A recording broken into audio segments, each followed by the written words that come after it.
And here it is, ding dong. Roll up, ladies and gentlemen. One man went to more. Here it is. Here I am. Hope you're there. The session commences and your company is required. I was going to say that thing that happens every day, but it's not. It clearly, patently doesn't happen every day, but it's certainly happening today. So if you are available, come participate. One man went to Mo. The eagle has landed. Another Savior. Holy, holy, holy, holy, Adimebujuku. Another Savior. Another Savior. Holy, holy, holy, holy, Adimebujuku. Another Savior. Well, this is Mobien. This is dedicated to the gallant heroes of the Nigerian Biafra War and IPO families all over the world. I remember the Nigerian Biafran War, in the thickness of the Biafra genocide. Hey, one man revived the vanishing hope to life.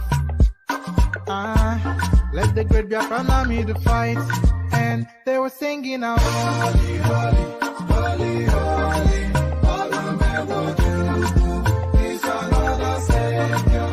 They were singing out, holy, holy, holy, holy, all the men will do is another Savior.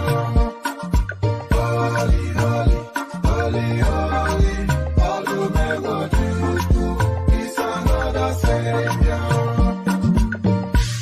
Many years after the genocide, whoa, yet another great leader has risen up now. Oh, and he's leading the Biafrans to victory. Inyamadika, yabika kwa namno. Hey, anamekele maduche mefo. Mwanemo, it's an honor having you on board. When I'm singing along, holy, holy, holy, holy, Namdekano is another Savior. Gonna sing along, holy, holy, holy, holy, Namdekano is another Savior.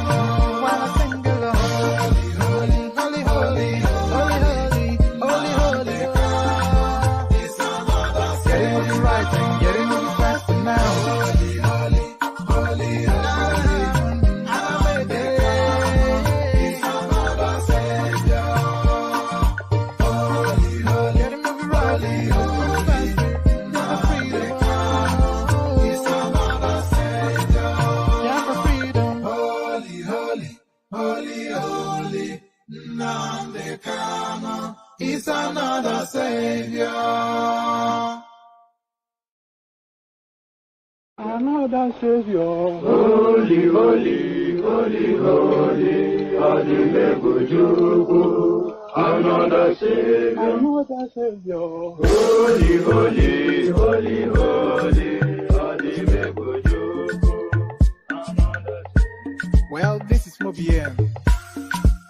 This is dedicated to the gallant heroes of the Nigerian Biafra War and IPO families all over the world. I remember the Nigerian Biafran War, in the thickness of the Biafra genocide. Hey, one man revived the vanishing hope to life. Let the great Biafran army to fight, and they were singing out, holy, holy, holy, holy, all the men will do is another Savior. They were singing out, holy, holy, holy, holy, all the men will do is another Savior. Holy, holy, holy, holy, all the men will do is another Savior. Many years after the genocide, whoa, yet another great leader has risen up now. Oh, and he's leading the Biafrans to victory. Inyamadika, yabika kwa namno. Hey, anamekele maduche mefo.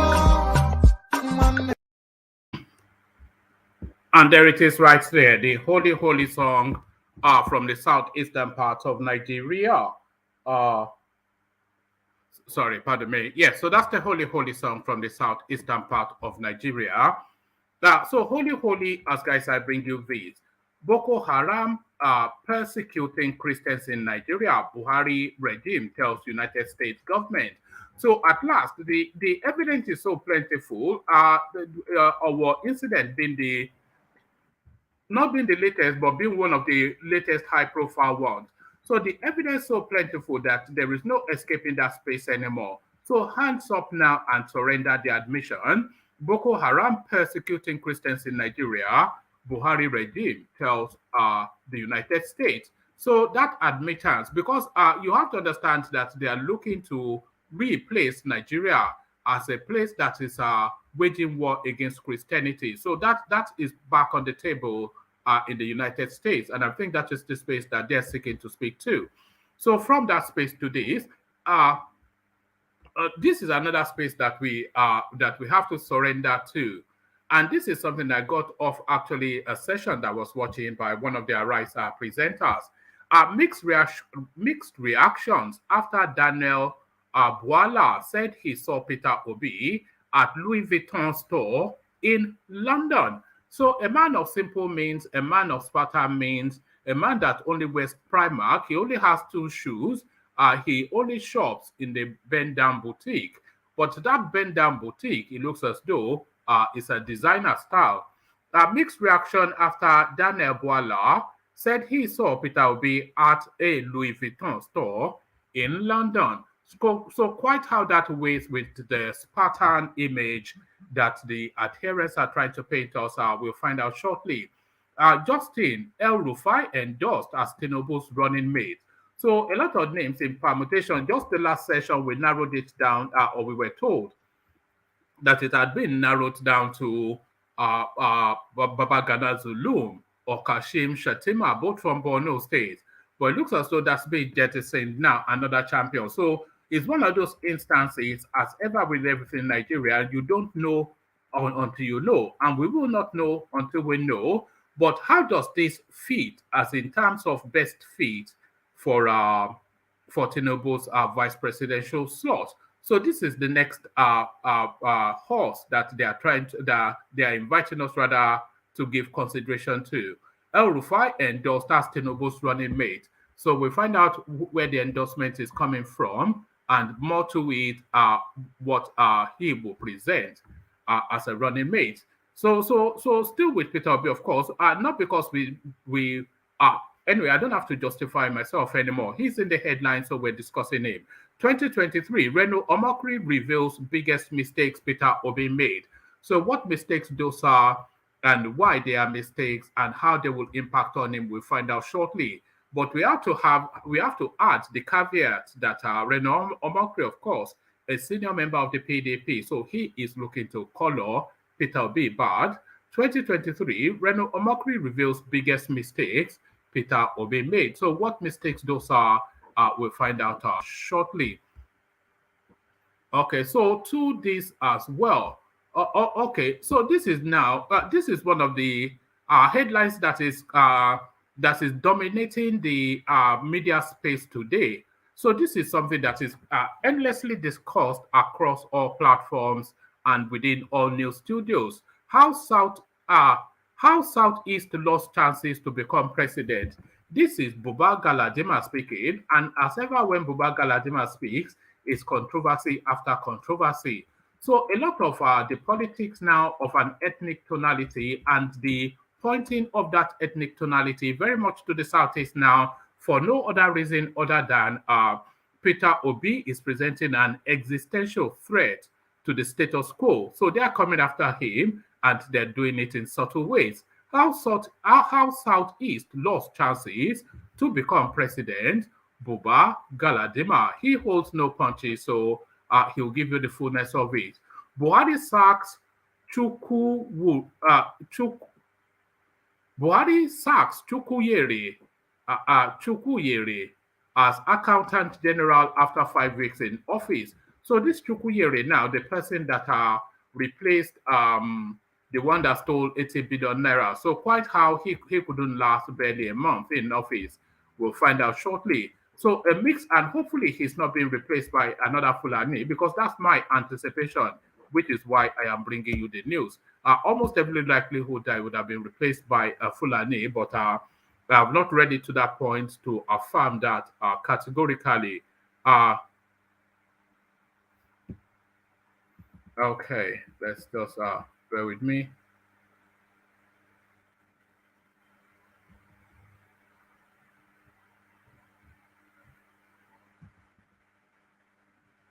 Hold on, I'm just seeing if there are other headlines that I would like to bring you.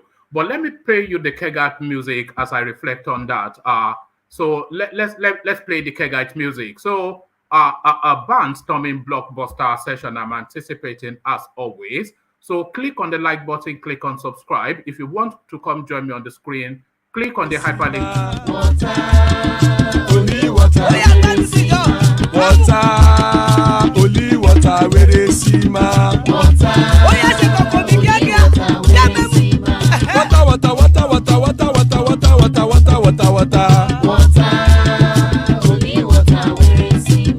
Hapa o naido.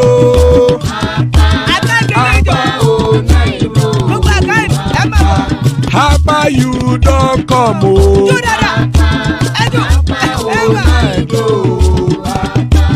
Hapa o naido.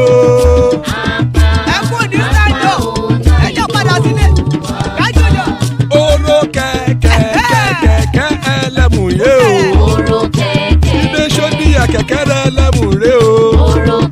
Bobby master kẹ̀kẹ́ rẹ̀ ẹlẹ́mù rẹ̀ o. Chief Wailati kẹ̀kẹ́ rẹ̀ ẹlẹ́mù rẹ̀ o. Eruku lẹ̀lẹ̀ ẹlẹ́mù dé. Eruku lẹ̀lẹ̀ ẹgbẹ́ ẹlẹ́mù dòdò jàre o. Eruku lẹ̀lẹ̀ Ghana ti dé ẹgbẹ́ bọ́dì o. Ọmọ ẹlẹ́yẹ ẹyẹ o ó dìlé o. Odúyẹ̀lá ẹyẹ o ó dìlé o. Petrosoname ẹyẹ o ó dìlé o. Petrosodunke ẹyẹ rẹ̀ ó dìlé o. Ẹlẹ́kọ̀ ọ̀run mú ìní o.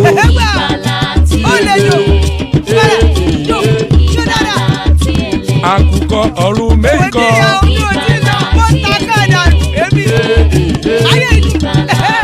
Ikú kò ní ríwà gbéṣe o.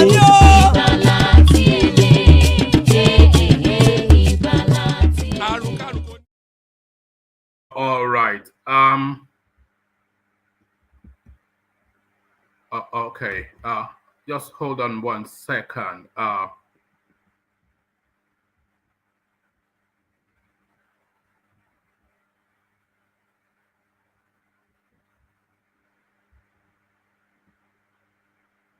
Hold on.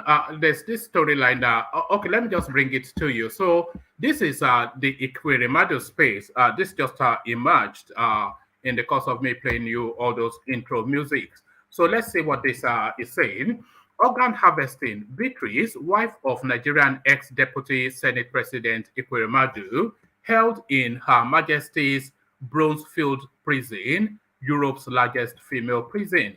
So I don't think that actually adds anything. So I'm not going to read that out because I'm not sure that there's substance in that outside of just telling us where she is being held. Boko Haram persecuting Christians in Nigeria, Buhari regime tells United States government. Minister of Information and Culture Lai Mohammed has asserted that the Islamic State in West Africa province Iswa, a splinter group of Boko Haram, has been responsible for a series of Christian persecutions across Nigeria. In a telephone interview on Monday, Mr. Mohammed said the insurgents persecuted Christians to cause religious violence. What ISWAP is doing is that because of their dwindling influence, they are now attacking churches and Christians in order to create a crisis between various religious groups, he said. The minister had condemned a call by 5 U.S. Republican senators who sought the minister had condemned a call by 5 U.S. Republican senators who sought the redesignation of Nigeria as a country of particular concern because of alleged persecution of Christians. The senators who made the call in a letter to the United States Secretary of State Anthony Blinken also alleged violation of freedom of Christians' rights to practice their religion. However, Mr. Mohammed asserted that the call was based on a false premise and misunderstanding of Nigeria's situation, whilst recalling that Nigeria was recently removed from the list of countries of particular concern. The country also does not have a policy of violation of freedom of religion, and it is not true that Nigeria persecutes anybody on account of his or her faith, he said. The minister claimed that most commentators not well versed in the politics and happenings in Nigeria mistook crimes and communal clashes as religious persecution. Nobody in Nigeria is being persecuted, but we have issues of criminality going on. And the criminals really do not make a distinction of any religion, Mr. Mohammed asserted. They kidnap for money, they hold people on ransom irrespective of their religion, and there are some issues of communal matters dating back to many years. He added, if a statistics is taken, I can say confidently that as many Muslims as Christians have been victims of these criminals. The minister, however, stated that Mr. Mohammed Buhari's regime mounted large-scale military operations to wipe out bandits and other criminals, and the efforts were yielding results. Mr. Mohammed added that some NGOs were also feeding the international community wrong information to get donor funds. According to the minister, a Muslim, the two major religions in Nigeria, Islam and Christianity, are collaborating to create peace and harmony. So there it is right there. They are collaborating to, there was a time, that was during the height of the insurgency in the southeast, and Buhari called a meeting of his security council, his security personnel. And I was doing a session then, and there was nobody either from the southeast or even from the south in that security meeting that he called. So it was the NSA, another Muslim, the police chief, another Muslim, the army chief, another Muslim, and that was the meeting to discuss the crisis in the southeast. So how does that even purport to want to effect a solution? So we do have a religious crisis, and we do have a government that has religious biases, and it is off the back of the religious bias of the government, either wittingly or unwittingly, either at their prompting or through their act of omission. That is why we have the religious tension. So the government is colluding in it, essentially, is what I'm saying. Mixed reactions after Daniel Bwala said he saw Peter Obi at a Louis Vuitton store in London. Daniel Bwala had an interview with Rufai Oseni today on Voice of the People FM. A lot of political issues were discussed during the interview, including the current controversies surrounding Tinubu's certificates. Whilst speaking about Peter Obi and his campaign, Bwala noted that Peter Obi usually mentioned that he shops from Primark, but he saw Peter Obi shopping for himself in a Louis Vuitton store at the Heathrow Airport in London. Rufai asked Bwala if he has proof to back up the statement he just made. Bwala said he would go and check his trips in 2018 to confirm the date and time it happened. After Rufai posted a link to the interview on his Twitter account, a lot of people took to the comment section to share their thoughts about the video they just watched and the statement by Daniel Bwala. I'm reading it in this way because the font is so thin, so I'm having to really focus to read it. After Buhari posted the link to the interview on his Twitter account, a lot of people took to the comment section to share their thoughts about the video they just watched. and the statement Daniel Buala made about Peter Obi, some asked if Peter Obi, who is a billionaire, need permission to shop in any store like Louis Vuitton. Some said Louis Vuitton store is not only for the rich and and poor people can also shop there. Whilst someone said people are simply chasing shadows instead of facing the important issues. So there it is right there. So chasing shadows instead of facing the important issues. And a lot of that, not an important issue essentially where Peter Obi shops, but it's just this image that he puts out there that invites that sort of commentary.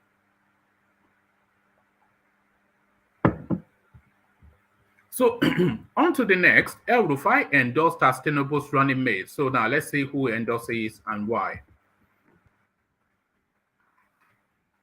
The Tinubu Support Organization has endorsed the governor of Kaduna State, Nasir El Rufai, as the running mate to the candidate of the All Progressives Congress APC, Bola Ahmed Tinubu.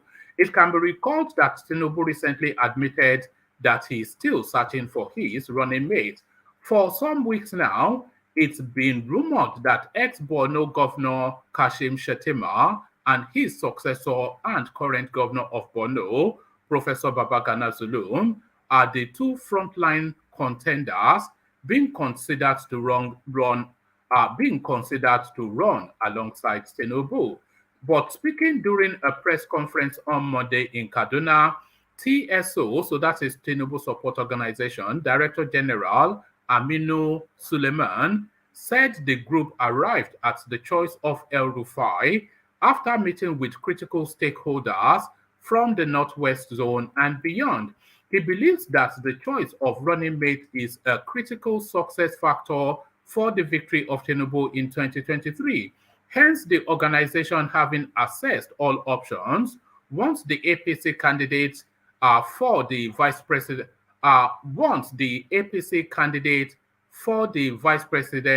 should come from the Northwest, which is the largest voting bloc in the country.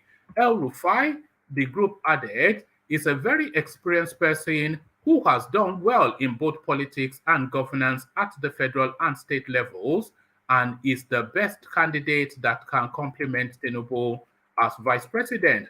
After due consultation with critical stakeholders, especially in the Northwest, it is of the fact that El Rufai is Ashwaju's best choice for VP, Suleiman said. The Tinubu Support Organization is working tirelessly for the election of Ashwaju Bola Ahmed Tinubu as the next president of Nigeria. The TSO believes that the choice of running mate is a critical success factor for the victory of Ashwaju. We are glad that the APC has many outstanding individuals amongst its leaders, but having assessed all the options, it is the view of the TSO that the APC's candidate for VP should be chosen from the Northwest, the single largest voting bloc in Nigeria.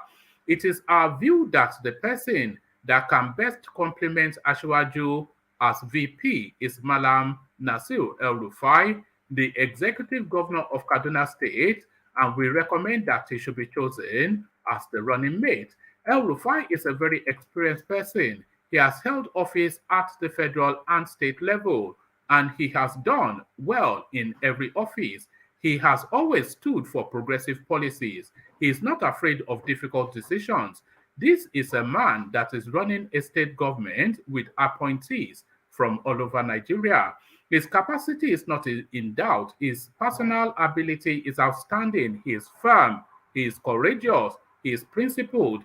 We know that he resisted every pressure to be dragged into the presidential race. We appreciate him and his colleagues, the APC governors from the North, for sticking to the view that gentlemen should respect agreements. So there it is right there, a really very strong pitch for El Rufai to be Tinubu's running mate. But my question is, why not? My question is, why not? Because if I had the pick to pick Tinubu's running mate, I would pick, if I had a complete free hand, and that person, just for governance, not for politics. So if I had a complete free hand, I would choose Abdullah Ganduje because he's a very progressive man. He has a broad worldview. He's a libertarian and all of that. So if we don't get what's it called, Ganduje, for reasons of that clip of him pocketing dollars, then the next default for me also will be El Rufai. El Rufai is dogged, he's determined. He's going to be a problem to Tinubu, by the way, because he's going to push his own agenda as well. But he will be very effective and he will be a good person to use to tame the North because he's ready to tame that region. But you don't want a southerner attempting to tame that region because it will turn very quickly into an ethnic thing. And he's very competent as well. He's been the mayor, whatever it is, for Abuja. He's run his state 2 terms. Some people accord some success to him. How much of it I don't know. So if not El Rufai, then who else? So forget the Muslim, whatever. I think that is already a settled matter. So it is the person now. So if not El Rufai, then who else? So from that to this, Reno Omokri reveals biggest mistakes Peter Obi made.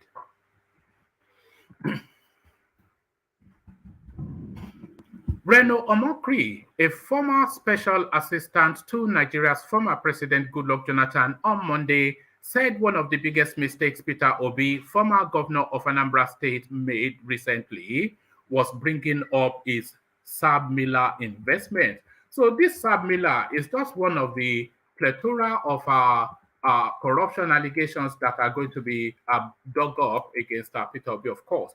Reno Omokri, a former special assistant to Nigeria's former president Goodluck Jonathan, on Monday said one of the biggest mistakes Peter Obi, former governor of Anambra State, made recently was bringing up his SB Miller investment. Correspondents report that Obi, the presidential candidate of the Labour Party LP, is one of the frontline contenders in respect of the 2023 election. Last month, Obi said he has nothing to do with the recent exaggeration of Anambra State's investment in Sab Miller. So that is a lie. I think we've proven that. He exaggerated it both at the Kadira Ahmed interview in 2019 and subsequent interviews on Arise, both of which we've captured and played on this platform severally. So that's an outright lie right there. Last month, Obi said he has nothing to do with the recent exaggeration of Anambra State's investment in Sab Miller. The former Anambra governor blamed one of the youths, not under our control, but eager to throw in anything that glorified their hero. In a 2018 interview, Obi had said he invested $20 million in international bureaus on behalf of Anambra State as governor. Obi's claim was in response to questions on economic development, Anambra politics, and his presidential ambition. Anambra State is the single highest holder in that facility. I invested in it over $20 million, Obi had said. It is worth almost $100 million today. That is what government should do. The Charles Soludo administration in Anambra State revealed the investment amount and current stake in the deal, contrary to Obi's claim. For Omokri, a top campaigner of Atiku Abubakar, the presidential candidate. For Omokri, a top campaigner of Atiku Abubakar, the presidential candidate of the People's Democratic Party (PDP), Obi should not have raised the Sab Miller issue again, considering alcohol is forbidden. All right, that's where he's going to with this. Considering alcohol is forbidden to Muslim Northerners, Omokri said the issue might work against Obi. So I think that's a bit of a nonsense. They take the taxes. They drink beer, by the way, in the north. I don't know which state in the north they don't drink beer. One of the biggest mistakes, this is his tweet, one of the biggest mistakes Peter Obi made is bringing up his Sab Miller investment. Not only was it an unnecessary lie, it shows he doesn't understand the north.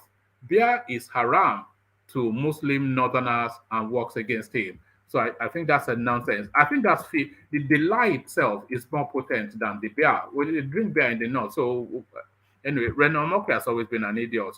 One of the also so that's essentially what is hinging that headline on. It landed feebly eventually. So from that to this, how Southeast lost chances to become president. Buba Galadima, so expect controversy. Uh, a northern political figure and ally of President Mohamed Buhari, engineer Buba Galadima, on Monday shared his experience on how the Southeast lost its chance of becoming Nigerian president in the 70s and after late President Umar Musa Yar'Adua.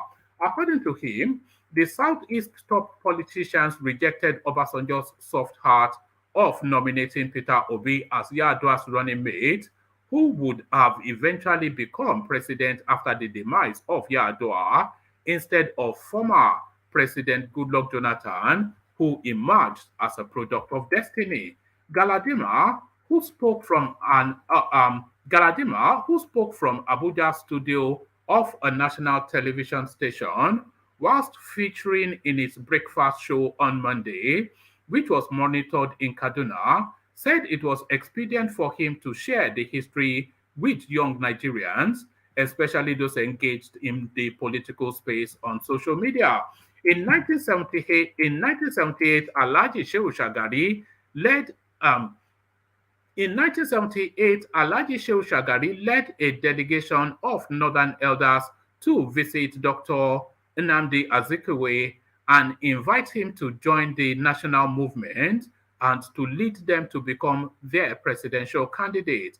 The young stars in the Southeast then said, "Don't trust these Hausa people," after which Azikiwe went and pitched his tent with NNPP, and eventually it broke into two, NNPP and GNPP, under Dr.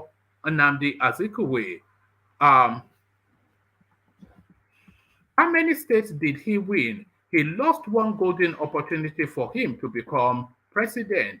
After Obasanjo was leaving office, Obasanjo called the leaders of the Southeast and told them he was going to nominate somebody from the North to become president.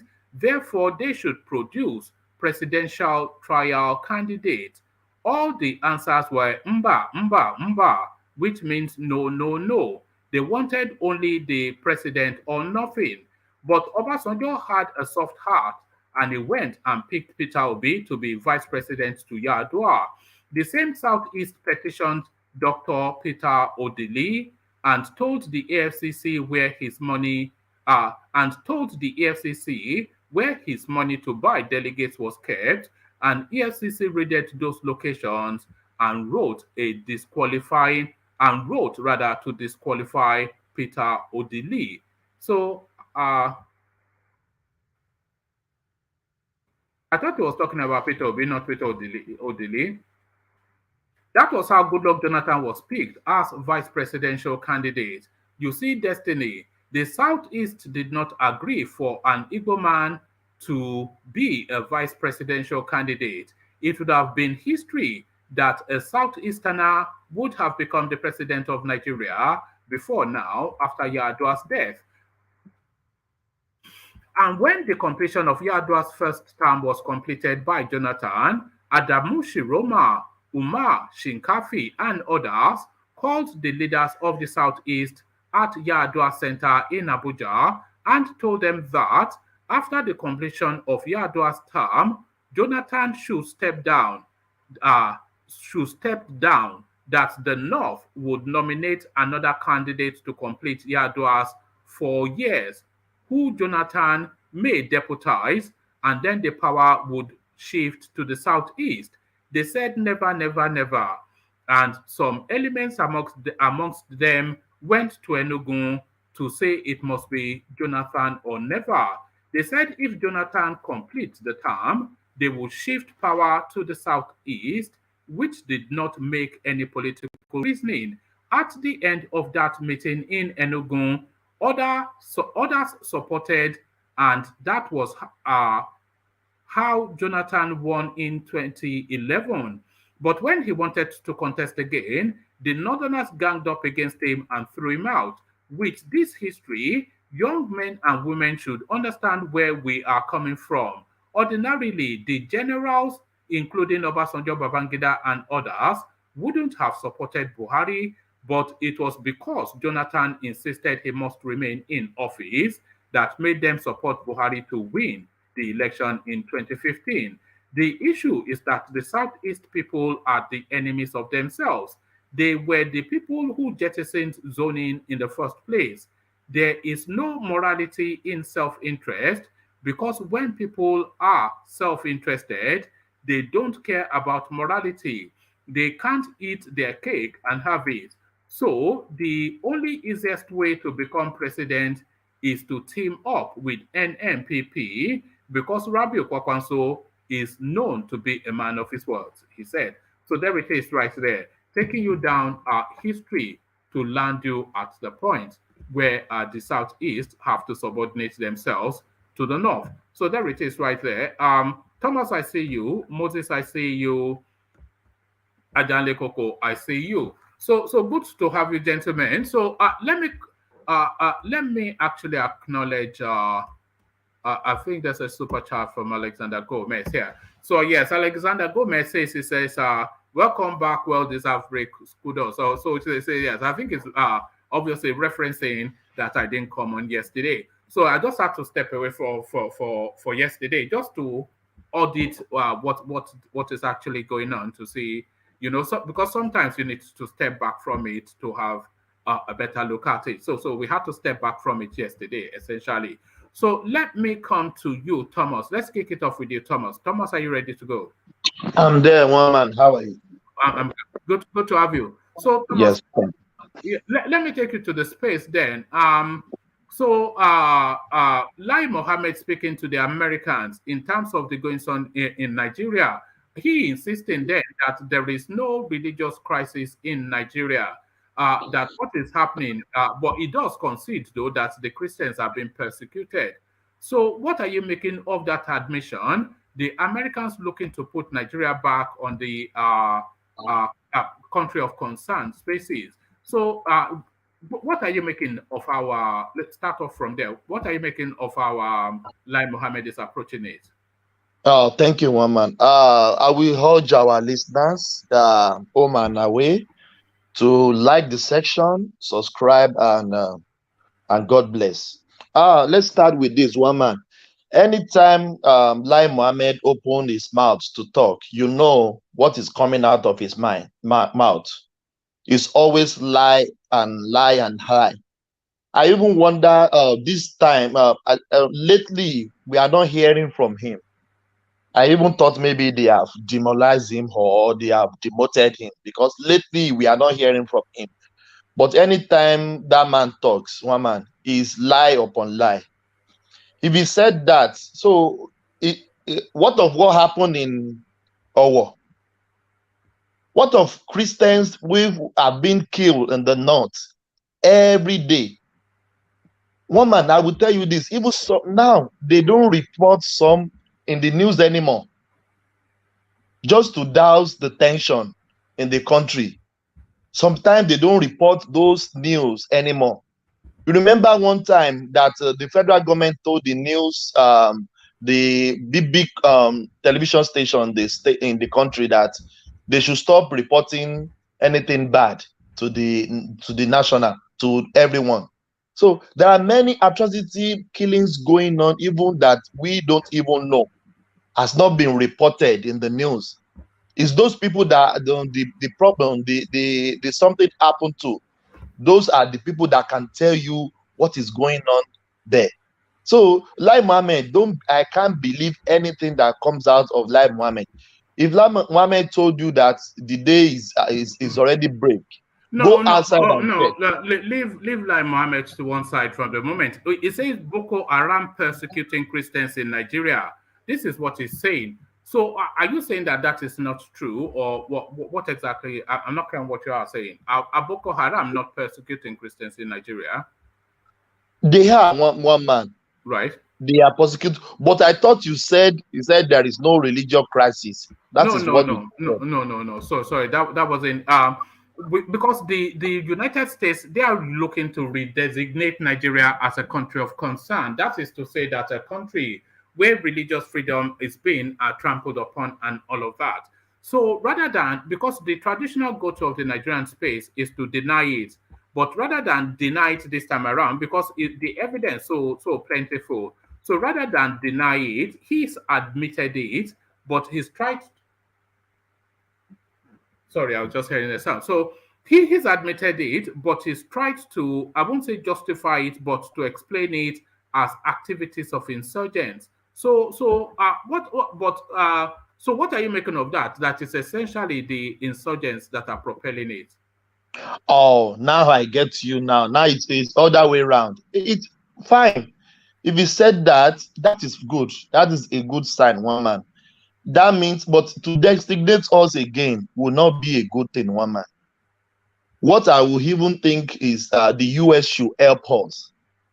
I remember they've tried to help us maybe before now, and they pull back. They should just try to help us. The insurgency is there. Don't let us deceive ourselves. Remember one day, Mom, and I asked you, I said, how big is Sambisa forest?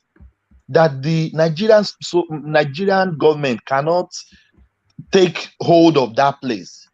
And you said it's the size of Wales. So it's not still too big in 10 years to ransack the place and do what they're supposed to do.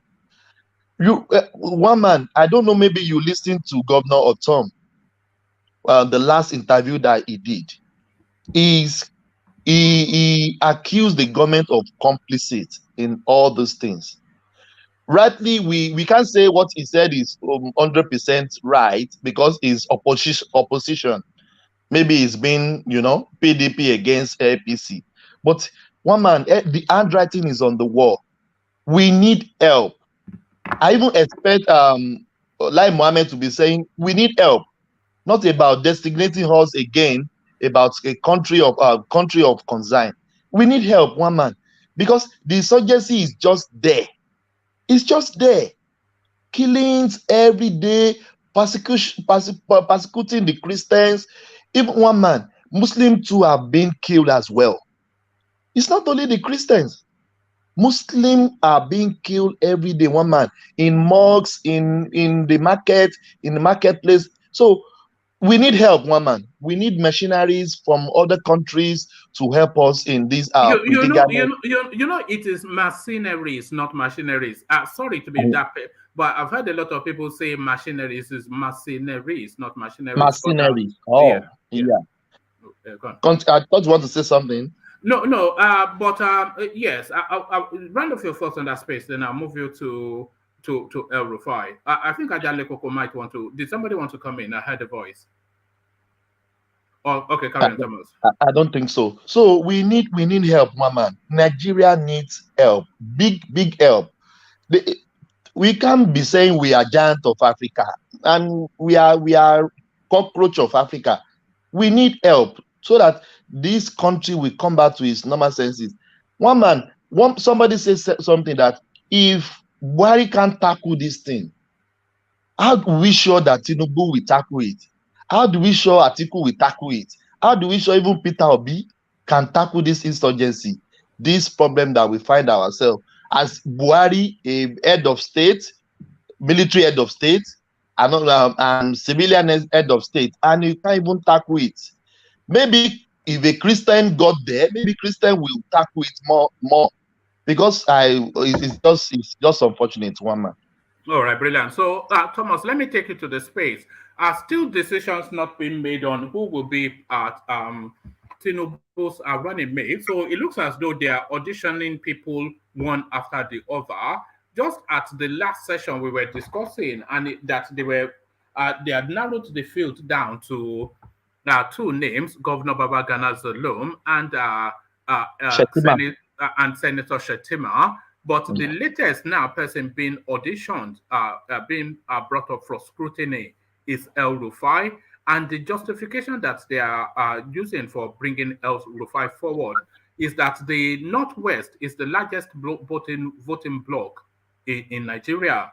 So with a man from there, it gives them a better chance at the presidency. But what are you making of the prospects of El Rufai being the vice president? What are your thoughts on that? One man, it's to me, it's ridiculous. To me, that's my opinion. El Rufai, the vice president. So one man, so what people are talking about Muslim ticket, Tinubu is not even consider it at all. It's this man, one man, I agree with you. If Tinubu pick Christian in the north, he will lose that election. But one man, Tinubu is a dilemma because what about the Christian in the north? He's not even talking about Christian VP at all. What about the Christian in the north? This thing should be shared equally. Yeah, Christian but what consideration should it be given to religion at all? Because we've not seen religion play any role at the presidential level, except if it's the president. We see it play a role with Buhari, but it's not played anything with Jebe Oshibanjo. So what value is a Christian? And religion did not play any role with Sambo being vice president to Goodluck. Dazuki. Yeah, that's Sambo Dazuki. No, it's not Dazuki. No, it's a different Sambo. Sambo, the vice president for... Yeah, so religion, in fact, religion... Namadi Sambo. Namadi Sambo. So the religion of the vice president has never played a role in the direction of the country ever. So what's this new fixation that I think they've abandoned that space anyway. They are going to take the heat publicly, but go with the Muslim ticket. So now it's not the best fit that they are looking for. But one man, why you if you say this, sometimes I disagree with you, one man. Right. Because what of the Christians? What is our own what is our own faith? Yeah, you can continue. What is our own faith? You can continue practicing your faith. How does a No, I mean, what is our faith in the presidency? Your say. Our faith in the presidency. What do you mean? That's your what faith? I'm saying. One man, what is your faith? No, what is your faith now? What has been your faith in the last 6-7 years as a Christian with a pastor as your vice president? What has been your faith? One man, you knock me down with this one. No, the vice president's religion doesn't really play any role in. I've never known it to play a role. Have you ever known the religion of the vice president to play a role? No, one man, it doesn't. One man, no, we can't take this. No, we can't take this. We can't take this unless because they've told you not to take it, Abby. No, one man, no. It's unless Tinubu wants to say he's a Christian, then we can say we can take Muslim from the north. But in paper, maybe Tinubu may not be a practicing Muslim, but in paper, he's a Muslim. So how will they take another Muslim? No. I think you rightly said you are correcting us every time that Tinubu will take Muslim and nothing will happen. And I'll be sitting back to see maybe nothing will happen. I'm not correcting you, by the way. I'm just sharing my own opinion, just like who I don't know anything anymore than. But that's just my. You are right. I somewhat agree with you as well. If Tinubu wants to win that election, Muslim tickets will be the best for him. But what of the rest of the country? Do you know why this Muslim ticket is being shout and people are talking about it? It's because of all this Fulanization agenda we hear. Maybe it's a conspiracy and they want to Islamize the country. Maybe it's a conspiracy. We are not very sure. That's why people are saying no. We shouldn't take Muslim ticket. It should be Christian Muslim ticket. As well as we can't take North and North as the VP and the president. As well, we can't take Muslim. But that's one aside. Taking El Rufai as the VP when personal to me, I'm not the fans of El-Rufai in any way. I will love him to take out maybe Shetima or Zulum. Even Zulum is the best bet. But as you rightly said, and Ajaleku could normally tell us every time that politicians will do what we make them to win election. So if El-Rufai will be the best person to make him to win the election, who do you think? So two questions, Thomas. Two questions. Who do you think will help Tinubu win the election best? El-Rufai or Governor Zulum? And then the second question is, who will be a better vice president? So those are two separate questions. So who will help him win the election? That's one question. But who will also, consequently be a better vice president if he were to win the election? So thoughts on those, Thomas? Yes, the first question, as you rightly said, that the block of votes is coming from the El-Rufai space. So fine, El-Rufai will be the best if it is true that the bulk of vote in the north is coming from the El-Rufai region. It will be good for him. But I think what people will like, then I will like him to pick Governor Zulum, because we at least people is shouting about this man that is a good man, kind man, and the man is working. So if it was, I know you said now you will pick who strikes you as more effective at the especially to what Nigeria would need. Who strikes you as who will be more effective, Zulum or El-Rufai? Zulum, one man. Zulum will be more effective. That, to me, that is my opinion, one man. I like that man. The man is working. El-Rufai too is not too bad, as you rightly said that they will like the bulk of votes will come from that side. So I know Tinubu is scrambling every time, everywhere to know who will be the best bet for him. But one man, what will be the fate of Masari? So are they telling him that he's just there? No, and they will just take him out? No, he knows already. And by the way, it's not Masari, the governor, it's his junior brother. So he knows he's just there as a placeholder. So the agreement is there, you are just there as a placeholder. No, yeah, he knows that. I mean, he doesn't bring anything to politics. He's not even he doesn't hold and he's the junior brother of the Katsina State it's a relative of the Katsina State governor. So it's not anything that is anything in the current politics. But that's one man.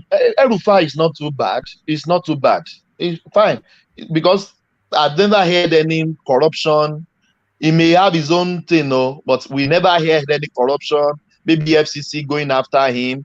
So El-Rufai will not be. It's not too bad, but I don't think people like him. That is my opinion, and I don't like him. I don't like him either, to be honest. But no, I don't like him. I still prefer Zulum or Shetima. I don't prefer Zulum. I prefer El-Rufai, but I don't like El-Rufai. El-Rufai is a religious bias. He has that problem. It's a religious bias. Who is not a religious bias? But there it is. But thank you for that. So let me take you to one final talking point, Thomas. So this is a bit of a nothing. It is a bit of a nothing, and it's not even something that should really be discussed or even spoken about.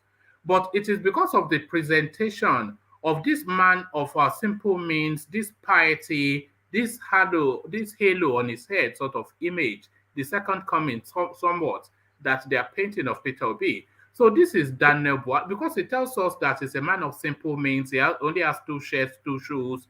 That is most expensive is Marks and Spencer's.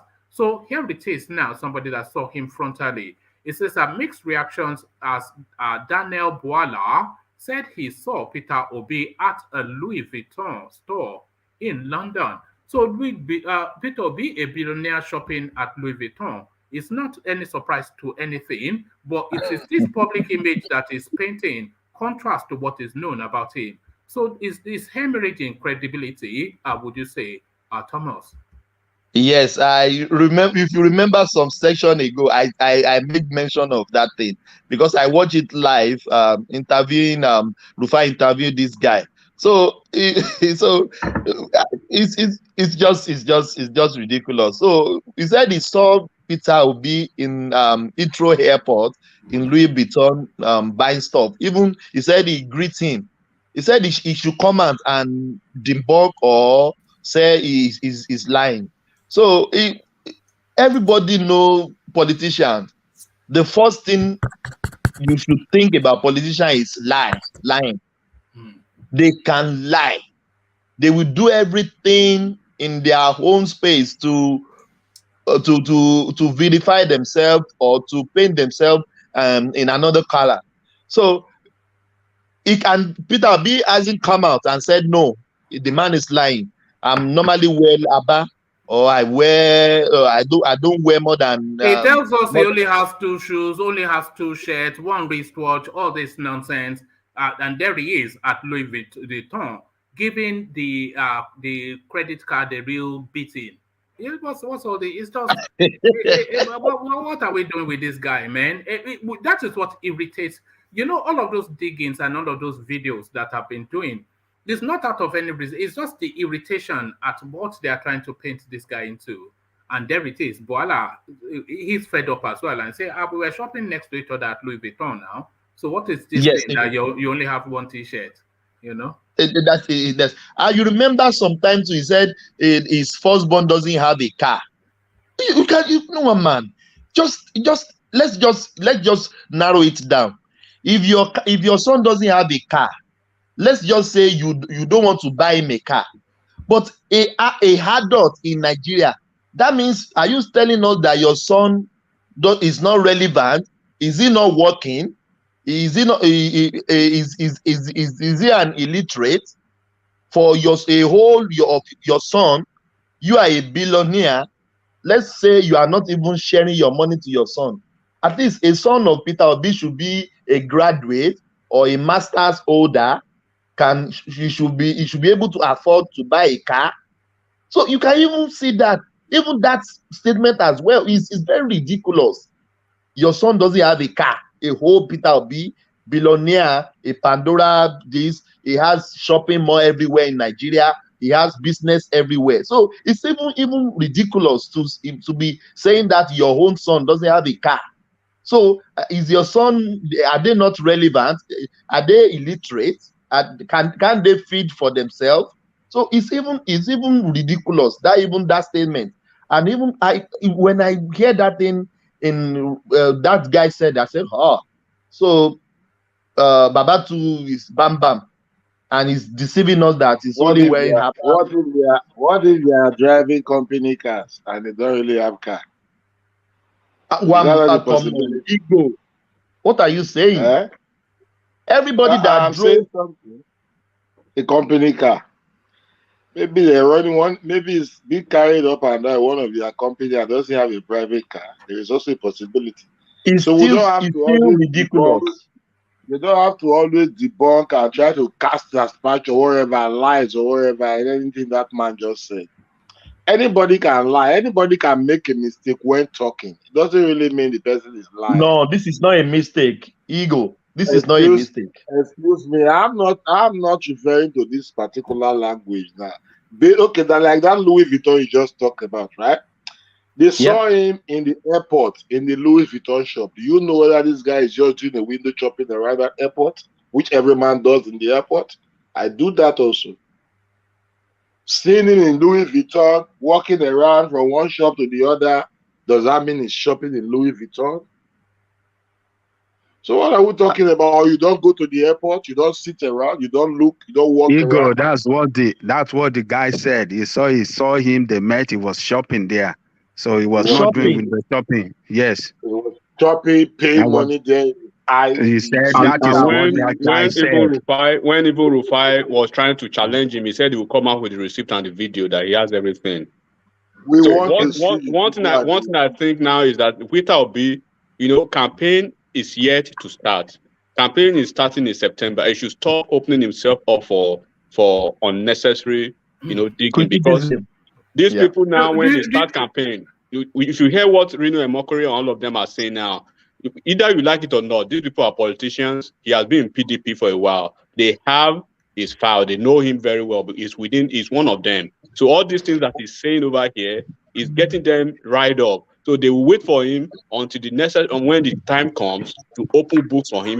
He needs to have a spokesperson now. The campaign is not even here yet. His area, you know, they've not even started. But he's talking every time. Enigmatic, do you think by the time that the campaign does start properly, the Peter Obi space would have come and gone? Because this is his moment now, and we're not really saying it. They're just debunking him so easily. So because Atiku is in Dubai recuperating from the primaries, Tinubu is in France getting his booster shots and whatever. So nobody's so he has all of the free space now to politic, and he's doing silly things like I only have 2 shirts and this, you know. So No, by it the time needs to have it would have come and gone, you know. it needs to have a campaign, a proper campaign organization. If you check Atiku and Tinubu, that's where you will see the politician in them. You know, when if anything comes out, they have a legal department. Legal department of Tinubu's campaign organization has been headed by Tunde Ogala, SAN. If anything, you know, all these situation of bring your certificate. He didn't say a word. It was Ogala that came to utter a statement on behalf of the campaign organization. Peter Obi should have that. And Peter Obi should jettison all those kindergarten social media politicians that are going him on, because they will kill him before the race starts. All right. Kwankwaso came out to say something yesterday. Abdul Mumin came out 2 days ago. Mallam, what's his name? This old man came out. Galadima said something yesterday. You know, Tinubu is in France. You know, Tinubu had some pictures today. You know, you see they are charging up for September. These guys should have a proper team managing. A proper management team to manage his campaign. He shouldn't come out to say any other thing again until the campaign starts proper. All right, well said. So Thomas, round off your thoughts on that space, and then I'll go on to Ajanle Koko. So thank you. Peter Obi and Louis Vuitton. Yes, yeah. Thank you, Enigmatic. This is what we are saying. They will say, all the candidates, they don't come out to interview them one-on-one. Atiku is in Dubai, Tinubu is in France, this blah blah blah. I told you, if you are relevant, you will just sit down. People doing grand job for all these guys. They don't need to come out. People are doing grand job. The work, Tinubu is in France, Atiku is in Dubai. People are working for them in Nigeria. The grand job is going. So I think Peter Obi should peter it down, just to bring it down. Let it bring it down, so that before even the campaign starts, everything will not be scatter, yam pepper, scatter. So the man, he needs somebody to really advise him to calm down. Jumping from one radio to another, election hasn't started yet. Thank you, woman. All right, brilliant. Well put. So thank you, Thomas. So Thomas, let me go on from you to Ajanle Koko. And Ajanle Koko, I want to take you to the last readout that I did, which was essentially Buba Galadima, and I think you saw the full interview, because I think you did send me a clip of it. But he's taking them through memory lane, the Peter Obi space. Just for the benefit of people new to it, let me just give them a few paragraphs. Galadima, who spoke from a studio in Abuja of a national television station, whilst featuring on their breakfast program on Monday, which was monitored in Kaduna. So let's go to what he said. He says, in 1978, Alhaji Shehu Shagari led a delegation of Northern elders to visit Dr. Nnamdi Azikiwe and invite him to join the national movement and to lead them to become their presidential candidate. The youngsters in the Southeast then said, don't trust these Hausa people.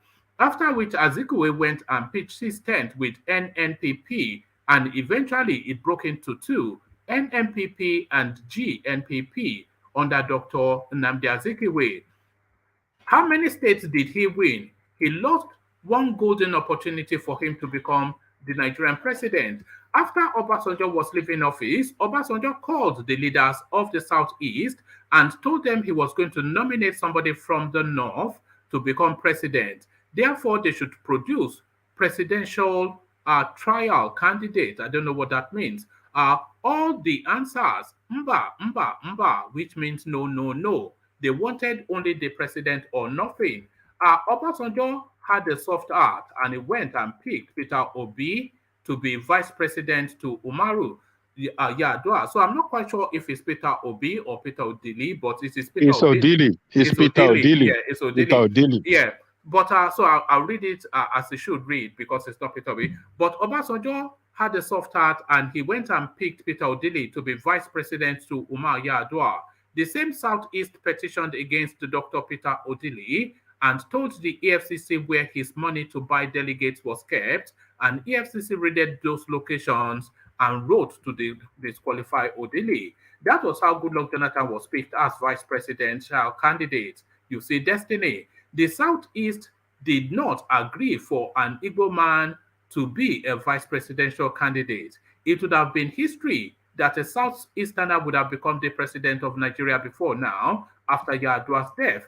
And when the completion of Yar'Adua's first term was completed by Jonathan, Adamu Chiroma, Umar Shenkafi, and others called the leaders of the Southeast at Yar'Adua Center in Abuja and told them that after the completion of Yar'Adua's term, Jonathan should step down, that the North would nominate another candidate to complete Yar'Adua's 4 years, who Jonathan may deputize, and then the power would shift to the Southeast. They said never, never, never, and some elements amongst them went to Enugu to say it must be Jonathan or never.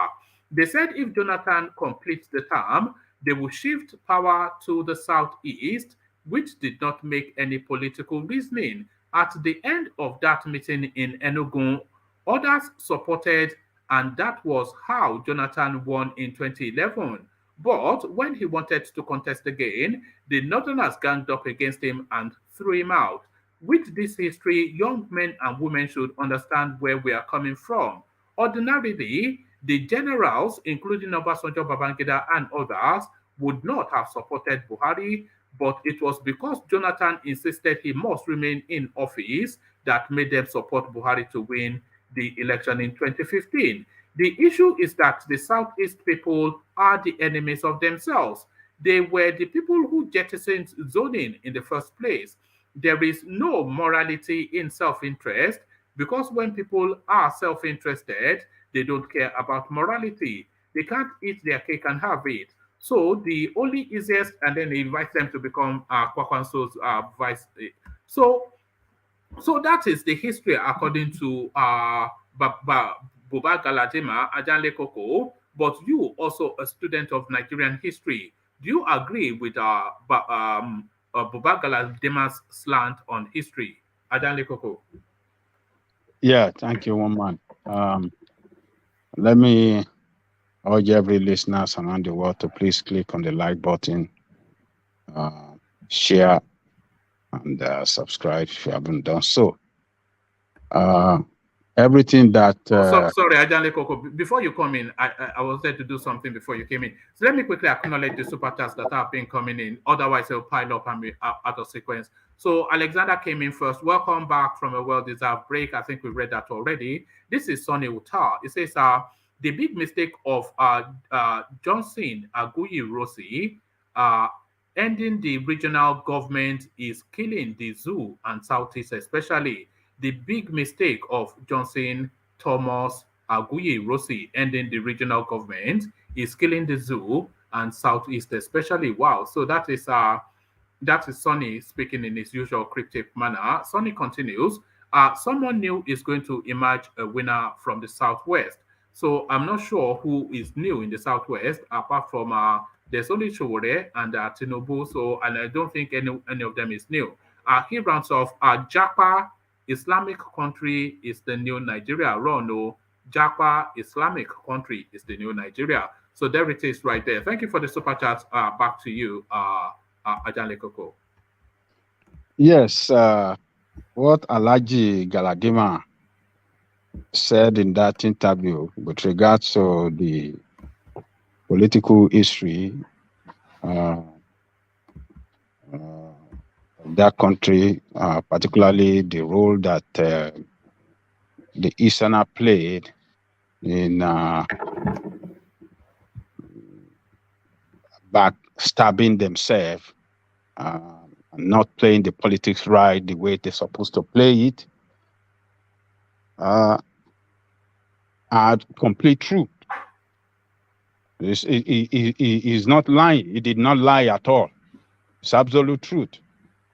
I know some people may start calling him names and call him whatever they want to call him, but that is the all complete truth, nothing but truth. So the Easterner this time around, as Alhaji Galadima mentioned it, that the only opportunity they have left is to join hand with Kwankwaso and go for second position. Is the only option left for them. Whether that option can really help them now to get to the corridor of power or win the presidency is another thing entirely. Peter Obi, I have said it here before that is moving out of PDP is a runaway strategy to move from PDP to Labour, completely kill the interests of the Igbo in this present dispensation, this present time, because he was gaining momentum and he's still getting the momentum. He was getting that momentum when he was in PDP. And everybody was looking at him as a possible vice president to Atiku, because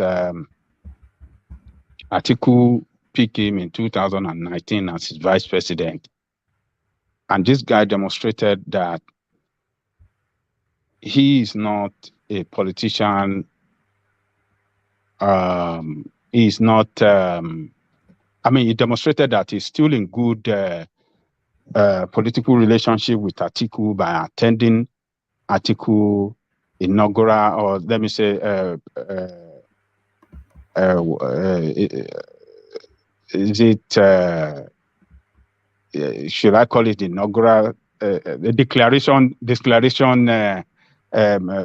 presidential declaration ceremony.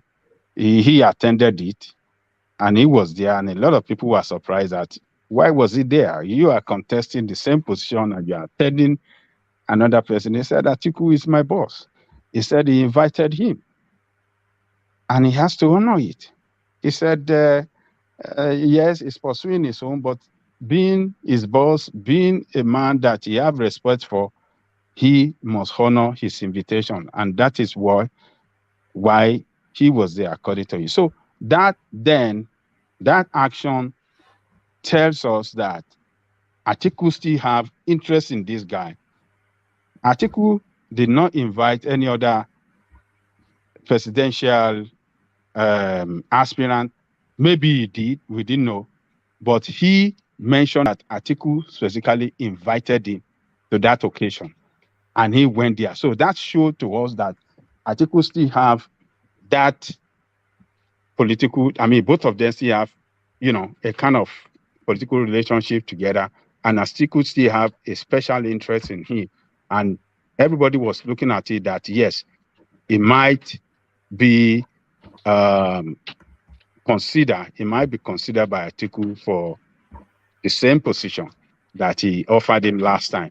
So, but because of his fear of losing primary, which was very obvious to him that he's going to lose very, very bad in run to Labour.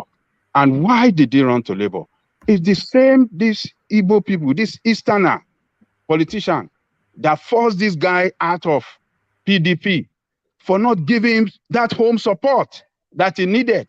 If all Easterner have showed indication that, yes, they are backing Obi, Obi will have remained in PDP. He will have fought that battle with Atiku. He will have participated in primary. If he didn't even get a clean, even if he did not even clinch the ticket, there would have been, he would have made a mark just the same way, just as, what's the name of that guy?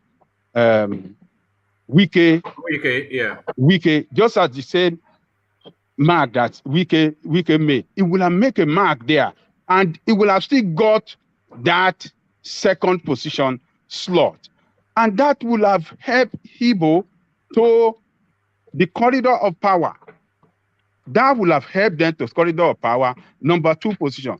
A lot of people that doesn't know anything in Nigeria, people that doesn't read, people doesn't know the power of second position. Second position is in Nigeria is like a president in waiting. If anything happened to the president, maybe the president becomes incapacitated or something, or dies suddenly, anything. Just like Jonathan stepped into the position of presidency after the death of Yaradua.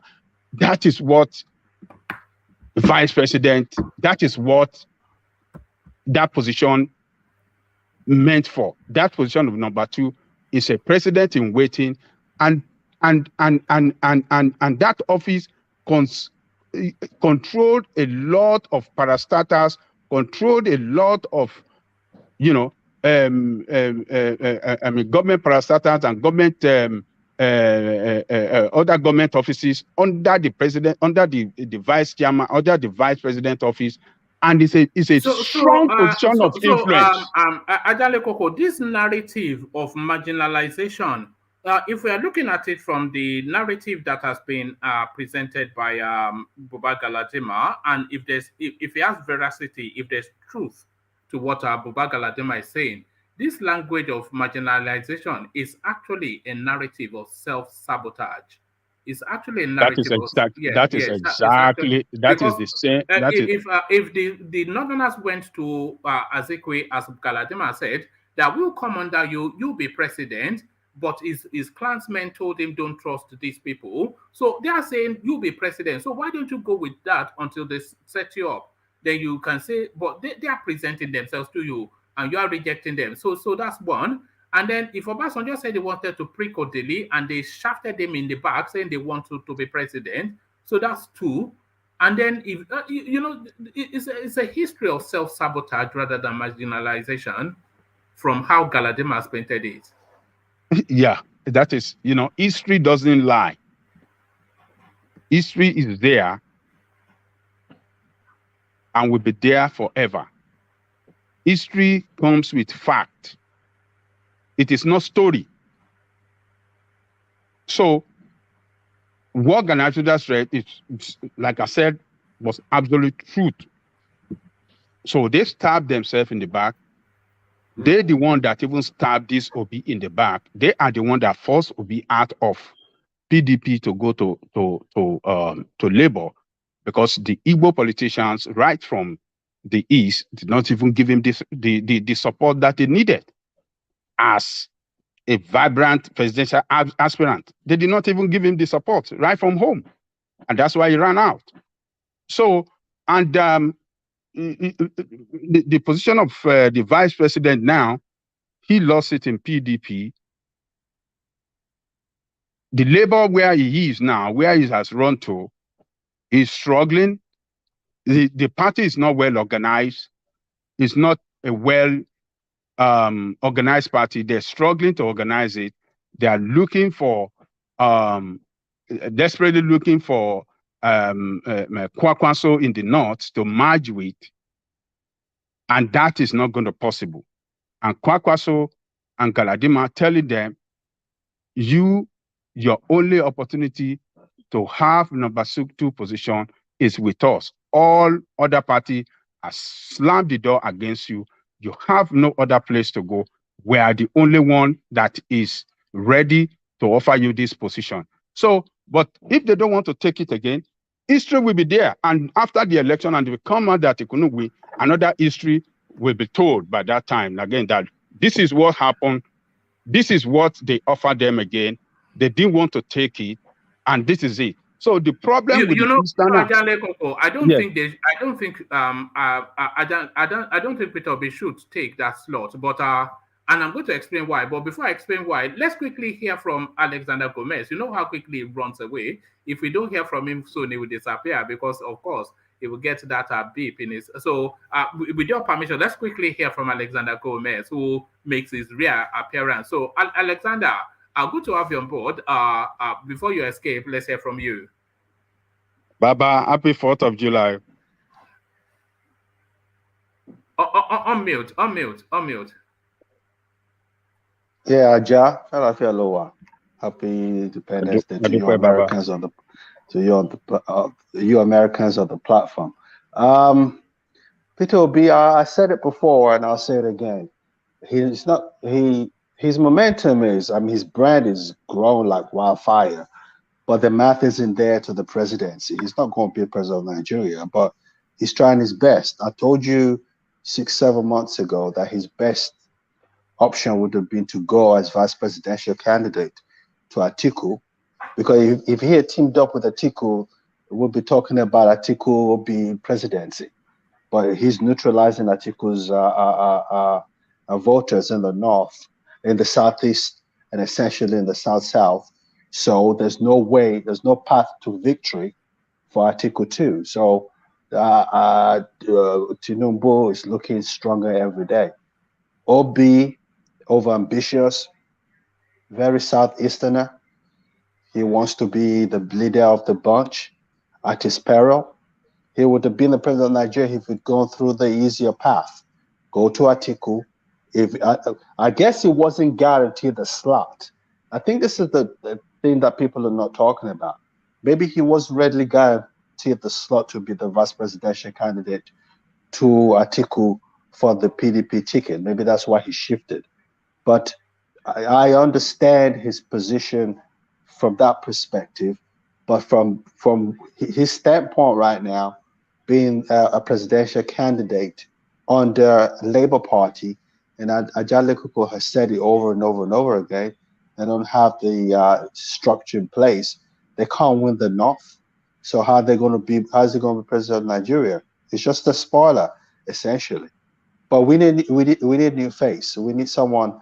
Tinubu is old, but he has the ability to employ the best brains Nigeria has to offer. So that's a plus for him. But he's very old. He's sick. Tinubu is a sick man. Let's admit that.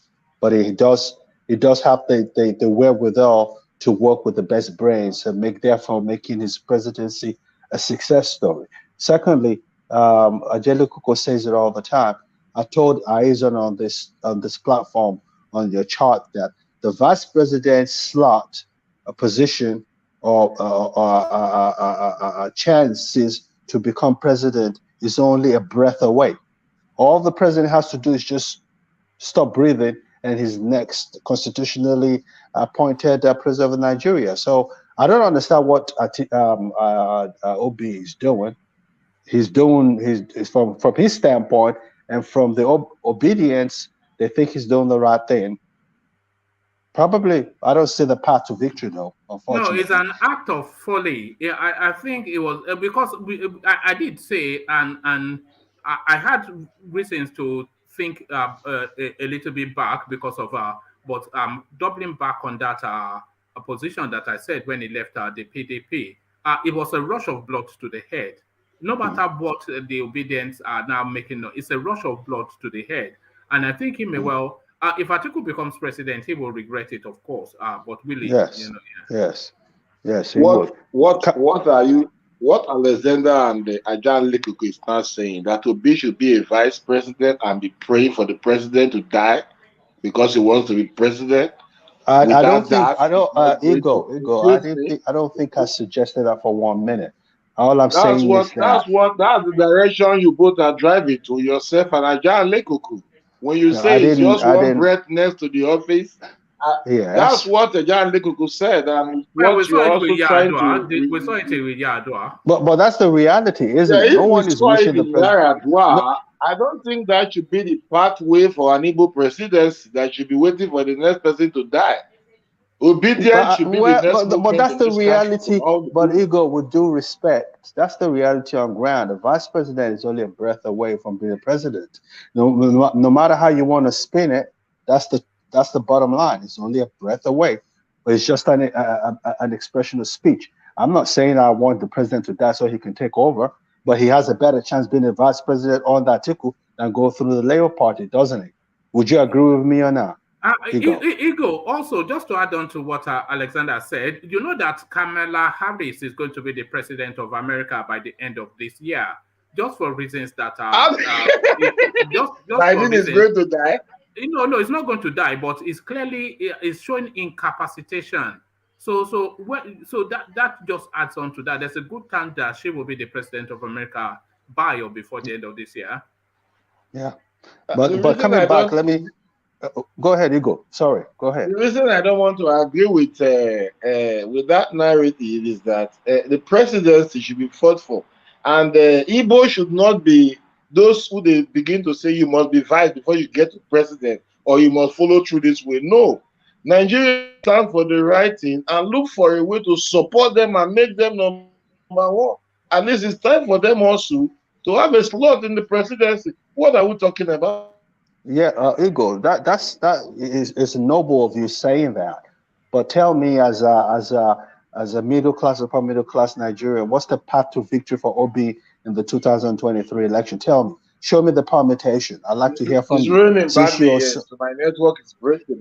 Yeah, look at that. Isn't that convenient? Look at that. Okay. So there's no path to victory for Obi, unfortunately. But you know what? I'm going to say this, and it's going to be a bold statement. I know he's going to get more than 25% in Lagos State.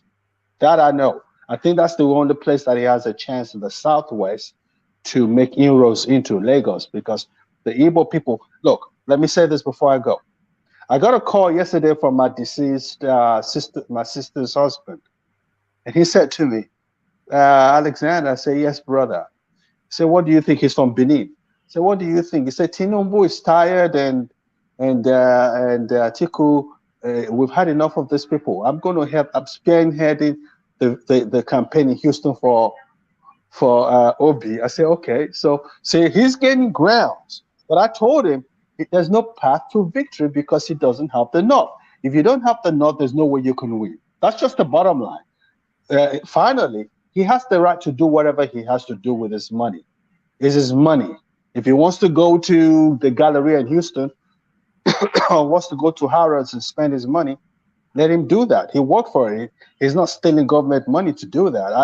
I think that's just being petty. You mean the Louis Vuitton story? Yeah, the LV narrative. I find it very petty. The man is a multi-billionaire. No, it is petty, but you see, but it's this narrative that they're presenting that's making people go that way. When they're saying, they're trying to paint him as someone who is very unassuming.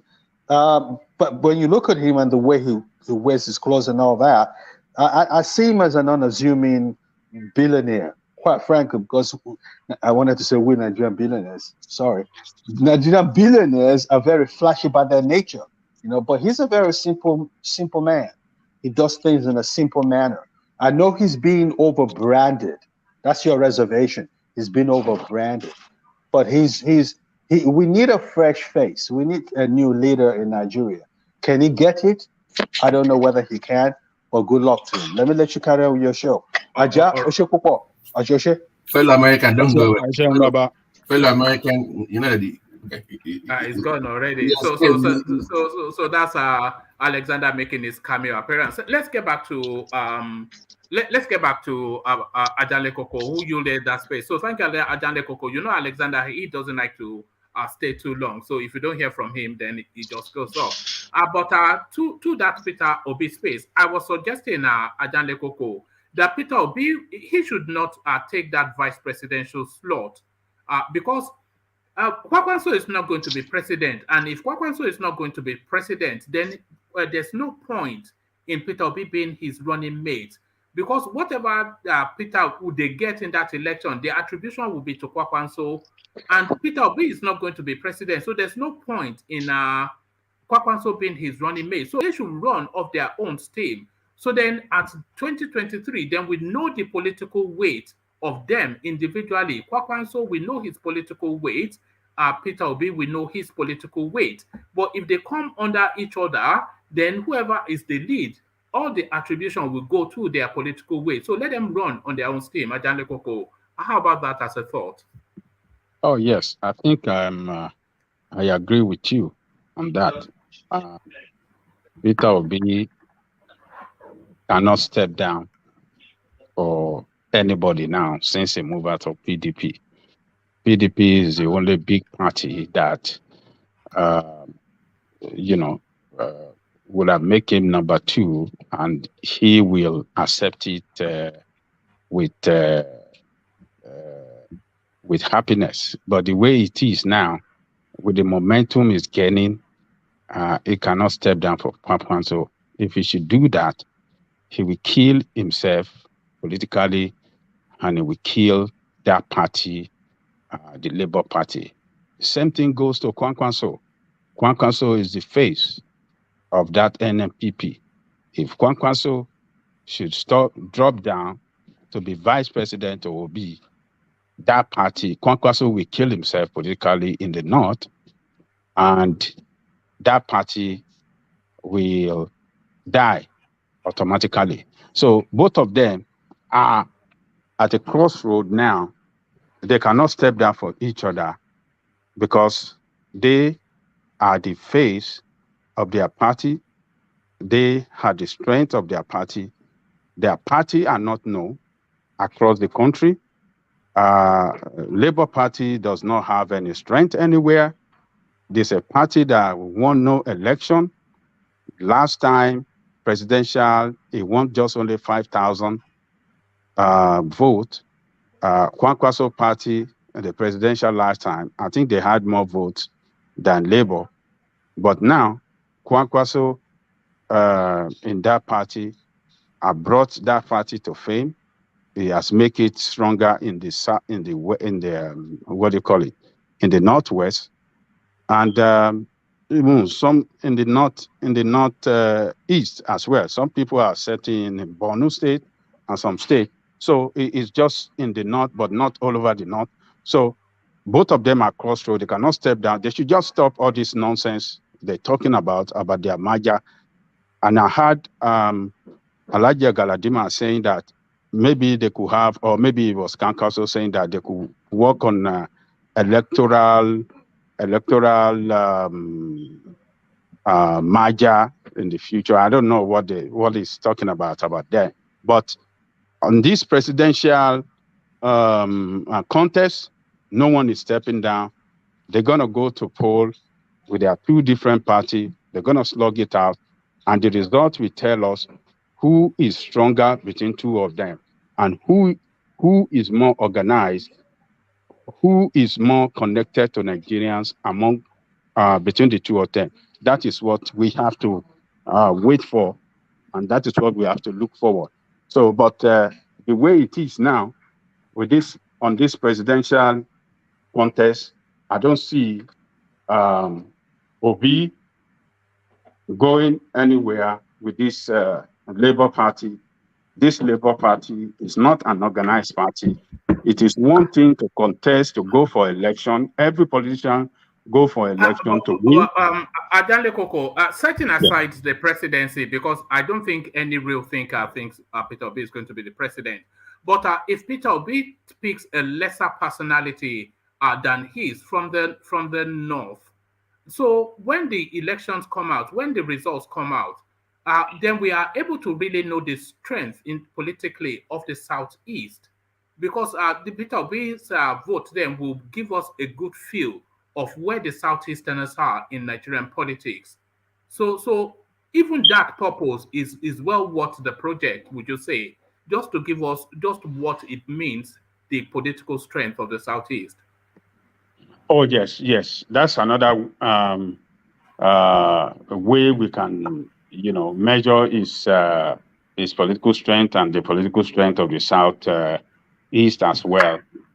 In the Southeast, he's going to slug it out with PDP, whether we like it or not. The PDP are going to give him some fight there as well, because they have structure on the ground. They have people contesting for elections, for governorship, for senatorial and other things, and they're going to come out strongly because they have their people on the ground, and they have the resources to push people to vote for them. So the East is going to be a battle, but we can give it to on the presidential slot. We will give it to Obi winning, but on others, governorship and senatorial, we don't know how the result going to be. But PDP will be there because they've been there for a long time. They will give them a strong fight there, and it's going to be a different ball game on other elective office other than the presidential. So what we have at the moment, the way the election is going to play out, if I can, do my permutation, if Atiku wins South, I want everybody to hold it, take it to bank. If Atiku should win South, Atiku will be the next president.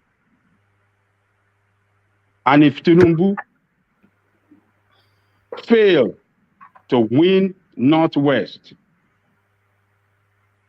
Tinubu will lose. Atiku only need South to win the presidency. South is the deciding factor for Atiku victory, while Northwest, Tinubu must win Northwest to either tie with Atiku, not tie, to either go into rerun with Atiku, or if he loses Northwest, that is the end of Tinubu. Atiku will be the next president. So, but all our people saying Atiku is going to lose in the North, is going to lose in this. When that election time comes, different dimension will be put into play. Particularly tribal politics will be put into play across the country, and that will change the direction of the election result completely. But Southwest will be the deciding region for Atiku victory, and Northwest, if Tinubu could win obviously in the Northwest, yes. I heard you when you were saying about that. Let me ask this question first. If you were to ask to make that decision between Obi and Kwankwaso, who do you think should step down? Who do you think should deputize the other? If I had to make a decision between two of them, yeah, if you were to advise them for each of them to step down for the other person, who would you say should step down for the other? I have another question to that, a leading question to that. I have said it that the way it is now. I know, but I know. Yeah. But if you were to given that, okay, let's take out those. If it was your decision, who would you ask to step down for whom and why? We have to look at so many factors to consider who should be the head of the factor. I mean, who should be the head of the ticket? Who has that political experience than other? That's number one. Kwankwaso have that. Who is more educated than the other? Kwankwaso has that. Who is more grassrooted politician than the other and connected nationally? I mean, let me just say, who is grassrooted politician than the other? Kwankwaso had that. who is more connected nationally than the other. Kwankwaso has that. I have to consider so many things before I say, okay, this is number one. So to me, it looks like Kwankwaso is on top, above him. I'm not just going to follow sentiment. Let me look at various factors to look at who have that strength, political strength, and who has been in politics and played the politics well than the other. Kwankwaso is on top of Peter Obi, and that is what is going to determine who should be on top of the ticket. Adan Lekoko, have you not just decided that you want Kwankwaso and then because there's a counter narrative. If you are saying who has the momentum of the day, you say Peter Obi has the momentum. Yes, who have the momentum of the day? Yeah. Who have the momentum on the day? Peter Obi has the momentum on the day, and the momentum of the day, we have to categorize it. Momentum on the ground, momentum on the internet. Momentum on the ground, we can say Kwankwaso, or we might just say, okay, let's give it 50-50. But on the internet, around the world, is Peter Obi. And momentum does not win the election. Momentum does not win the election. Momentum on the internet does not translate to electoral victory. So a lot of things we have to consider before we can say who to be on top of the game or not. But the way it is, between both of them now, they shouldn't merge. They have to go and slug it out. Let the election result come out. That is when we will know who is really on top. Whoever come on top, that will give us an history right there that we can use to consider. There's one factor you actually forget to consider. What factor is that? The factor that Buhari came from the northwest, and another northwest coming from that angle. Well, that is a factor. That factor right there. Yes, it's a factor this time that we have to consider. Not to mention that it was a Fulani too. Yeah, we want to look at that factor. Yes, on that factor we can say, yes, because Buhari is from the north. Yes, let us give another part of the country the chance. But if you want to go on the basis of our constitution, the constitution does not recognize turn by turn.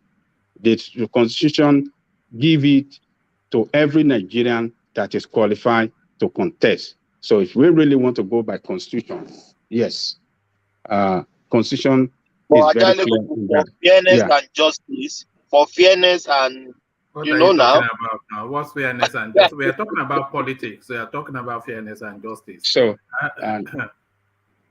so the constitution doesn't recognize turn by turn. The constitution give it out as opportunity for every Nigerian that is interested to jump into the race. So, so your conclusion is that Kwankwaso is a more senior politician than Obi and more electable. But would you say it's more electable though? That's the thing. Is it more electable than Obi? Because ultimately it's about the election. Is it more electable? A lot of people will say it's not. Well, we can say well,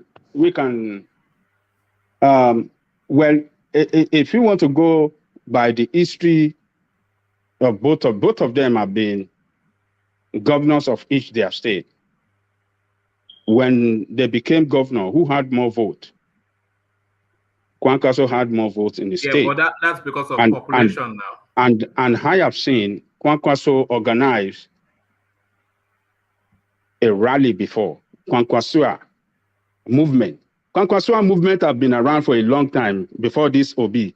This Obi movement that we are talking about, you have to give it to Atiku. Atiku is the one that made Obi what he is today. If Atiku had not picked Obi in 2019, nobody would have known Obi today. it is that slot for vice president that gave him that strength. No, I don't think so. Hold on. I don't think so. Hold on. That slot for vice president gave him that national appeal. That was what it came into national appeal when Atiku gave him that, what do you call it? The vice president in 2019. And that is what he capitalized upon. That is what gave him the confidence to come out this time to say he wants to be president. If he had not been given that, what do you call it? That presidential slot, that vice president slot by what do you call it? By Atiku. Maybe it wouldn't have been, maybe it wouldn't be in the play at all. It would have been a politician like what do you call this? Pious. It would have been on the same level right there. Somebody that had been in politics for a long time, but is not known on the national stage as we now. Sorry, Ajane Koko. Emmanuel, why don't you think so? Because I'm not sure that you can disagree with what Ajane Koko said, but you seem to disagree. But why? Why do you not think that it was Atiku making him vice president that brought him into national prominence? You can say the same thing about Atiku too. Hold on. Yeah, but you can say the same thing about Atiku, but you can certainly say that about Obi. But why do you disagree, Emmanuel? Well, the reason why I disagree is what actually made Obi this popular is the interview he has in the Brekete family, not that vice president of a thing. When did he have the interview? When? He had the interview even before the primaries. This year? Yes, he has interviews before. What Ajane Koko was saying was when Atiku made him vice president, gave him the vice presidential slot in 2019, that was what brought him to national prominence. Before that, it was just another random former governor, which there are. I think it's not fair, but Wike got somewhere without needing any presidential kind of nomination. So how did Wike do it if I can come from nowhere? So it's not fair for people to just say because of Atiku he got to where he did. Exactly, it's not. Did you know about Peter Obi before 2019? Yes. No, I didn't. I know a lot of people talk about to be fair, I don't know. They talk about people like Odili. He wasn't a senior politician. Yeah, but that is what is allowed to happen in politics. So it's not fair for people to just be rating people because some other person. The same thing can be said for Atiku.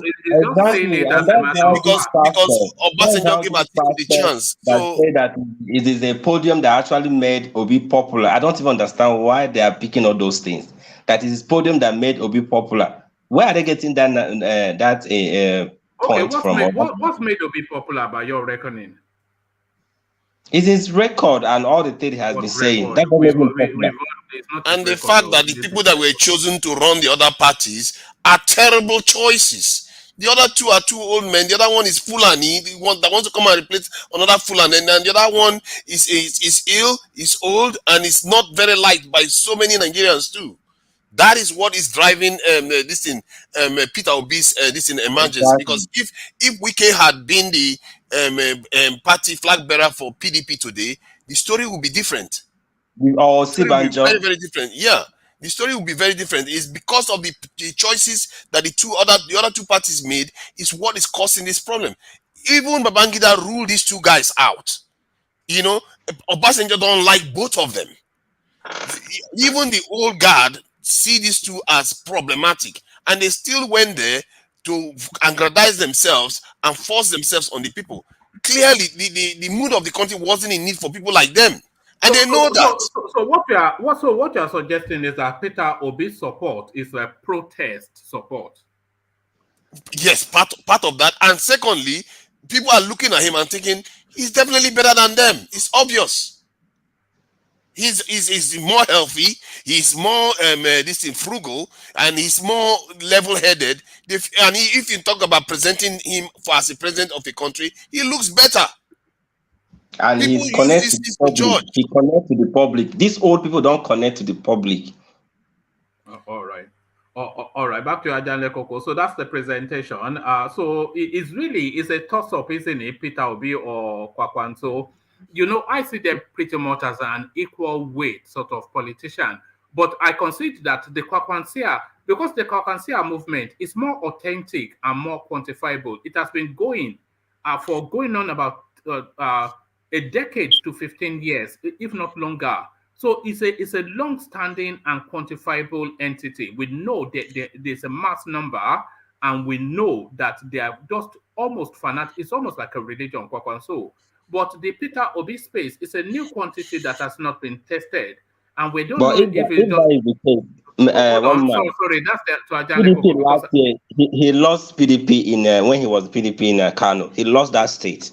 no, he did not, but that's a different matter. But let Ajanle Koko contend that. But so then I'll go on from Ajanle Koko to Niger. But Ajanle Koko, there's a lot to say. They are equal measure politicians because Kwakwanso essentially a single state politician with spillovers to satellite states, and Peter Obi essentially a single region politician with spillovers to other spaces.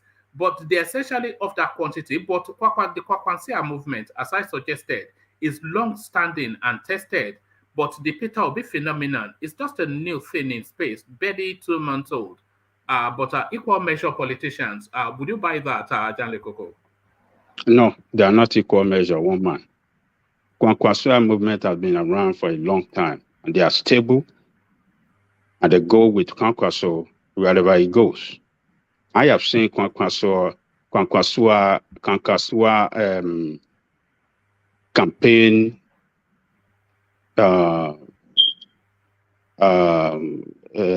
organized campaign before that. The number of those people that came to that campaign, there were almost 1 million people, according to information. This Kwankwasoa movement is a grassroots movement. It's not a movement online like that of Obi. And they're stable, and the election winner. They win the election. So Obi is, like I said earlier, is Atiku. And Obi will forever be grateful to Atiku. Atiku is the one that brought him to limelight. If Atiku had not chosen him as the vice president in 2019, Obi will not be in play today. Obi will not be in play today at all. Nobody will listen to him. So, but Kwankwasoa movement, they have been around for a long time. The grassroots mobilizer, they are stable and they are there for that movement. And what that movement represents, Talakawas and other people that have been elevated from poverty, elevated out of poverty. When Kwankwaso was a governor, it transformed the life of a lot by giving them medication, by doing a lot of things that transformed their life. They have a lot of professionals, a very field of life in that movement. They are not just, online. No, they are on the ground, and they are well organized. So we have to define them clearly. Obi will only prove to us if his movement is a well-organized movement. After the election, the result will tell us, and if he can carry them along for another 5 or another 10 years. Kwankwasoa movement have been coming a long way for over maybe 2 decades now. And they're still with him. That's a movement. And they're stable and they're reliable. So the last election was rigged. He won Kano, but it was rigged. They went into rerun, even though they have 3 politicians that are the most powerful politician in Kano, Shekarau, Kankastua and Janjude. During the last election, governorship, Chekarau and Janjude were in the same political party, APC. Kankastua still beat them. He forced them into rerun. It was at the rerun, one local government that rigged for Ganduje to win again. So that is just a fact. It's not sentiment or hatred against Obi. It's just a fact. Yes. Can you hear me? Yes, I'm hearing you. Now, my lead-up question, I heard what you said. If I were to go by what you said, well, there's fact to what you said concerning the pedigree of these two people. Koko also seems to have a little bit of edge above Obi. But somebody asked you the question, considering the state of the nation, the country, of Nigeria is not a nation. The state of the country right now, Nigeria, knowing that a Fulani man is there. Let me not go into all of that. Let me rush through. So now, considering all of that, given all of that, in addition to that, well, another thing I want to say to you is this: did you watch that interview, the full interview on Arise, this man Galadima? And I watched it. On channels. Sorry, what's the follow-on question for time? Yeah. So you understand that this is about ego. This is not about pedigree as such. Well, you can throw out this pedigree there. This is what I've done, whatever. But then you see, for me, my question I want to ask you is this: Did you watch that interview? I watched it. Okay. Let me just leave it at that. Maybe when it's my turn, I will be able to speak. No. I asked a follow-on question so that. I just want to. I'm basing my whatever I'm going to say. The question I just want to ask him is, I let Coco watch it. He even sent the clip to me. So yeah. Okay, so since he watched it, no problem. Maybe when it's my own turn, I will discuss more. All right, brilliant. So Ajale Coco, round off your thoughts. I'll still do the rounds again, but I want to touch everybody. So round off your thoughts on that space, and then I want to put a different talking point to Niger. Okay, so right now, the way we see it, as I was saying, the way the election is going to, what is going to play out in this election, largely going to be tribal vote. We're going to see tribal vote. This is going to be the most. I was just saying that this is going to be a Wazobia election. So yes. It's going to be it already. Yeah, right. It's going to be Wazobia, and then we have Atiku Kwakwanso Zo, and then we have Peter Obi Bia. So it's going to be an ethnic election. That's what that is what it is. It's a Wazobia election. Yeah, it's going to be. I agree with you, woman. It's going to be tribal. It's going to be Wazobia election, and Tinubu is not going to find it easy because he have a problem with the vice president is going to choose Muslim. That's going to cause uproar across the country. The Christian going to come out strongly against him, against that choice.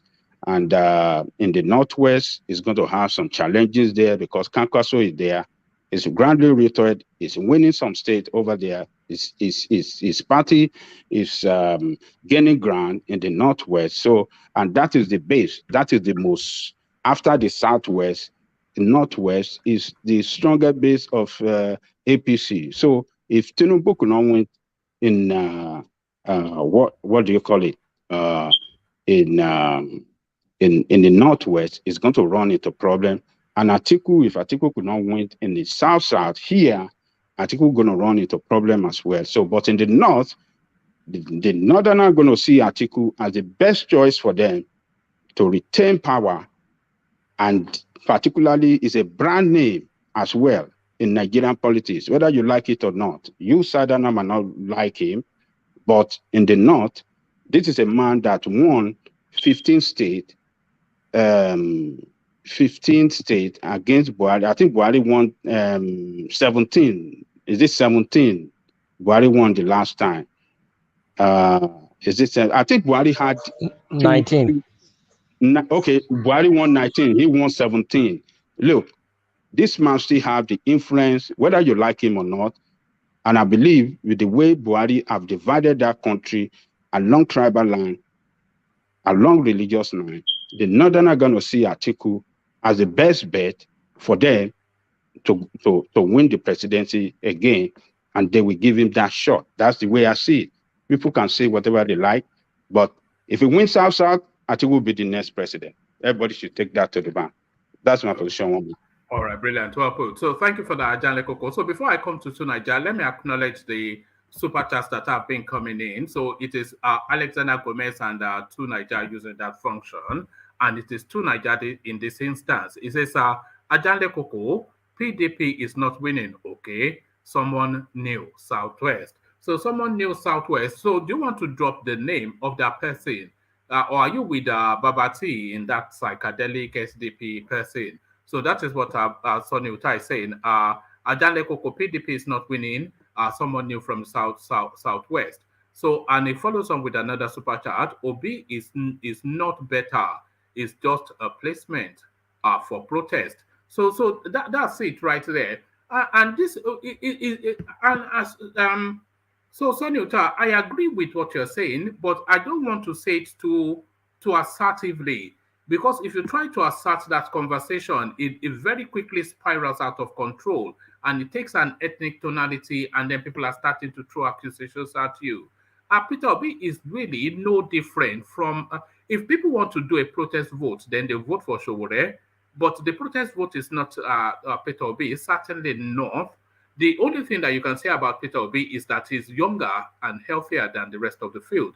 So if you remove that, if those are the basis for voting, then vote Peter Obi. But anything outside of that, we've gone through his record in Anambra. It's nothing. It's below par. His record in Anambra, both in governance, in security, in everything. Peter Obi was the governor of a mono-ethnic, mono-religious state, and you are asking him to come and manage the complexity that is Nigeria, based on his pedestrian records as Anambra, and the allegations of corruption, of course, he has his own quota. So I'm not quite sure where this where Peter Obi was a PDP from 2014 till 2 months ago, and he's coming to go against all of this. Is he coming to go against himself? From 2014 till 2 months ago, he was PDP. So what are we talking about even? But there it is. It's just it's just yam, isn't it, really? It's just yam. But there it is. Let me come to you too, Niger. And let me take you to a completely different talking point to Niger. So I'm taking you to the ever-going search for the Tinubu vice president. So just 2 sessions or so ago, they were telling us that they've settled to a short list of Shetima and Zulum. So now they have jettisoned that, and they're looking at El Rufai, the argument being that the Northwest has the largest voting bloc in Nigeria. And with El Rufai, they stand a good chance of getting a good quantity of votes from that space. So El Rufai as a running mate. So how are you digesting that? Are you looking at it from the religious angle, Muslim, or are you looking beyond that to the personality of El Rufai? And if you are, do you think he's the best fit to land Tinubu the presidency? All of that to Niger. I think from what I've seen from Zulum, I don't know a lot about them individually, but I've heard more from Rufai publicly than I've heard from Zulum, and both of them sound like they know what they are talking about.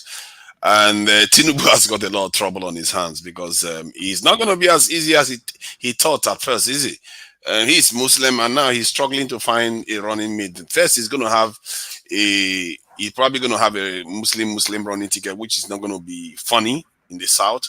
And that's the thing. People are, predicting results based on previous results, and they forget that the previous elections didn't produce 2 candidates that the two major parties produced that the people don't like.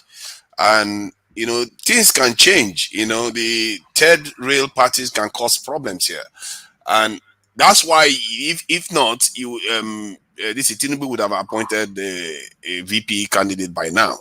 I think it's because he knows this is going to be tricky, and who knows? I like El Rufai more because he is very conscious about security, and he's made a lot of pronouncements about the way the current government is taking security. They are not taking it seriously enough. I like him for that reason. I think Tinubu in the end will have to choose based on either political reasons or just somebody that will get his message out there, because sometimes that is what you need. Tinubu has already got the money and he's probably got the connection. So sometimes getting the message out should be his priority. That said, regarding what Ajan Lekoko said about how Peter Obi is coming across, I think most of it is quite unfair statement to be making about Peter Obi. And what people don't fail to understand is that yes, the Igbo people have not done themselves a lot of good when it comes to voting uniformly. But I won't be surprised this time they do. And if they do, that is gonna hurt. It's gonna hurt all the other parties big time. And you guys might be surprised. And the South is not exactly completely oblivious of Peter Obi. They are not that enamored with the two other candidates. I don't think anybody in the South is excited about Atiku, and definitely they are not excited about Tinubu. So I don't know where you guys got the idea that these guys are just going to come. Yeah, maybe their governors might do some good work for them. But Peter Obi is overlapping that right now because everybody's talking about Peter Obi, and I think he should make hay while the sun shines. And I don't know, somebody was saying maybe he should wait. Why should he wait? He's got an advantage. He should use it as much as he can. And if God forbid, or not God forbid, or whatever, he gets lucky that Wike goes on his side, that is gonna be cataclysmic for any of the other candidates in the South and the Southeast. And then the momentum will even build even further. Because what they did to Wike in the PDP, I think they've got to pay for it. And what APC did by choosing Tinubu, they need to pay for it too. How can they choose two old people and the other guy represents another Fulani that has been in office before and has run for office before and lost? What is is this all we have to offer for this country? They need to pay. Can you realistically see Peter Obi being the next president of Nigeria? There is no part that I can see yet, but there was no part for Macron. There was no part for Obama. No. Those are sophisticated democracies now. Oh my God, they are human beings. They don't have 5 heads. Let's not keep acting as if this is. You could be surprised. Tinubu will faint on stage one day, and suddenly his vote collapses. This is politics. You don't know what could happen. Anything is possible, and Peter Obi has momentum. Is stronger right now. And anything can happen any moment in politics. We just assume that everything's going to play out according to the script. It's not always going to play out that way.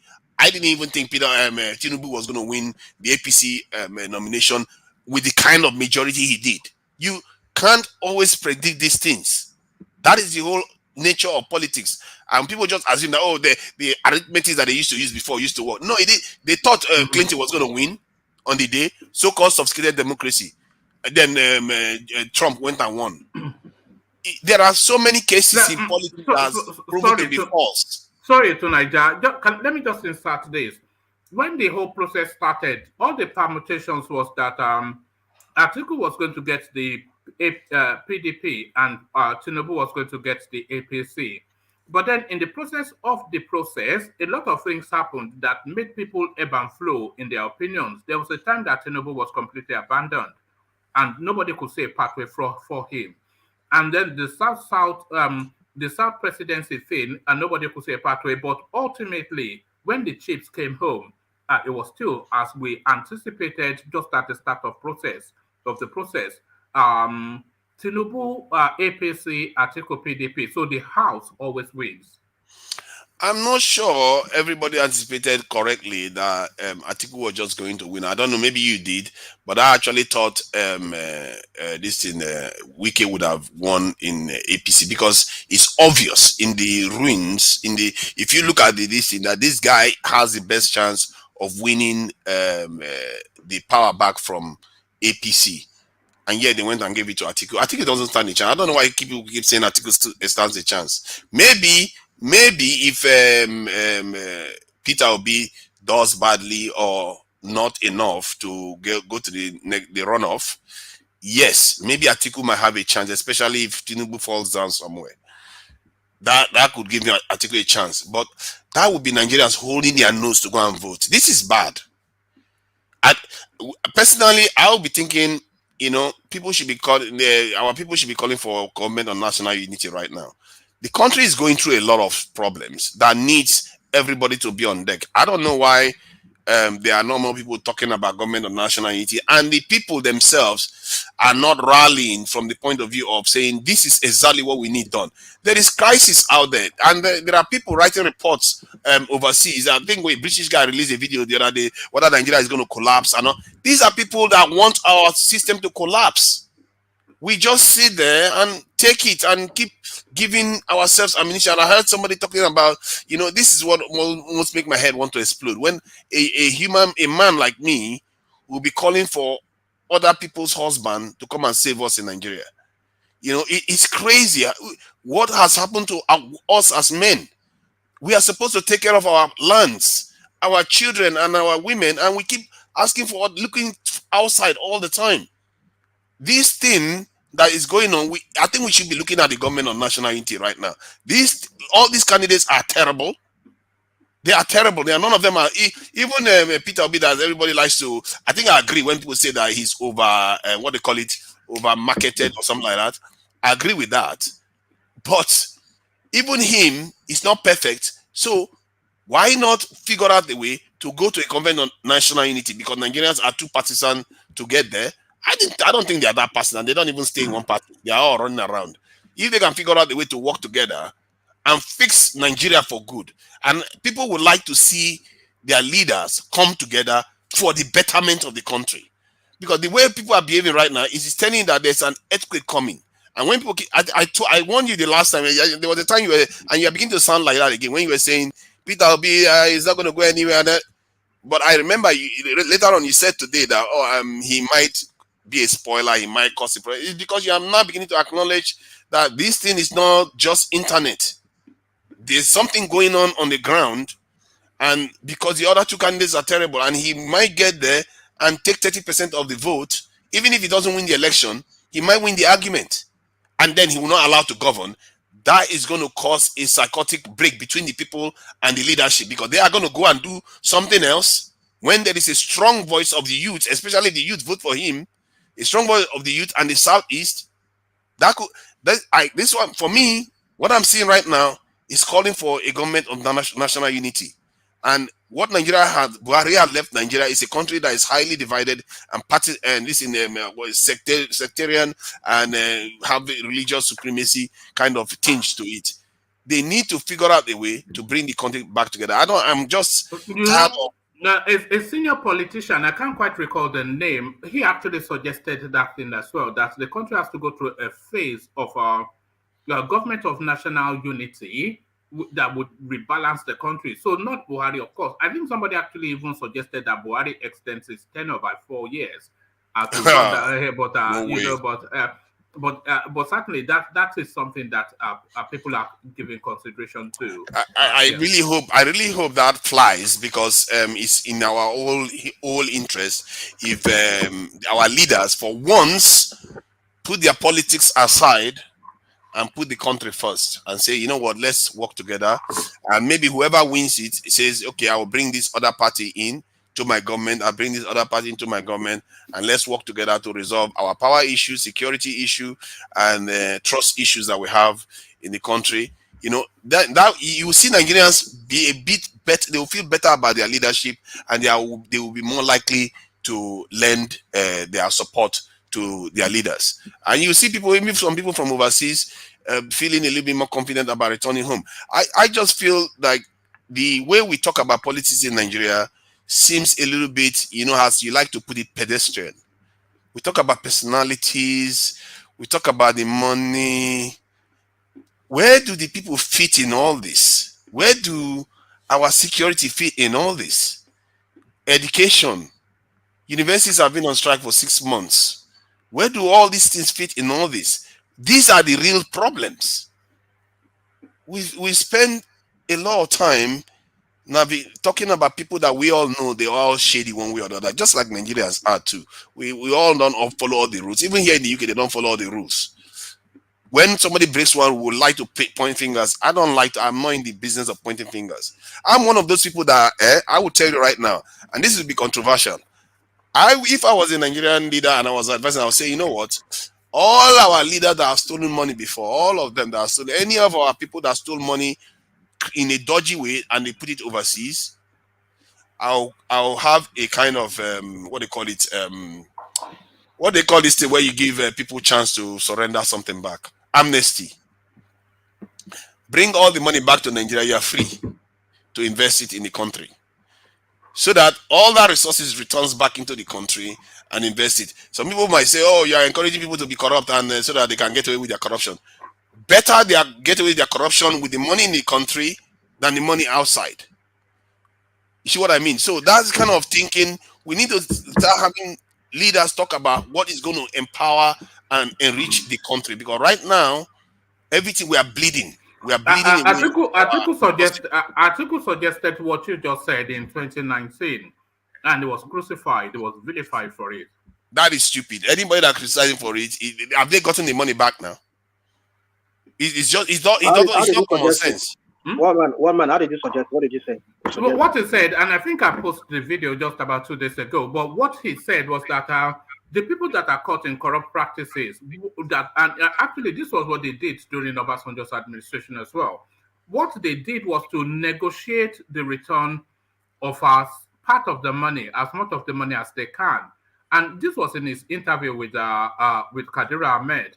And then she was then putting it as, I think you might want to put it, that what this incentivizes then people not to steal. So Atiku then countered that you have to make the choice either between moral rectitude or getting the money back to develop your country. If these people steal like about $5 billion and you want to take them through the legal process, they will bury you there, both in Nigeria and internationally, because they have the war chest. But if you can negotiate back $2 billion or even $3 billion or even $4 billion, and then allow them to keep $1 billion, then that is $4 billion that you get back into the economy. So that was what he was proposing. I will have a blanket amnesty, not even negotiate. I'll say, bring everything back, it's yours, as long as you invested in the country. Because that is when people act like moral, listen, the moral imperative is for people to have jobs and have money in their food on their table. When the money is taken overseas, that money is being used to feed other people's children overseas while our own children starve. Corruption doesn't do them harm because the money is spent in their countries, but it does us harm because most of our resources, the money that they steal, they take it overseas to put their children in overseas. We have to start learning common sense economy where we spend money in-house. There is this thing that they talk about how many times money circles communities. We don't keep money. Our money is always leaving the country. Our people are running away from the country. We have to start looking inward. This thing where we keep expecting other people to come and save us, they are not. Our leaders are not this. They are not savers. Only us can save ourselves. I keep repeating this over and over again. The moment we start realizing that we can decide what our leaders do, then you start changing your country. That is what changes countries. If something is happening in America right now and you see their leader misbehave, they will not be able to go back to their constituency. They will be afraid. In the same thing in the UK, as a matter of fact, they even killed MPs here in the UK now because I think one of them was supporting people in the UK being in the EU. Just that alone caused her death. So you can see that people here, they don't take their politics as a joke because they believe that when they give power to the government better give them what they want. And the same thing with France. That's one thing I like about France. I hate France for all the wickedness that they perpetrate on the continent. But the people, that egalite attitude that they have, if you trample on it once, you're going to have problems. And everybody will back each other. But this thing where we say, okay, the North is doing their own thing, the South is doing their own thing, Kwankwaso is doing his old school stuff, Peter Obi is new, it's not going to get us anywhere. In the end, the people in the middle, I like what this guy said, Ajanle Koko said, about Kwankwaso helping the poor people in his country, in his states. He got, he made a lot of people better off. So that's the kind of stuff that gets politicians somewhere. if they could have found a way, if he could have found a way to work with Peter without necessarily having him as a running mate or them even working at the same party, because like in the UK, you can cooperate with another political party to achieve things like in the House of, this in the Parliament.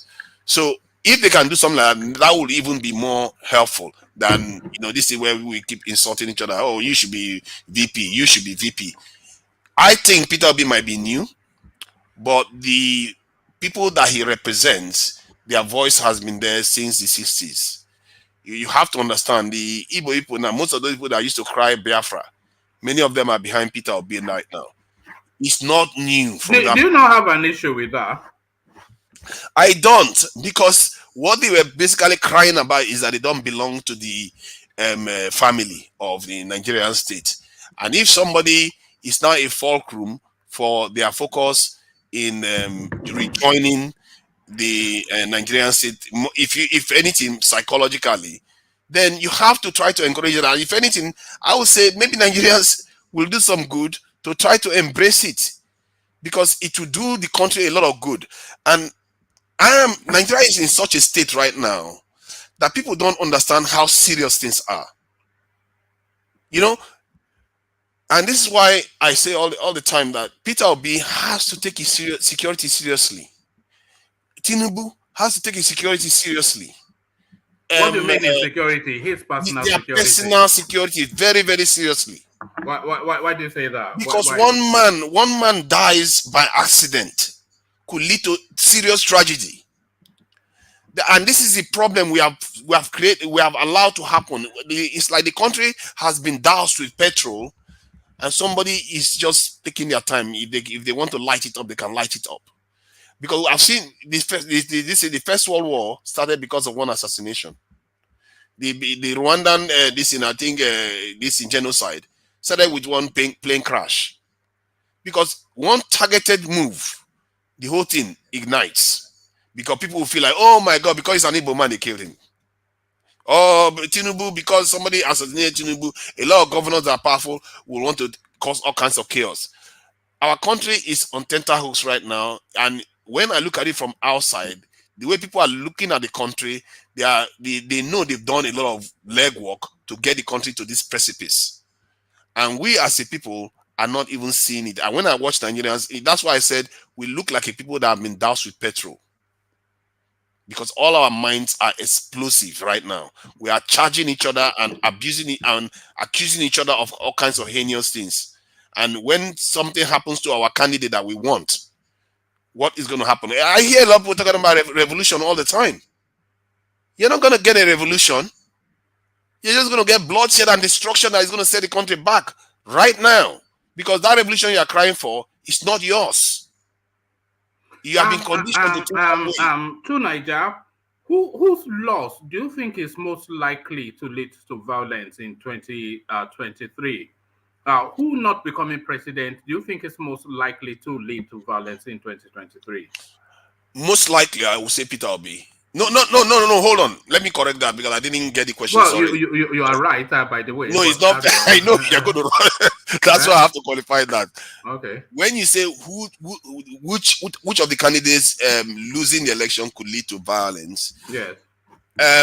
You know what? I can't exactly say that because it will depend on the context. But I thought you were asking which of the candidates. No, that's the question. Any of them dies by accident. If any of them dies by accident, not die by what you said originally. Who losing the election is most likely to lead to violence? You know what? I don't know. It depends on what happens. If somebody feels one side is cheated, it's going to lead to speculate. Yeah, no, I don't know. If I am to speculate, and if it's a presidential election, you know what? The two old candidates are so old. Nobody wants to die for them. I can tell you that right now. And maybe Peter Obi went to the runoff and he lost. Yes, but I will tell you right now, nobody wants to die for Atiku. Nobody wants to die for Tinubu. That he will pay those talks to go out there and cause problem, but it's not going to matter much. Who is going to want to fight for them? You see, because what I'm seeing of the Peter Obi narrative is that the followership is so fanatical that I'm not sure that they will accept a loss, even though if he loses legitimately, which he might likely well do, they will still you'll still see them on the streets wreaking havoc. I think I would like to defer to Peter Obi that he will accept it. I think No, he will, if but Peter his Obi followers, if he comes out openly and says, you know what, my next time we have another chance at this next 4 or 5 years, I think they will listen. It's not going to get out of control. But if he goes and does the opposite, then chaos will ensue. And you can never put it up. You can never trust anybody with these things. And all these things concern me a lot. It really does concern me because there's too many gaps in my mind. Because in my mind, the way he operates is security. What could cause problems? And all these gaps we are seeing here could lead to problems where what if this guy, because I don't trust anybody. What if this guy, his whole purpose was to light up the match? And then when people like Peter Obi, his purpose was to light up the match. He comes in, runs, and then everybody was watching misdirected to think that it's Kanu. And people watch him, then he comes to that, they says, you know what, they cheated me. Then all hell breaks loose. He could do that. Because maybe that is his whole mandate. And this is why I insist. Never trust your leaders that fly overseas and talk to foreigners you don't even have a clue about. Never trust them. Why should you trust them? Most Nigerians have not been there. Most Nigerians don't even understand the complicated nature of power, how these people are controlled. And you trust them when they go there and come back and they are going to do stuff good for you. All the times we've trusted leaders before, where did he get us? He didn't get us anywhere. The only time things get us somewhere are you now saying we should not have a leader that can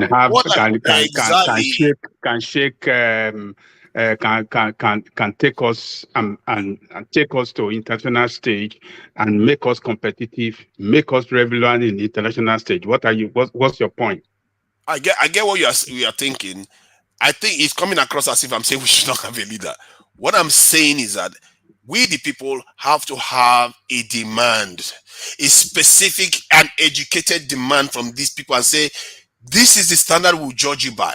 And we'll be judging you every single day based on it. If you step out of line, we know you are betraying us. And I believe that these kind of demands should be coming from a collected priorities for Nigerians through the NLC, as to education department, health, all of them collate all the top demands, and they should be coming up throughout that before any election and say, you know what, this is what everybody, all the organization that is working on behalf of millions of Nigerians, this is what we want to see from our government. This is our priorities, and which politician is going to do it for us. If any of the politicians don't fall short of it, but all the politicians are going to speak to the priorities of Nigeria. I mean, they all know what the problems are, and I don't think they'll be speaking about something that is obscure. They will be telling them about insecurity. They will be telling them about power, and they will be telling them about education. So this is what. I mean, what else are they going to talk about? The problem with that is that they will tell people what they want to hear. They will not tell people the truth. Yeah, and that's what politicians do. Well, that is why you need the people to, because can you imagine if it was politicians that went and did the NSAS protest? What do you think they would demand for? the demand would completely be mangled and disfigured. This is why it shouldn't be in their hands. It should be in the hands of the ones that are closest to the people, that come up with these ideas and say, you know what, these are the things the people really want. They want power supply. Like, they don't want you to even deviate 1 second from that. If you ask them that, you will say these things based on the fact that you've confirmed from the people that they are willing to pay for these things, and they are willing to fight for these things, and they are willing to really die for these things. Wait, can I ask you a question, because it kept saying the people? Okay, based on what you have seen, are there any indications that the people are ready to take the bull by the horn to make these people accountable? Do you have any indications suggesting to you that? I think the people are ready. I think the people are ready. They just don't have they don't have the vehicle. That's the problem. And if you look at what happened with NSAS and the anger on the streets, people are tired. They don't have the vehicle yet, and I think part of the problem is that all these groups. They have the vehicle. They have the What is the vehicle, vehicle? but they are not courageous. Showore vehicle is the vehicle of the that people. does not have See, any. You might want to Showore is disagree. not clear. Hold on. There's no Showore vehicle. Yeah. Showore vehicle is the vehicle for the people. But you people like politicians. You don't want to join the vehicle that fight for your right, fight for your freedom, and that is the problem. That is the problem with Nigerian people right there.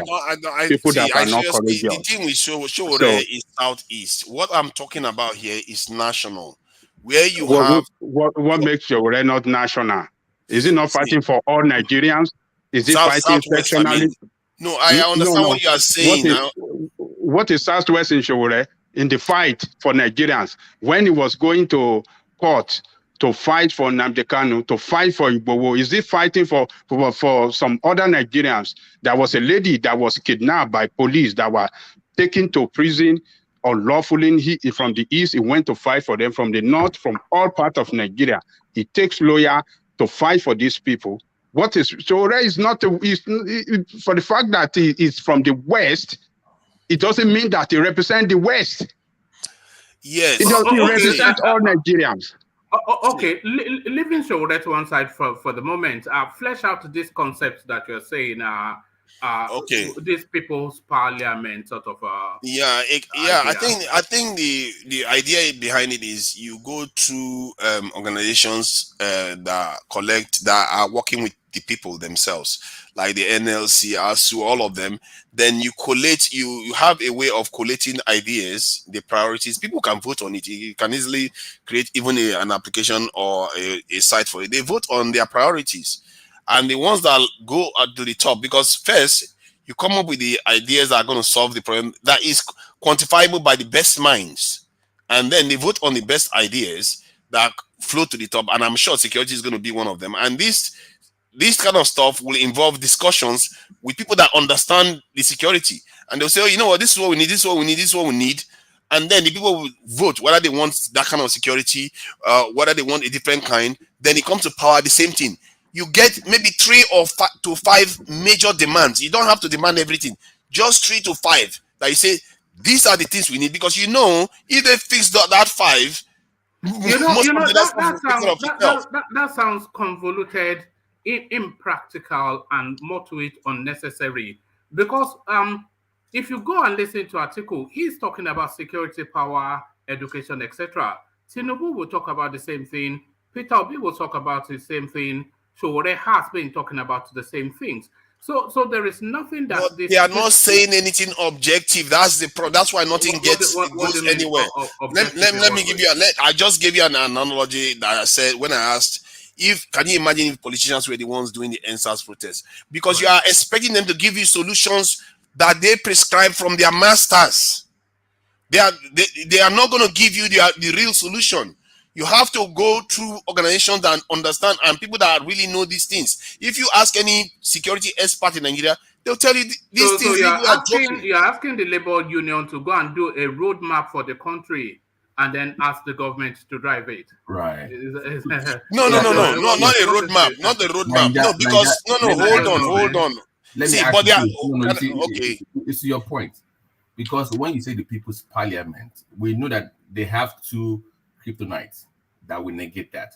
That is religious differences and cultural differences.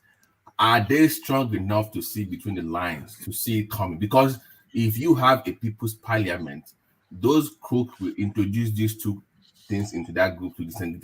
And it has always worked in Nigeria's history that each time you have the People's Parliament, they introduce those 2 differences between that. So when I asked you earlier about are Nigerians ready, my question was actually towards those 2 things. That are they ready? Are they strong enough politically to withstand that when those things are introduced, like those cultural differences are introduced on them? Are they strong enough to buffer that where it does not affect the People's Parliament? That's my question to you. I don't know what I would call it, even a people's parliament, because it's not everybody that is gathered there and all the rest. You are just collecting information. And about the statement that Mo said about the NLC lays the roadmap and the federal government has to fulfill it. That's not what I'm saying. But this same NLC is capable of threatening the federal government with protests if they try to remove a few subsidies. They have to also take responsibility for channeling the views of their listing members. And when you because if you see an NLC now, you tell them, you know what, maybe we should get 1 million soldiers, and they kick against it. You tell them, you know what, that's labor, and they are going to go and you are going to give a lot of you youths jobs. How can you fight against that? There are so many things that are not being done. These organizations claim to be responsible for the people, but they are all just there complaining. They are not doing anything. What is the purpose of labor union if they cannot even canvass the views of their members and have them carved in stone? There's no labor union. required. You know that there's no labor union per se in Nigeria right now. You know that. But there's 1,001 strikes in Nigeria. No. I'm saying speak to the reality of the Nigerian political space is my point. Speak to the reality. You know there's no real labor union that can defend the people enough. You know that. No, so that reality. See, I'm not saying they should defend the people. I'm just saying they should canvass the views of the people. They should not force them. Just get their views, what they consider priority. Tell them, did you support this? If you have the video, you let them know what they support and say, politicians, this is what they want to see. Who are they? I just told you they don't function in the way they're supposed to. So what are you talking about? The labor movement in Nigeria is not strong enough to do what you're talking about. So who are they? Okay, so if you are saying they are not strong enough, but they are capable of stopping the federal government's policies and capable of disrupting the state. No, strike is for salaries and benefit for federal workers, not the people entirely. But the workers are the people. No, but how many people work for the government? How many people work for the government in Nigeria? You see, that's the thing. National Labour Congress shouldn't only be for only a specific area. Speak to the reality of Nigerian. Are you saying they should transmute into a political party? No, they don't need to become. You see, that's why they have to be apolitical. They are supposed to just canvass the views of the people. So, because we know now in the context of Nigeria that the politicians mangle our vision and mangle our need, and as if anything, they pander to it and don't give it to us. I remember Bolaige saying that by the time I leave office, they will have 24/7 power supply in Nigeria. No, it didn't happen, and that was a long time ago. That's more than 20 years ago. This is we have been lied to repeatedly over and over again. The people have to figure out a way to take power into their own hands. I don't want it to be on the streets, so we have to come up with a formula for doing it, because that's the only way to do it. How will we figure it out? How will we figure it out? How? Technology can help. Technology can help canvas information, and organizations that are capable of doing it. You don't have to. It can even be new organization. It doesn't even matter. You can bring labor union, bring ASU, bring teachers union, healthcare union, military. Can you imagine a body that canvasses the voice of the military and says, we want to grow our military? You know what that means? You are on the side of some of the most powerful forces in the country. Can you even imagine that? I don't understand how some of all these unions weaken themselves. They don't even understand that the state Nigeria is in right now, you can be on the side of the establishment, and it's a win-win. If you're on the side of the police, you're on the side of the military, you're on the side of the customs, you're on the side of the students, and who is going to fight you? They will fear you. If anything, they will fear you. Who is going to fight you? And to me, it's an easy lift. It's not even that hard. It's not like you're trying to protest against the military. You're saying it's not fair for one Nigerian soldier to be defending 2,000 citizens. You are seeing their pain. I won't join a military like that. It's a stress. I won't join a police force where they don't even give them proper benefits. They don't pay them well, and they are always stressed because they are undermanned. If you fight on the side of these people, they will support you. They will not go out and protest and shoot you. All right. Thank you. Thank you to Niger. So that's to Niger. Always coming with innovative ideas. So brilliant, innovative ideas. Stay with us. Let me go on from you for reasons of time to Niger to Kulata. So Kulata, are you ready? Have we got to Kulata? Are you still fighting them in the comment section? I'm ready. What's up? All right, brilliant. Good to have you, Kulata. So I want to take you to the space that to Niger was. So is this this pesky little question that is still Tinubu's running mate? So I think they are settled on the idea that they are going to run a northern, a Muslim ticket. So I think they are settled on that idea. But should they be is the one question. But to it more, if they are going to run a Muslim ticket, who should that northerner be? So just a couple of days ago, they were permutating with the name Shatima Zulum, but it looks as though now the front lead has been taken by El Rufai, who they are arguing he comes from a space that has the largest voting bloc in Nigeria. So El Rufai coming into play now. So if you had free hand, who would you choose for Tinubu's running mate?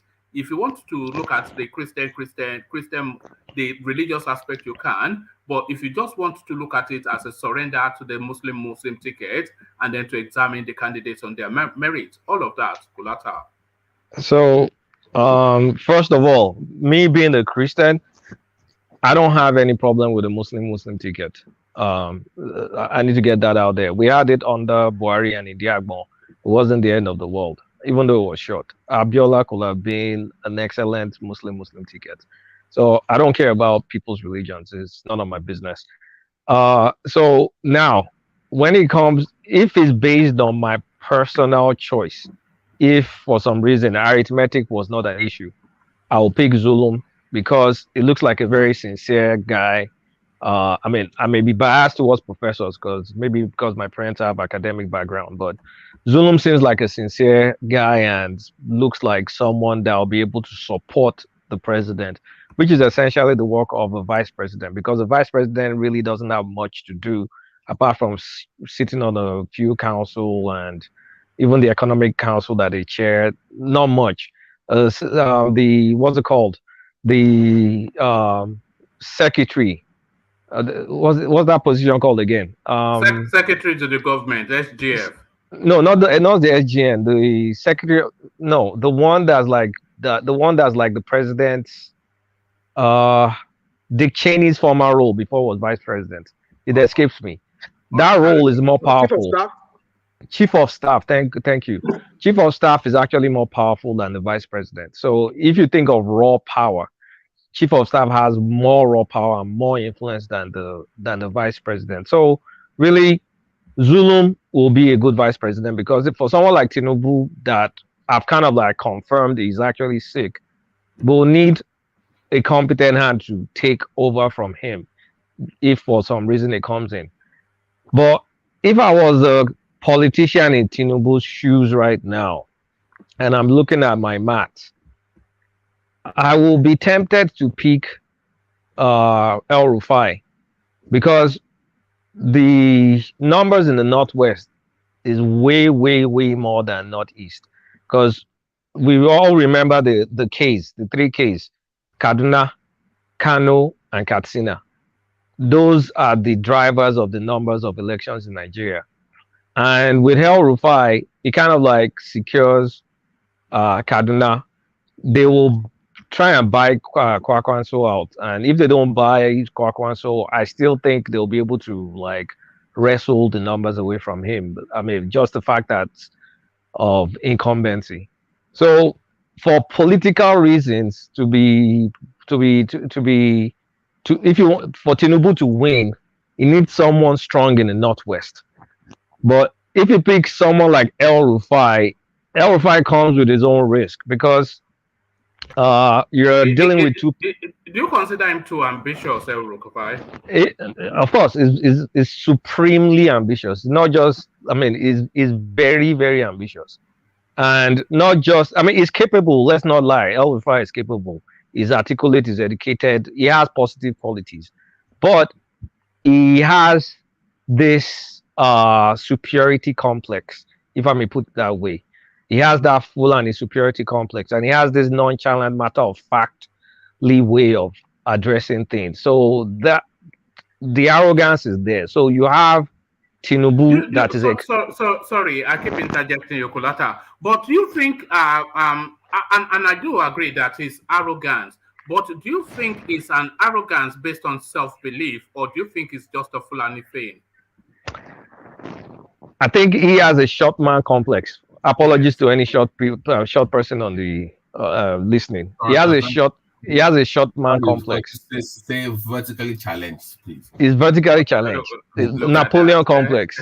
He has Napoleon complex, and again, he also has that Fulani superiority. You owe El Rufai an apology. If he was on the panel, like you'd be apologizing. Come on, man. Short man devil, as we say. But you see, we're gonna have two problems because Tinubu is arrogant. Tinubu is an arrogant guy. Like you can't have both Tinubu arrogant and El Rufai arrogant. Imagine a security situation happens. Tinubu will probably not just open his mouth, or if he opens his mouth, he may just blab nonsense. And then El Rufai they should be able to do good cop, bad cop. El Rufai will just get there too and kind of just say nonsense. El Rufai too, it's going to be a very, very insensitive administration. Because, Buhari is aloof. Tinubu is not aloof, but is just an extremely proud guy. And he doesn't show empathy like that. But on a personal level, many people say he's nice. But from a public facing role, I can't remember exactly how he did when he was Lagos State Governor. But of recent, lately, I think that power thing is getting into his head. So I really don't see him being able to handle all these sensitive security situations we're having. And if they win with a Muslim ticket, the level of arrogance is going to go up. It's not like Tinubu is a Yoruba man. We're not all that religious. So I don't think Tinubu will have any sort of like religious superiority complex or anything. Tinubu, I'm sure if he wasn't going to politics, he'll be going to church and mosque equally, just like most Yoruba people do. So I won't see Tinubu like doing anything. Like it won't come out to actually push Islam or put it in everybody's face. But El Rufai will be that person that will be pushing it in everybody's face, like matter of factly do your worst kind of disposition, because it's shown that in Kaduna, and it will only get worse because now it will be in Aso Rock, it will be in the seat of power, number 2. So they may win, but it's not going to be a fun 8 years. It's not going to be a fun 8 years. Yeah, now it'll be Atiku to Obasanjo revisited. Yeah, OBJ was there for 8 years. I don't think Tinubu will make it 4 years if he has El Rufai. That guy will get rid of him real quick. El Rufai, like Tinubu. First of all, we will know Tinubu if he gets there. He still has the faculties. Let's not lie. Tinubu will want to perform.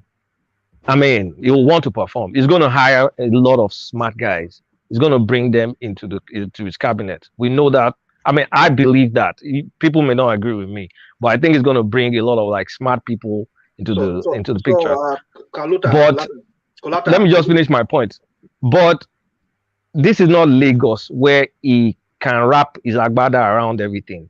We're talking about Nigeria with different parastatals, different ethnicities. It's more broken.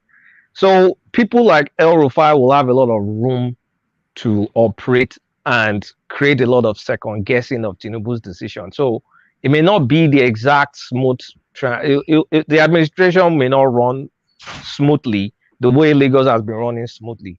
But if it was Zulum, on the other hand, I believe Zulum will come with a sincere purpose, sense of duties. Zulum will not be thinking his ambition 8 to 16 years down the line on like what El Rufai will be doing. So I feel El Rufai may jeopardize Tinubu's office. That's what I think, because he will be supremely ambitious. You can ask your question, sorry. All right, brilliant. All right, rational mind. If I forgot what I wanted to ask. Okay, just go on. All right, brilliant. Let me take you to another talking point, Kulata. Let me take you to this space of this is a bit of a nothing, and the fact that it's a talking point, it speaks to a lot of things. But actually, let me not take you there. Let me take you to Lai Mohammed instead. So the Americans pressuring the space, and he admits then that Boko Haram persecuting Christians in Nigeria. So Nigeria, they are looking to redesignate the country as a country of concern. The Americans are looking to do that. And I think five senators within that space, they've already spoken to Anthony Blinken just about concerns about the killings of Christians in Nigeria. So the Buhari administration, traditionally, they would deny this, but now the pressure mounts, and they finally acknowledged that there is persecution going, but they are attributing it to the insurgents. But really, it's the government, either overtly, wittingly, or unwittingly, are they not somewhat complicit in this now established persecution of Christians in Nigeria? He's saying they're just doing it to start a religious war. Is that sufficient enough of no, the Buhari's government is complicit in the religious persecution of minority Christians up north. I mean, it's only someone that's turned a blind eye that will know that they're not putting their best foot forward when it comes to preventing all these issues.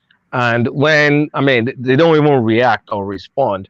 And then you have all this heavy-handedness that they will treat people in the southeast versus how they're going to treat other like cattle rustlers and kidnappers in the northwest. How long did it take them to kind of acknowledge that what the mayhem those people were creating and causing, that it was terrorism? How long? How fast did it take them to call IPOB a terrorist group? Like, it's not balanced. Like, you go to South, you want to go and bomb, you take the Navy and to try and attack all these South people that are fighting for their oil, their resources. You go to IPOB, you call it operation whatever, take a truckload of army people and go and consume them in the southeast. But when it comes to northwest, oh no, they're just bandits. They're just this. It takes you weeks before you even respond. And when you respond, you just give some empty platitude. I will respond with blah, blah, blah, blah, blah. And nothing happens. They capture some of these people.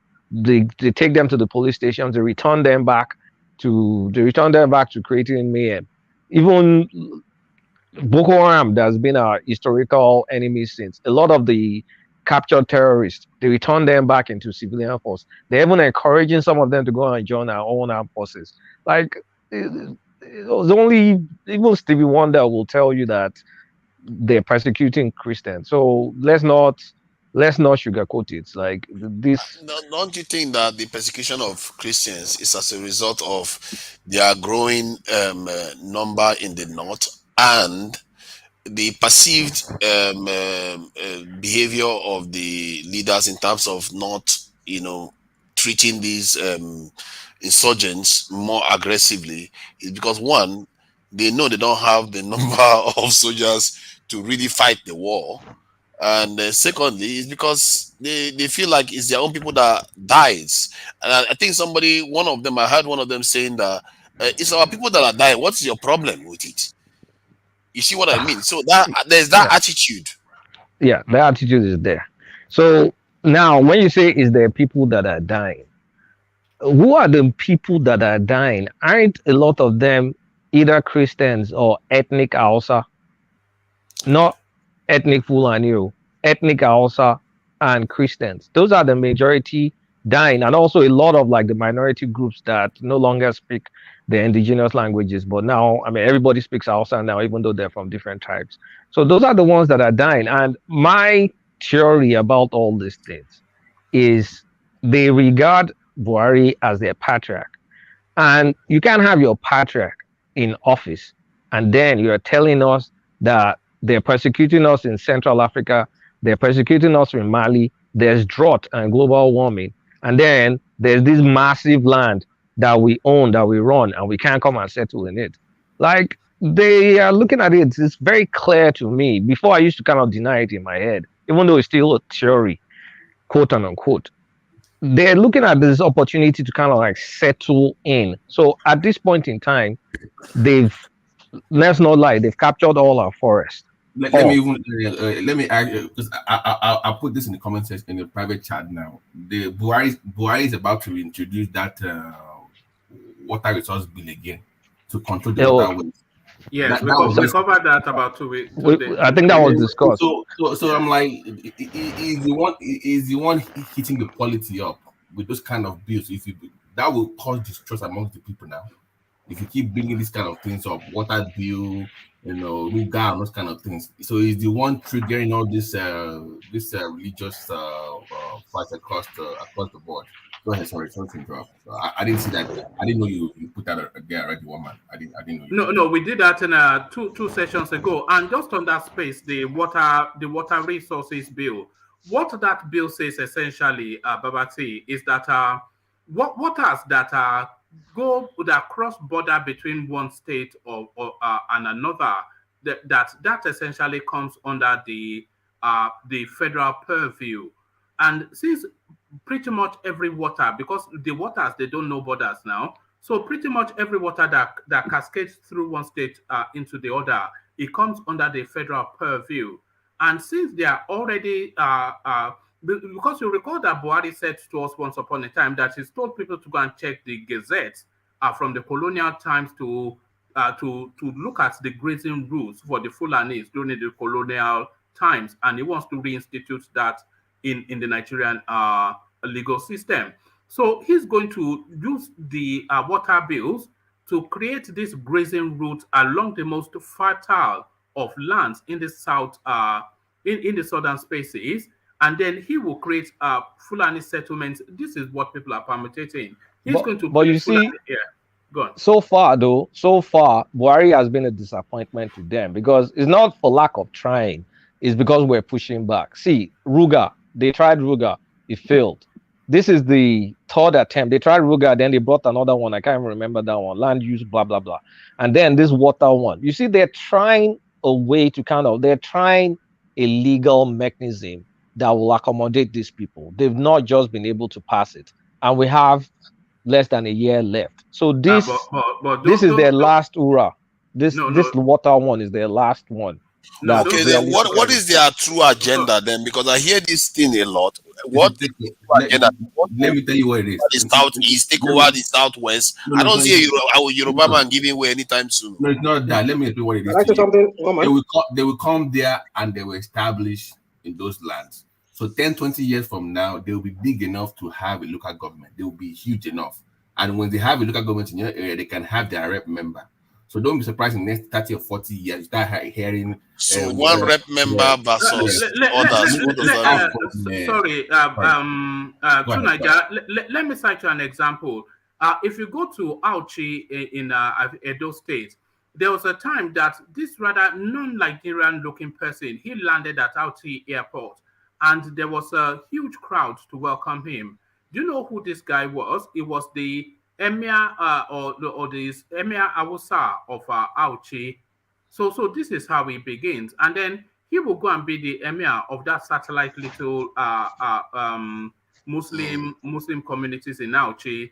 And then before you know it, the Auchi system will become an emirate system like they have in Ilorin. You know, it's the changing of demography, it's the recolonization of other people. I understand what you are saying. Yeah.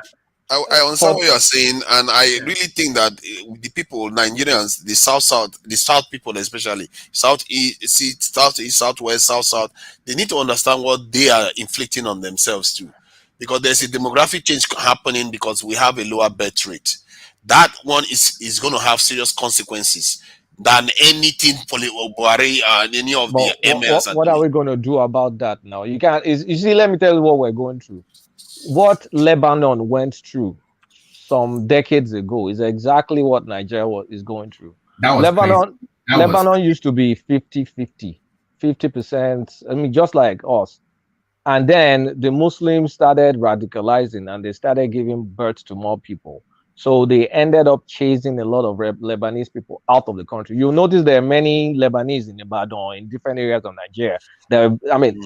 Third, second generation Lebanese, and also Mexico. So at this point in time, the number is so skewed. I think it's now But maybe you, but 70, you 30%. ask, what shall we do about it? We can't just throw our hands up in the air. They're having more children than us. We surrender. Are you You gonna have more children too. Yeah, but hold on. We don't do the only thing is we don't do irresponsible parenting largely in the southwest because or in the southern parts because you want to be able to train your children to evolve your lineage better than you have. And I think the average southerner, they see family as a unit of five. What mom, dad. That's more recent.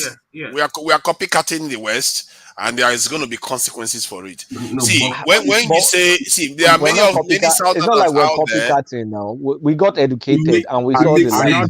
Another thing here. Yeah, Another consequences. thing here Yeah, one at a time. You don't marry more than one wife in the south here. In the north, bring back polygamy then. Hold on. You don't marry more than one wife.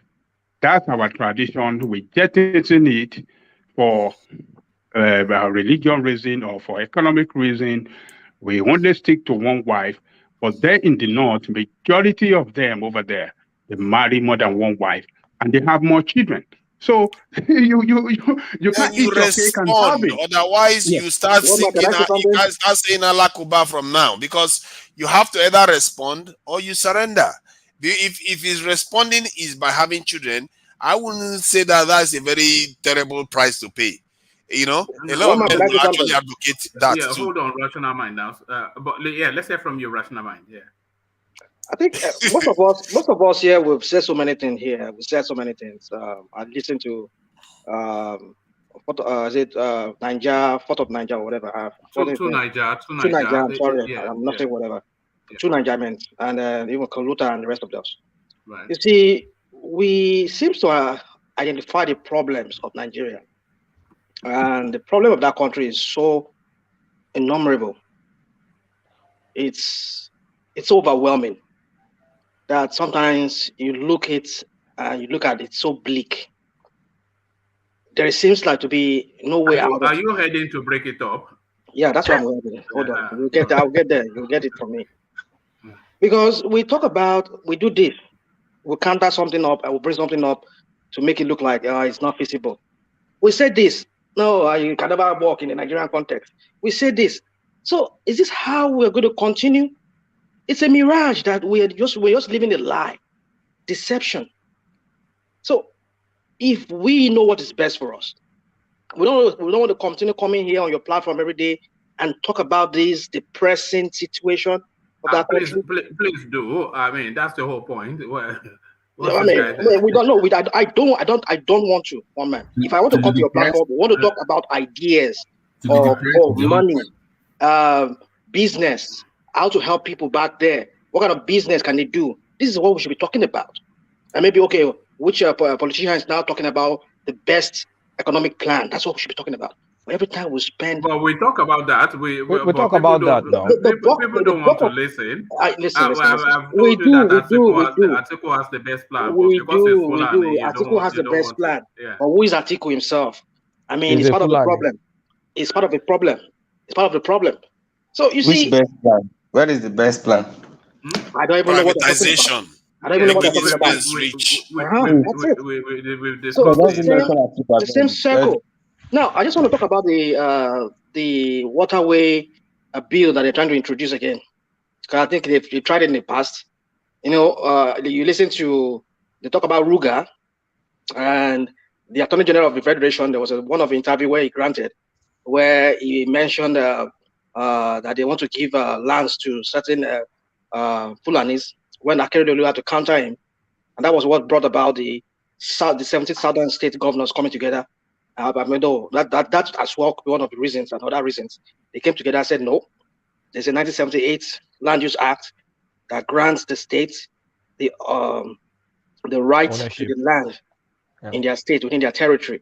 Now, like I said here on your platform some few days ago, this water bill is the final solution for them. Because if they can pass that through the Senate and the lower house, I tell you, these people, like we already painted a green picture here, that these people, imagine them on our waterways. Before you can go cross that river, go fish, or go do you're a fisherman, or you even need that water for your irrigation. You need approval. Approval from them. You need approval from a Fulani man. And if they start, the water bill won't they pass. have their own rep. Me, Rep member.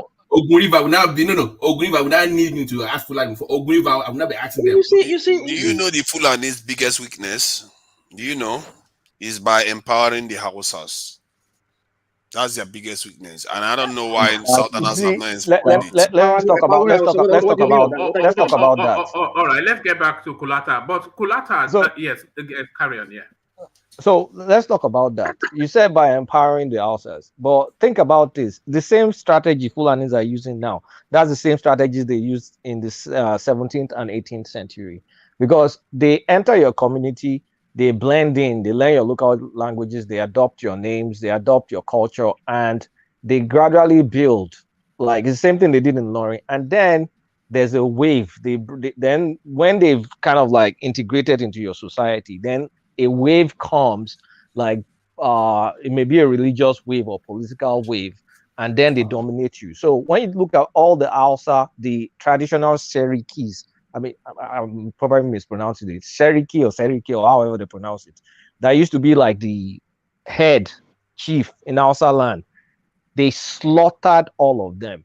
And you know how they slaughtered all of them? Guess who slaughtered those Serikis? It's the Hausa people that slaughtered it on the Fulani's behalf. Because the Fulani came on the pretext of religious superiority. They read the Quran. They know how to read and write. They brainwashed them. They brainwashed them, and they slaughtered them. It's the same thing they did in the Ilorin. Is Yoruba people and co. They're one of the people that are following.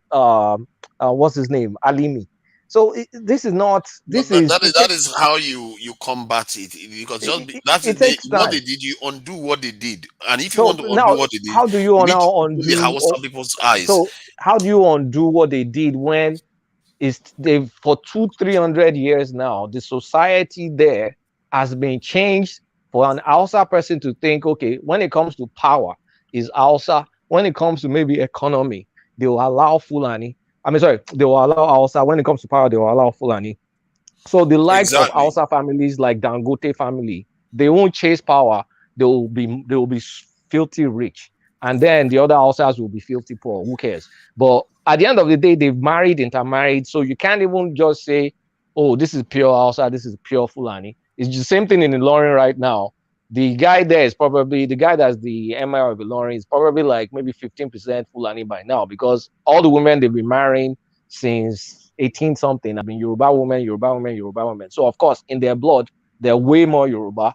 But at the end of the day, it's still a Fulani lineage. So they've kind of like blended it too much. You see, that's why you have to disentangle it, because what is going on here is that the Fulanis have been given too much power that they don't have, and we've allowed them to consume, to swallow a whole bunch of people that outnumber them 4 times at least. And we cannot. You have to disentangle it and empower those people so that they have their own voice. How do you go about doing that? How do you go about doing that? Like I said it before, like if I was what's his name, Peter Obi, I'll be one of these people. Like I will say, okay, I'm going to the north. I'll pick a Hausa man to run as my nominee. I'll say, you know what, as an Igbo man, you know how our people used to talk about marginalization.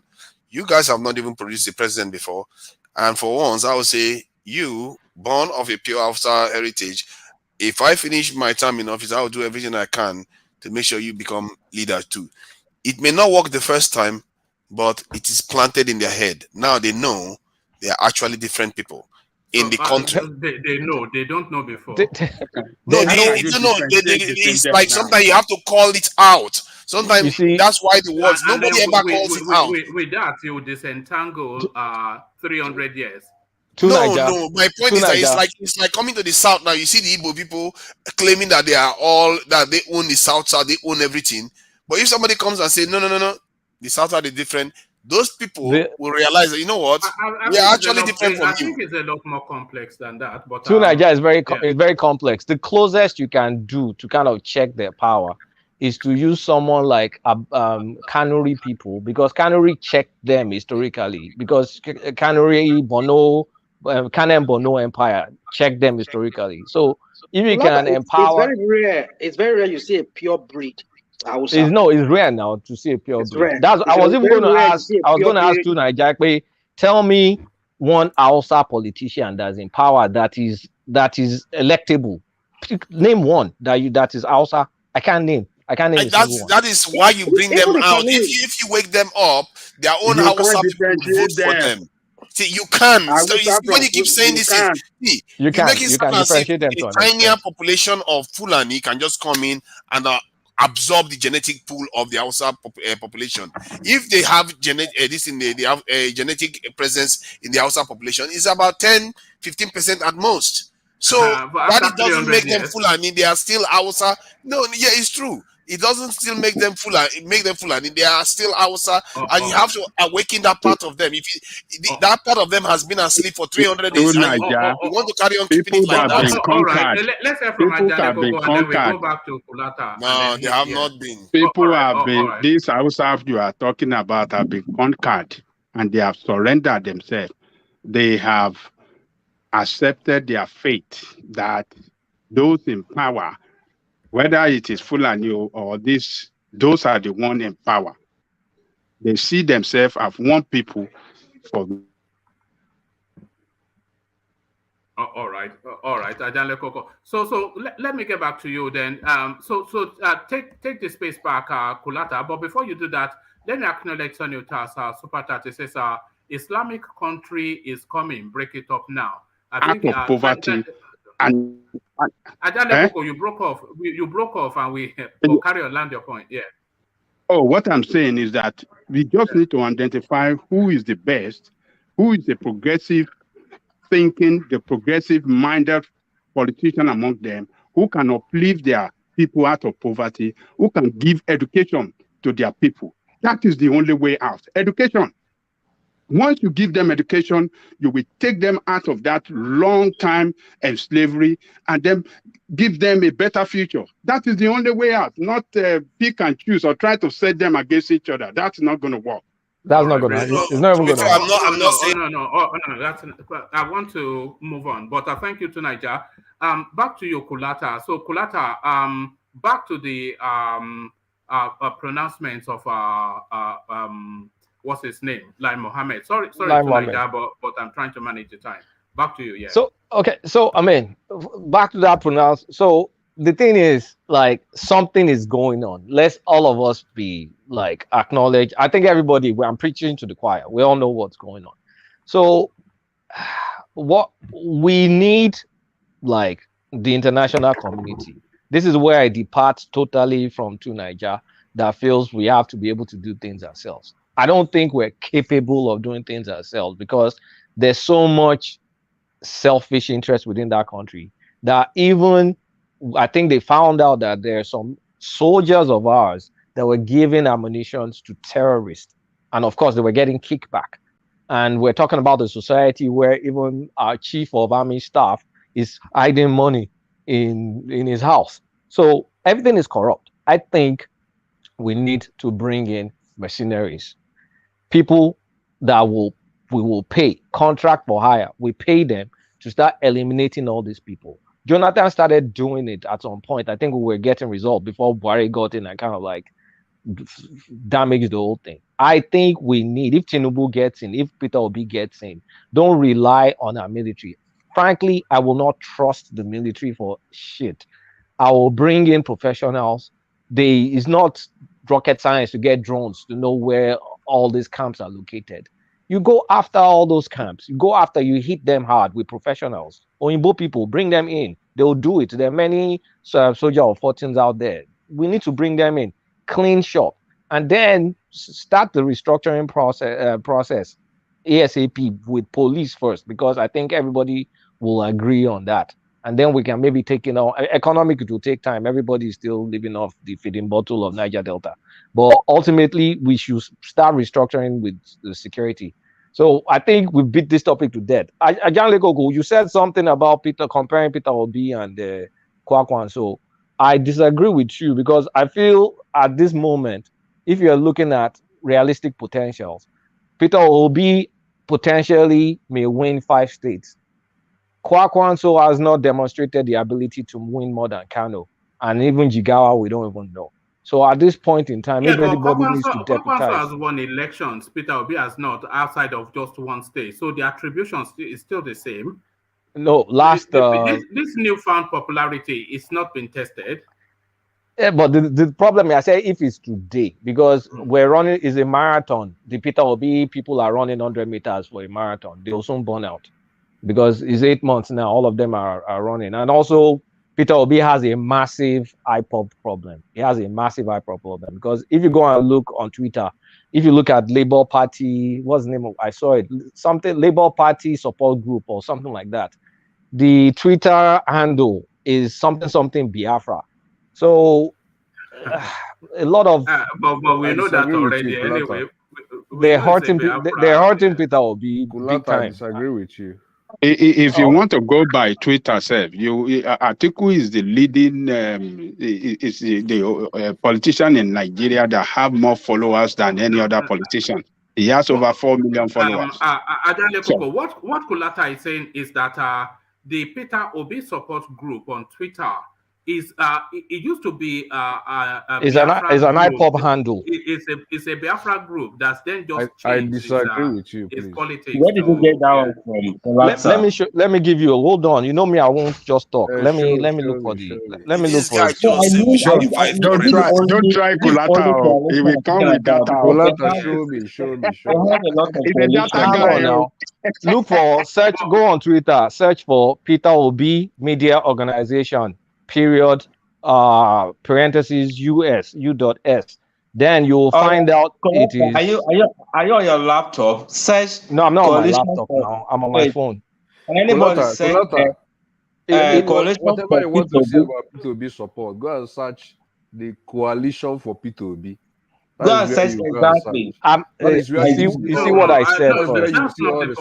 I said he has I said he has an IPOP problem. I'm not saying he doesn't have non-IPOP supporters. I don't know. I don't know why you're pointing the IPOP supporter to them. Why are you pointing that one? Wait. Do you want me not to acknowledge that he has a problem somewhere, or just keep quiet? Which problem are you talking about? IPOP problem or that? Kulata. So yes. Okay, let's forget it. I'm not. There's no need. It doesn't have any problem. I'm going to back you up with a link because Kulata, I want to say something. I want to say something, please. Okay, go on. Yeah, Kulata, when people say things at times, let's not use certain things to damage certain things at times. I don't know whether you were the one talking last week about, is it last week or last 3 days, when someone was making a comment that P2B is a fraud, that he burnt his business in Abuja. I don't know whether you are the one that said something. I don't say stuff like that. No. Somebody said that P2B set his business on fire. This this business in Abuja that got bought. Yeah. No, that didn't come from here. To that. So I don't believe that it is IPOP anything. It doesn't have anything to do with IPOP. So. Listen to what I'm saying. If you're trying to attract people from the north, and then they see a Twitter page called Peter Obi Media Organization US, and then that art thing, the art sign says art we Biafrans. Isn't that going to be a problem when all these people you're trying to attract in the north? Me, I don't have a problem with Biafra. But all the people that kind of like you're trying to attract in the north. Kolata, you should understand that anybody can put up anything on Anybody Twitter. can do that. Yeah, but that's problematic for him. Yeah, we know. Hold on, Kolata, and hold on, rational mind. I'm not sure that you are being understood properly, Kolata. What I think Kulata is saying, what I understand is that an organization on Twitter that is championing the Peter Obi campaign, their hashtag, their Twitter handle is actually a Biafra Twitter handle. So that is One man, to tell. everybody can do that. To No, just no, to no. Can you hold on? Hold everybody on. can do that. Can you Just hold on. when I say hold on, please hold on, because I'm about to post something in the comment section, which tallies with what you are saying. So what Kulata is saying is that that organization that is now championing Peter Obi is as a handle that says Biafra. So that tells you then that that Twitter handle was once upon a time for Biafra, but then in this new political space is changed to Peter Obi, which then tells you that it was an IPOB movement, it was an IPOB Twitter sympathizer that has now transmitted into a Peter Obi Twitter space. So, and that thing that you said, which is my understanding, I'm also seeing it on our Facebook. You know, I used to do a lot of the Nnamdi Kanu IPOB narrative just a few months ago. And some of the spaces that I used to get some of my information from, which is on Facebook, they've now turned into a Peter Obi campaign. Those days, this link that I'm posting is one of them. So that link that I've just posted, it was one of the places I used to go to for Biafra storylines, and there were 3 or 4 of them. Another one has changed. All of them have changed to Peter Obi. Yes. So which is essentially what I think. Yes, Kulata meant. Yeah. So, guys, rather than arguing with someone like me, why don't you like fight this problem? Because if you want Peter Obi to win, this is problematic. All I'm highlighting is this is a problem. You guys need to fix it.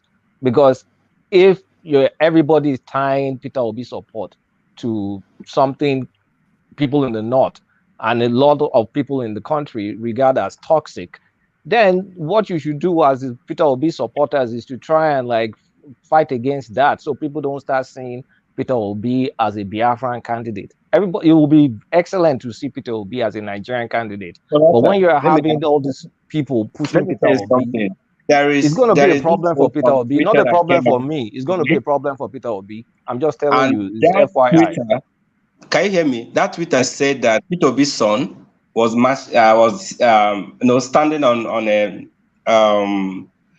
Nigerian flag, green, white, green flag. So that's not what I'm talking about. No, wait, I'm just telling you that whole thing is coming from the other side.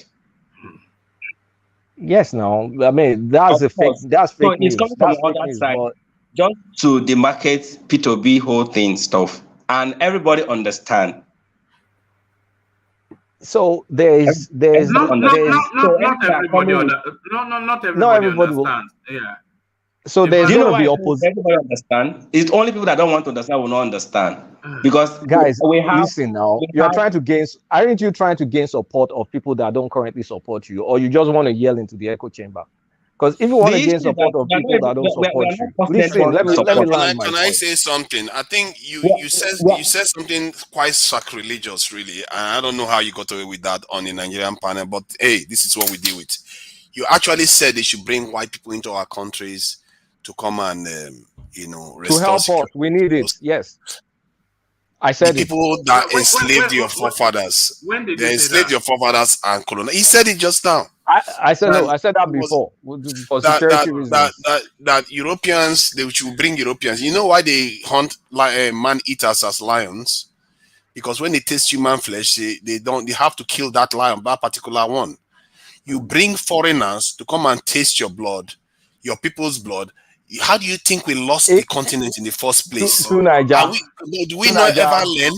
If I am president today, no, can I say, because if I am president today, I will bring in professionals that will fight all these terrorists. If it's white, because you're going to lose your country in the end. If you if you have that kind of mindset, you've already lost. Don't bother even inviting people. They might as well come and help take our women and do everything. What are you think you are doing with millions of Nigerians? You have millions of people in your country that are jobless. You would rather go and bring foreigners and pay them? I need results. Madness. I need results. No, you will not get results. That's the problem. You will not get results. Your forefathers made the same mistake. It's not sentiment. All right. I think that topic is bigger than the amount of time. How can we not understand this basic concept? Your forefathers made the same mistake. That's how we lost the continent. All right. But I think let's talk about this one later. That's your worldview, though. It's not. He said, "Oh man," he said, instead of our forefather, I said your forefather." No, our forefathers. No, our forefathers. Fair point. Our forefathers, because that's how they bring one military. They bring a British guy to come and defeat their next door neighbor's village, and that's how they defeated the whole country. A Yoruba man was on the ship that came and attacked Lagos and defeated Lagos. A Yoruba man that wanted to dethrone was on that ship. He brought white people into the country. Bros, I would do it in a heartbeat. Then you have already lost. A country of 200 million already people. lost our country. That's almost traitorous. Traitorous statement. I will do it in a heartbeat. Kaluta, let me say something. Should we not, all of us here, including those obedient people, should we not address this matter very well? The matter of the IPOBians also trying to spoil this guy's campaign. Yeah, it's a serious concern. It's a serious concern. Hold on, Rational Mind and Kulata. Yes, we can all see it, but we cannot mention it. Do you understand, Rational Mind? We can see it, but we cannot mention it, because as soon as we start talking to that space, it will get wild, and then they'll start throwing things at you, you know. But you see, our people should develop thick skins, because I don't know. Sometimes when we bring up this, listen, I'm for Obi, I'm for him, but I don't do it the way some people do it. Like we speak of, we oversell him, overrate him. I would criticize him where I need to criticize him, and I would sell him where I need to sell him. That is how I do it. So, but then some of us, when we raise any topic like this, it's like, oh my goodness, we just go wild, like don't touch my nut. That's how it looks like. It sounds to me. So I think our brothers or other people who are obedient people, they should please calm down and develop thick skin. I mean, we should not just want to sell this like just the way they sold them Buhari to us and see what happened. So we should be able to leave room for criticism. As long as it's a balanced criticism, like what Kulata raised, it's a problem. I mean, it's a problem that when people say, "Oh, we are Biafrans and we are for Obi," I mean, how does that look like? You know. So I think Obi himself should address the matter. If he doesn't want to alienate other people who object to this IPOB and Biafran activities. For me, I'm pro Biafra, pro IPOB, but we should not take it to the extreme when it comes to matter of national matter like this. Rational Mind, I want to share a screen with you, and then after I share that screen with you, I'll have Kulata round off his commentaries in just a few short sentences, and then I'll go on to the next person just for reasons of time. But to that space that you were talking about, this is why. Let me show you the screen. So this is the Facebook page for the platform, really. So you see this Peter Obi support organization, Peter Obi supporters campaign organization that you're seeing here. This used to be one of the spaces that I used to go and get Biafra news. So that's one. And then you see this Peter Obi support group Delta chapter.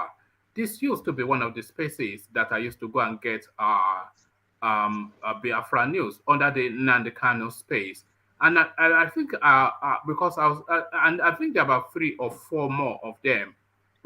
Those spaces where I used to go and check the temperature of that space and all of, so you see this one has still remained Biafra Republic, just to tell you that I do have, and these are still Nnamdi Kanu. So I had a lot of them where I used to go and check the latest developments, but without any sense of irony.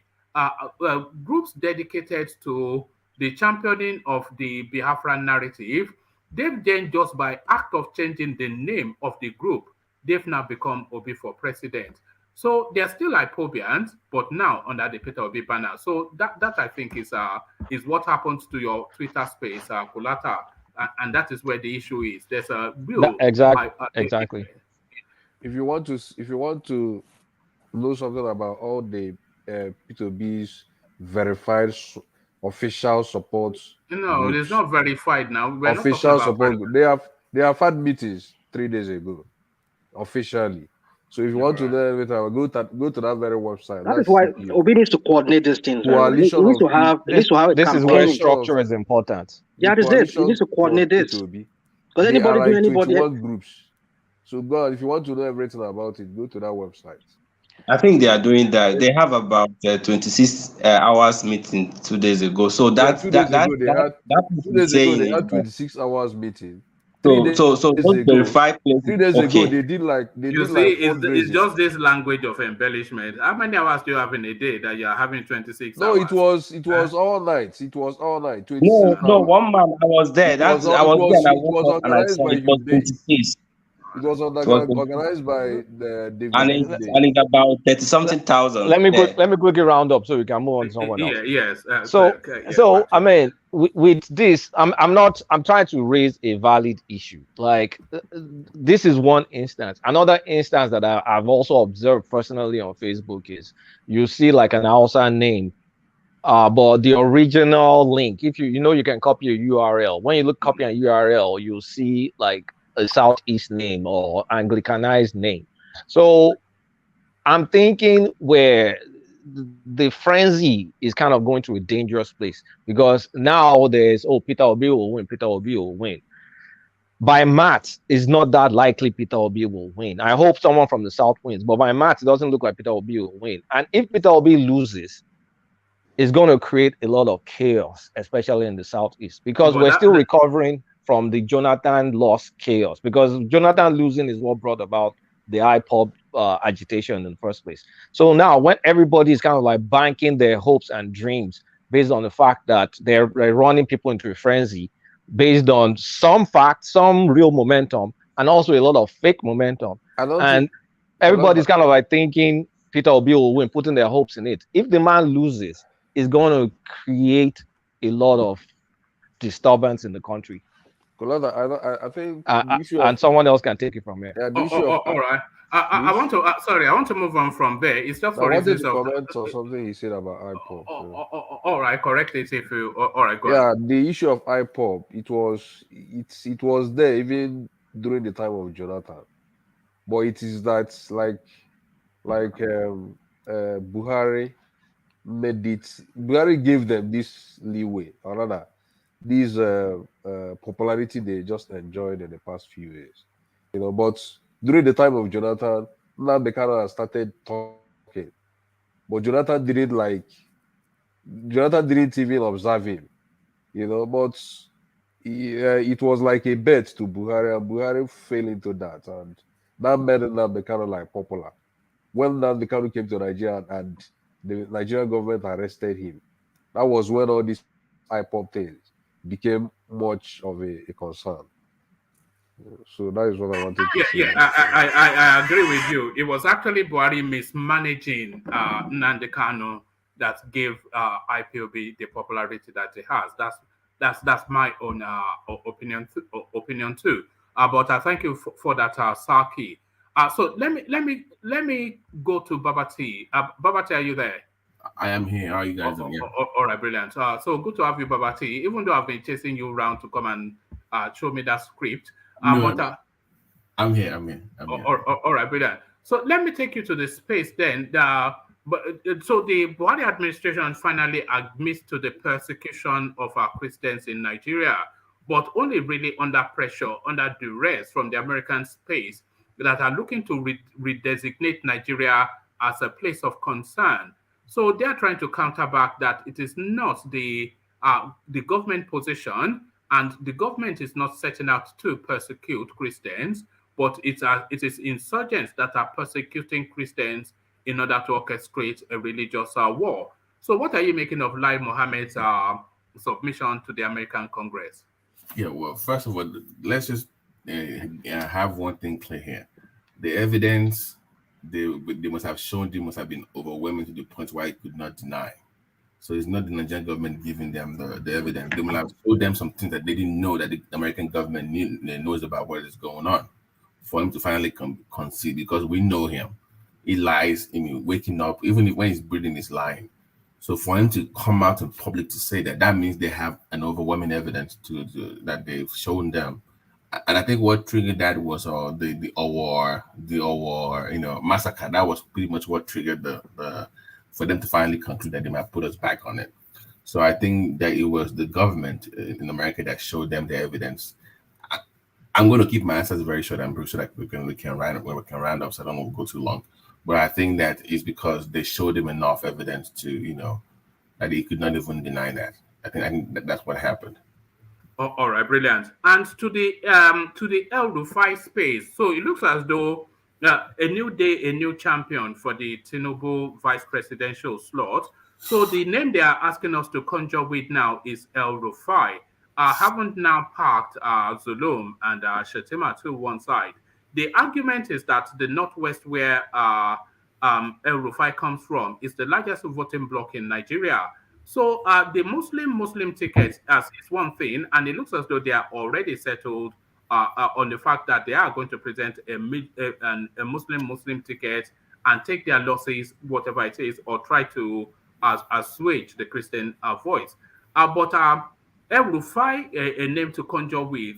What are you making of that? What is your reading of that? And if you had the will, who would you pick on a Muslim ticket for Tinubu?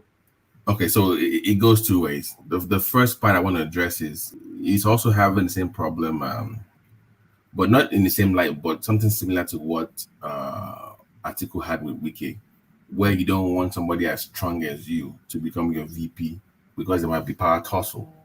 So on that part only, that is also a problem because El Rufai is no pushover. He's no core that you can just tell what to do. He's his own man. On the other hand, when it comes to the politics of it, that is a very tough one for him because that will get him a lot of votes in the North, by the way. Let's be honest. El Rufai will give him a lot of votes. But El Rufai is not the kind of Muslim that the South will be comfortable enough with to say, you know what, let's give our votes to him. You see what I'm saying? People will say on this platform that people from the Southwest were very open-minded. We vote based on culture. But people like El Rufai are taking time bombs. And like somebody also said in this panel too, he's very ambitious. And you don't want that kind of person in your area. He's no Oshibajo. So that is a very dangerous person to put. But it also depends on how PDP plays it as well. So even if they have a Muslim ticket, it also depends on how PDP exploits that hole. And if they can convince the South enough that let's not put this there. So that would be, I think it's largely dependent on how the PDP plays it. Who is my own preferred candidate for him to back him up? A Muslim that will become comfortable with in the South will be like a Zulum. I think most people in the South will be comfortable with him being his VP. That would be my best choice. But El Rufai, man, it will get you a vote in the North, but it will also lose you vote in the South. So it's a very difficult choice for him to make. Babati. Yeah. Do you think a moderate Muslim will fly as a deputy for Tinubu? Will get him that vote? Because my reading is they want a radical Muslim vice for him. Yes, the moderate will not do it. Yeah, so you see that way? But I'm with you, but what I'm saying is that if he gets a core Muslim, like a radical Muslim, it will get him votes in the North, but it will lose him votes in the South. If he gets like a like a liberal Muslim in the North, it will lose him votes in the North, but gain him votes in the South. So he has to then determine which is more valuable to me to earn more votes.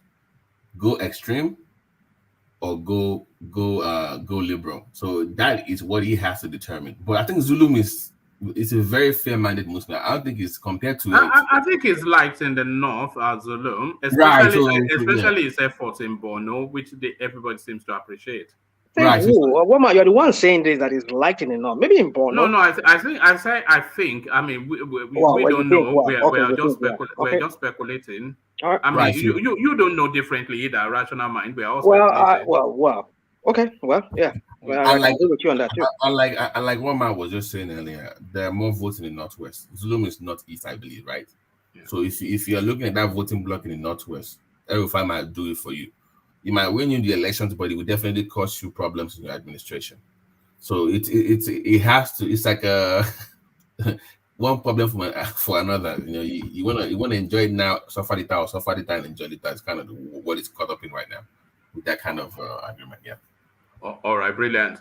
And to Buba Galadima, did you watch him really? I think a lot of people have seen that clip. Did you see him putting up his performance on a Rise or something with Dr. Abati? I didn't see him today, so let me skip that. I didn't see what he said. All right, so let me then take you to the fashionista that is Daniel Boala, who was just picking up his wares, as they used to call it, in Louis Vuitton, and right next to him was Peter Obi. So this is a bit of a nonsense, really, but it's really just the way Peter Obi is being presented that is not making people question these things. This guy says, I can go and bring my ticket, and Peter Obi cannot deny it. So this man of simple means who shops from Primark, a billionaire who is trying to play like his, you know. So what are you making of that? Yeah. One man, first of all, there's nothing wrong if he spends his money the way it is. We all know he's rich. It is this attitude of pretending not to be rich that I find very annoying. You're rich if you spend your money, even if it's true. It doesn't matter to me. He is rich; he can spend the money. But this overselling of his kindness that I find very troubling. You know, it can. You know, in fact, I will tell you the man listening in the face me face you the way they are going. You know, they will just. You know, that is the issue I have with them. You know, he comes from a rich family too. Right. So it's second, third generation wealth. So what is he trying to do with all this thing that he's doing? And in Nigeria, actually, if you're from a rich person, I mean, in America, if you're from a poor background running for office, it works for you. In Nigeria, if you're from a rich home, it works for you better than being from a poor family. It's like the opposite. So I don't know why it's hiding. If you're rich, don't hide it. You're rich, it's okay. But trying to appear modest and all, I'm not buying into that. But also for Peter Obi and the NMPP thing that happened today or yesterday. I mean, we all saw that coming. I mean, so we knew the man was going to decline being a VP to Peter Obi. So I don't know why our friends had what about the reasons he gave? Does it cohere to you, or do you think it just funky? I mean, it does. I mean, it has a bigger movement. I mean, Obi just joined the Labour Party a few months ago, a party that's not aligned politically or in terms of ideology with them. The man has a movement. Okay, I get it. It's in a very localized, it's a very small area, but he still has a bigger movement than him. So I don't think. And the issue is that whoever succumbs first loses the momentum in their own party. If Obi dares to go join an NMPP, he's done politically, and the guy in the north will dare not do that. He will lose that because that might even be his own bargaining chip to bargain with Tinubu or bargain with Atiku later. So he's like, why would I have to deal with you when I can bargain with Tinubu or Atiku? So he kind of did his own work very well. And I think that he may not even run for office, but he might use it as a bargaining chip to earn political points with either Tinubu or PDP. So I think it's just waiting to see where the pendulum swings before maybe 3 or 4 months before the elections. So then he can make it. The alliance between Kwakwanso and Peter Obi is self-defeating. Yeah, there's no point. Whichever way it goes. The Kwakwanso movement, they don't see anything beyond Kwakwanso. So if Kwakwanso is telling them that he goes to be, they will abandon him. And the Peter Obi movement, they don't say anything beyond Peter Obi. So if Peter Obi says he's going to subordinate himself, what Kwakwanso has actually told us is that the Kwakwanso movement, they want to see one like them be the president. So if he subordinates himself to Peter Obi's ambition, they will simply move their loyalty to Atiku. So and the same as well for the Labour Union, because they believe it's supposed to be Southeast. So they also share the same feeling from their own point of view. So if one of them gives in, then they lose their member. So it defeats the purpose of the merger in the first place. So I don't see them. Maybe it gets big enough to also bargain with maybe the PDP. I think Obi might make a deal with the PDP to support them in the Southeast to give them votes. But I think eventually he will also drop out once he loses that and then Kwakwanso movement, or there's no deal between them. I think they will both. They are in a bed. I think they're the real kingmakers right now. Obi and Kwakwanso, they're like the kingmakers right now. They might determine who becomes president if this thing becomes very close. So they might determine. But that is if it goes to a runoff. Okay, if we have a runoff, then those two will determine who becomes president. If it does go to a runoff, do you think Peter Obi will spark his loyalty with Atiku because of long-standing relationship and him being a PDP man 2014 till just 2 months ago? Or do you think he wants the power to come to the south? No, because remember, I don't think so, because I've heard, maybe not him, but I heard what's his name? No, the other guy, the one that went to prison first. What's his name? Ojigalo. Yeah, he said since our Yoruba brothers don't want to give it to us, we prefer it to stay in the north. He said it on China's TV, like, okay, don't want to give it to us, we'll support them up north. Remember, he was supporting the Senate president to get the APC nomination. I've always told you guys to forget Joseph Akano in the East. But I'm just making. He was asking me in the nobody context listens of to him in the runoff. East. He was just talking for his own private, selfish right. reasons. But do you think, because I think do you know why he made that? Do you know why he made that statement? Because I watched it on channel. Right. He made that statement. He made that statement, and after making that statement, he said that he and Ahmed Lawan attended the same university, and they were best of friends during their school. So he was thinking that if the whole thing could go to somebody like Ahmed Lawan, then the Senate presidency is for him.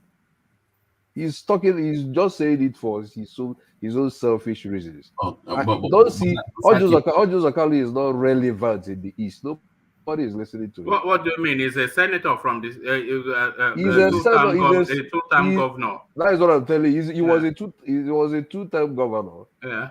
In Abia State. Yes. And right now, that is what I'm telling you. Right now, if Ojos Akali is somebody that is facing these problem that everybody is facing in the UK, people will just be busy going about their business and doing their normal drinking, and they will not even talk about it, Yeah, Saki is not. Yeah, Saki, I agree with one man and the rest of them, and I agree with you that he's not very relevant in the Southeast, but that is one of the most rational things that he has said. If these elections come through and the Southwest doesn't support the Igbos, oh yeah, there's going to be consequences. One of them. He was not. But what I'm trying to say is that. What I'm trying to say is that. What I'm trying to say is that he wasn't saying it because truly he was talking about equity. He was rather saying it because of what he stands for. Self-interest. Self-interest. That's what I'm trying to tell you. But I'm saying that. Pastor is saying that there's that that they would rather have it go up north than have it. But I'm saying that for Obi, in this case, I think like one man said, because he has a long time in history with the PDP, he might go with them. But one more thing as well, because I was reading this headline that the Southeast, they are demanding the Senate president post, and they also want the secretary to the federal government from Tinubu. That is their own bargaining chip. But I'm like, let me remind you guys, you only gave him 4% in the primaries. And the way you are going, you're going to vote for Obi. So I don't think you're going to shoot yourself in the foot if he doesn't have any significant numbers. If Tinubu wins, it's going to be an Igbo-free presidency. Right, but you won't blame him because there's no support. So you got to give and take. If you're not giving him, so I'm saying that to my brothers in the East, please split your vote a little bit. Do you see why I say that though? That if Tinubu wins, there's a good chance he'll be an Igbo-free presidency. I mean, but who will blame him if with the way they're going with the Obi movement? Okay, look at this. If they go for Obi in the first place and they have a runoff, right? And the second time they also go for PDP the second time and they still lose, then you have nothing to say in a Tinubu presidency. So that's the concern, that they should think about that very well before they make any move. That way you don't complain of marginalization all over again. Tinubu may put people like Ben Ikabweze and Joe Igbokwe is Igbo allies. It doesn't need any votes to put those people. Yeah, but who would put? Would you put Joe Igbokwe in charge of anything? To watch Qatar. But Ben Ikwabeze is a legit guy, though. Okay. All right. All right. Thank you, Babati. So, Babati, as usual, for reasons of time, let me push it on and move it on to Saki, who was chiming in just a moment ago. So, Saki, to you and to the fashion choices of your late man, Peter Obi. So, he told us his shops at Primark, but then, of course, he's always spotted at Louis Vuitton. But then that is just the narrative of Peter Obi, is it not, Saki? Is one thing to the other and the other thing in real life. The yin yang, that is the man from Anambra. What says you, Saki? Yes, like P2B has never said he's not a rich man. He has never said he's a very poor man. He came from a rich family. He's also wealthy. Everybody knows that. But he was always talking about simplicity of life. You know how to live simply. You mustn't. You should like choose priorities. You know that you can't see somebody who is in the hospital crying, need money for surgery, and then you are lavishing the money that you can use to support such a person. That is his own point of view. Then coming to the issue of the man that said something about Louis Vuitton, I watched that interview. It was an interview on Arise. I think I watched it, and he said something like that, that politicians tell lies, that even P2B, that there was a time in London he went to visit Ateze, and then that he met P2B in Louis Vuitton, something like that. Then when he said that, the smartest like Rufai now. So Rufai was like, "Are you sure of what you are saying? Can you show us the proof?" So the guy just made a statement. He didn't show any proof. But then how do you show proof of seeing somebody in Louis Vuitton? What sort of proof do you? He said that he can prove it. He said it. Then Rufai now said, "Try and show us. Try and show us. Try and prove it. You can't just come publicly and make a statement, without being sure of what you're saying." Something I watched that interview. He just made a statement. I remember that guy is APC guy. He can always say everything to demarcate some other person. This politics. So anybody can come up and say anything against anybody. So, whether it is true or it is false. But even if P2B is shopping on Louis Vuitton, I don't think it's not even a problem. I don't And see does it that not as run contrary to that simple man of P2B has never simple man of simple needs? P2B has never told anybody that I P2B am poor. No, And it's I will not. tell It's you, not. It's not I will poor tell rich. you, I will It's the tell you, narrative of I a will simple tell you, man, I will simple tell needs. you. No, I will tell you. Yeah. I can tell you, I know where P2B lives in Onitsha. I know his house in Onitsha. I know his building in Onitsha. I can tell you the number of the streets, So I know where he lives, and I know how he built the kind of of house he built, and I can tell you much about it. So forget about what people are talking on national TV. Anybody can say anything to demarcate somebody that is actually gaining momentum. This is politics. This is political reasons. More season, I mean, more are still coming. We expect a lot of people to come and bring other claims. So these are political seasons. Anybody can say anything. Is that a claim or an assertion? And by the way, it's quite a thing that we're discussing billionaires shopping in Louis Vuitton, but it's the narrative that they are painting of Peter Obi that really. But let me take you from that space, or you can run last comments on that space, and then go on to the possibility of El Rufai being Tinubu's running mate. The only thing I can say about Peter Obi is whether he chopped in Louis Vuitton or not, or did it. That's not the case. But what I know is that P2B, as far as I know, is a very simple man. He has this humility in him. So that is the only thing I have to say. And You know his comments like that make people dig him out. No, somebody went to, what do we call it? Louis Vuitton and shop there. No, it doesn't. It doesn't make the person to lose his humility. He's a very humble guy. And let me tell you Right. something. Something happened one I time. don't shop at Louis Vuitton. It's Wait, people wait. like Baba T that shop at Something Louis happened one Vuitton and time. Alexander Gomez. Something happened one time when P2B was the governor of Anambra around 2012 thereabouts. When there was this serious flooding that came to Nigeria, affected some parts in Anambra State. You know, P2B went to one riverine area. I'm trying to tell you what I mean. P2B went to one riverine area, and the area was affected by that very flood to the extent that somebody's house was seriously affected. And the guy was like, he doesn't have anything again. He has lost hope. This flood affected everything he has, that he's even ready to take up his life.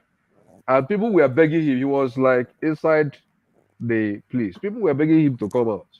You know, when P2B came as a governor, P2B came down from his car, entered the flood, and tried to talk to the person to come out to rescue the person, and to tell the person that he has reasons to live again. That Anambra government is going to support him. You know, that this very house, Anambra will support you to raise a building of where you're going to you're going to live again. That's a publicity stunt now. I'm It's sure you not know for that. is for him to do it. It shows compassion. It shows a leader that is connected to the people. He's not like making it up. I don't want you to see it as if P2B is trying to like make things up. This is just his life. This is the way he lives his life. You know, this is where he lives his life. I'm telling you. You're saying Peter B doesn't make things up. No, I don't want you to see that he's make or maybe he enters like economy and you say he's making it up. No, He no, wants to fly. He enters economy. You say he's making it up. no. I think it does, but I think it's for the cameras. You know, when Yemi Osinbajo, when he was going to the convention at the APC, I think it was, he saw a road accident and then he parked his motorcade in order to help the victims of that accident, knowing full well that there was a plethora of cameras around him. So it's a publicity stunt. They all do that, but He's doing yeah. it during the political season. So if he's doing that during the political season, it might be easier to say, okay, this is part of publicity. You know, but something I told you now was in 2012, and P2B was not trying to be elected again. This happened in 2012. I'm telling you what P2B is just his person. That is how he is. You know, that is as you have seen him. That is the way he is. And by the way, yeah, he is a good man, though. I don't think a lot of people are disputing that. And he's a man for the people and of the people. So I don't think too many people would dispute that. And I think his heart is in the right place. So not many people would dispute that too. And I think it means well for the country. Not many people would dispute that. But so there's a lot going for him. But so let me move you on from there, Saki, and to the possibility of El Rufai being your next president if Tinubu were to be your next vice president if Tinubu were to be the president. So how does that strike you, El Rufai? Of all of the names, setting aside the Muslim, which northerner would you pick? If you give me the two people, I think I will go for Zulu. But if you are talking about, like other speakers said, if you're talking about trying to win election, I think for the northern Muslim part of Nigeria, El Rufai will be more electable to them. But in terms of appeal, at least from the sentiments of the southern Christian part of Nigeria, I think every well-meaning southern parts will want to take Zulu for reasons of it is perception anyway, the perceived character of someone like El Rufai. You know, some people might, I don't know, it's a perception. Some people might like see him as a merciless or I don't know how to describe it. This is a public space anyway, so I don't really know how to describe it. But if you talk about somebody that will be the South will accept more than the other, I think it's going to be somebody like Zulu. All right. And to Lai Mohammed saying to the American, admitting to the American Congress that there is a persecution of Christians in Nigeria, but giving the attribution essentially to insurgents trying to create a religious war. Do you think he's telling the Americans the whole truth? Anyway, it is surprising that he even attempted to say the truth. It is quite surprising. We know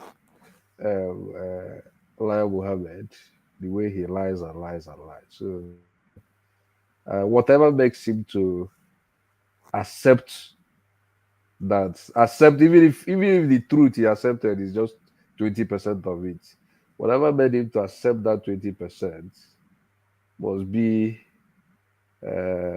maybe they have like pressurized him so much. The evidence is quite glaring or overwhelming for him to even accept to that very level. But what is happening in Nigeria is very clear. Though it will be very hard for people to deny. It's really worse during this administration. So I don't think it will be quite easy for anyone to. I think somebody like Bishop Hassan Kuka has done something like is it testimony, like testifying before? Yes, I think it's spoken to that. I think that is why they are actually looking to reclassify Nigeria as a place of concern. Yes, Nigeria was. Do you know the true disservice is that we don't have data about the true figures of Christians, Muslims, or the true populations. That way we can judge all these things fairly. That's the problem we have. So, because when you say we have Muslims in the north, nobody actually knows the number. Nobody knows the amount of that we can actually look at. There's no data to back up everything we're talking about, which makes it very difficult to solve the problems. That's what I think. Yeah. Yes, we don't have data on a lot. Imagine a country that you don't know your population, because of course the borders are not even porous but just non-existent. So how are you then able to plan developmental? How are you able to make developmental plans if you don't have data? What do you know? How do you know? How are you able to know what it's just a man is a thing? Nobody knows the birth rate. If they say how many people were born in Borno State last 2 months or 3 months, you can't look it up. You don't know who is going to primary school. You don't know the gender mix. You don't know anything. You don't know. You know who is the mortality rate, the birth rate, the death rate, the increase in like in America now, for instance, in my city, for instance, if the number of chlamydia goes up or STDs goes up, there's a trigger that goes off immediately. We have to call everybody that you've had sex with. They go off and they trace everybody. That's the way it's supposed to work. But Nigeria, nobody knows who people that have HIV. No STDs, nobody knows. It's just there. So it's unfortunate. Why don't we do these things though? Because these are just key pathways to development. Development is all about data and science. It's not just I don't know, man. They just oh God, man. That country, man, is a joke. I mean, like we have. sorry. Not you know that if we even have as simple as air quality in America is measured for any place you are. There's air quality measures. Nobody look at Lagos, for instance. Now, do you know the poor? Nobody even knows the air quality in Lagos, for instance. It's not measured. Nobody knows. It's even measured. It is measured. It is, yes. About water quality, but there's no water, so you can't measure the quality. Air quality. There's poor water now. There's pure water. Air quality measure in Lagos is like when you search it, you see like annual measures. But that of America is on daily basis. You see it changing. But you can't do annual. It has to be here. They No, do. I'm not sure that it is, and because they have a dedicated department to that.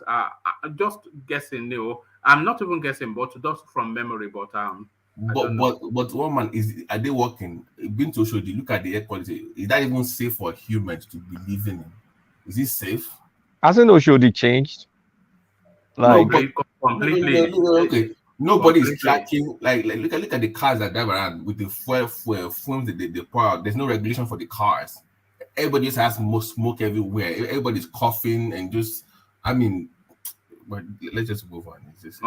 All right. Round off your thoughts, Saki, and then I'll go on to Rational Mind. Back to you, Saki. The person that saw the I don't know the person that was talking about why can't Nigeria have accurate data and those. That's Babati, but then Yeah, it's a man of science. Of course, for political reasons. Suppose we have accurate data, it could be possible that the southern are more populated than the northern parts. So it's for political reasons. It is the political class. They like that system whereby Nigeria doesn't have accurate data on things, so that they will use it. They will exploit that space and always use it to their own advantage. Apart from political reason, how can you even run a country? How can you make plans, developmental plans, when you don't even know the number of citizens you have? You don't even know the number of. You can't plan. In fact, Nigeria, that country defies logic in every ways. How do we expect to develop when you don't even know? You don't even know the exact number. If not even at least 99%. Let's say 98% accuracy of who are your citizens. What numbers of citizens? How many people are living in so local government? How can you even make plans? People now understand why that country is jaga jaga. In America, if you are flying into America, for instance, now look down. They're already planning 4, 5 cities ahead, even before anybody's even living there. They've already mapped the road down. There's already Python. Before anybody even gets there, from 10 years from now, they've already mapped out new cities down already. It's already the new schools that will be there, hospitals that will be there, playgrounds. It's already mapped out. It's planned ahead, 10, 20 years ahead of time. So Nigeria will just wait until you just have bidding in the forest. Nobody plans anything. Go and get your own borehole. So nobody plans anything. It's sad, man. It's sad. All right, thank you. And thank you, Saki. So Saki, let me go on for reasons of time to Rational Mind. And Rational Mind, you straddle that space then, Lai Mohammed's commentaries to the American Congress. We have Christian persecution problems, he finally admits. Well, I don't even know why the US had to really take them off that list in the first place. Because even when they did, there were still killings. Boko Haram were still killing people in the northeast, and the banditry was escalating. So I don't know what was the basis by which they had to take Nigeria off that list, if not for maybe some kind of political lobbyists within the US government must have lobbied the government to take the names. You can imagine the millions of dollars they must have paid to some lobbyists just to get that done for them. Now, realizing again that it was an error from what the senators were saying, that there is still persecution of the Christians. For the past few weeks now, we're seeing, besides the bombing of that Catholic church, we're seeing the killings of priests and even churchgoers in Edo State, in Southern Kaduna, and even in Taraba State and other places. And then you wonder, what was the basis by which the U.S. government even did this in the first place? So they were too hasty in taking that name off that list. So if now they are coming around, the U.S. Nigerian government is now coming around to admit it. I won't say they admit it. To me, I don't think that's not a admittance of anything. It's just they found out that it's clearing to the world now that there is some kind of even the way they even said it was not even sure that they really admitted that they were wrong, or it was Nigeria should be pushed, should be on that list. It's just a way of they always look for this their blame game. The way Lai Mohammed is a way he spin things around to make it look like it's trivial. So for me, I just don't understand why the U.S. government took their name off that list. They should have left that name until they see real drastic change in the insurgency and the banditry and the security situation in Nigeria improved. So coming around now and then, sort of like admitting it, like you said, one man. But rational mind, sorry, I want to ask you this: putting our name there or removing it, what does it change? What's the? I don't think there's any changes putting name or removing it. Well, really, you might say it doesn't change anything, but it tells it determines the U.S. policy, foreign policy towards Nigeria, their foreign policy. Like the sale of that ham that they did not really give out. I mean, sale of hams were based on that because they felt some of that arms were being used. It was leading to the hands of the Boko Haram and all of that. I mean, basically, it's when they do such things, it informs the decision they take when it comes to their foreign relation with Nigeria. You might say that it doesn't mean, no, it does. Maybe we don't really feel it as people because we live in diaspora, perhaps. But then locally in Nigeria, there's certain aids they will not get from the U.S. government. Certain things they will not like. I mean, they ask for certain arms or certain weaponry, they might not be able to give it to them until they improve on that in that area. So if you say there is. Maybe as not as what we, and the Nigerian government will never admit to it because they will still want to, go source their weaponry somewhere. And well, that is just what I know. It's their policy, their foreign policy. That is why it falls under the purview of the U.S. Department of State. They are the one who determines who goes on that list of countries that are religiously intolerant. Because whatever they give out, the U.S. government gives out as aids, as whatever to other countries, it is through the U.S. Department of State. So yeah, that is just the answer to your question. So for me, on that, I mean, I see no difference. If they put them there, they don't put them there. They still what they are. They are just religious. Nigeria is just it's a country where some people are being persecuted. Some people think that their religion is better than the others. Yeah. All right, thank you. So let me acknowledge Joel's super chat before I take you on to another talking point. Says, hello, one man, interesting times. I wish I could say something. So much going on in Nigeria. Anyway, if you have a spot, let me in. I'll be brief. So, yeah. So I will give up my spot for Joe. No. All right. You can if you want to, but Joe is already. But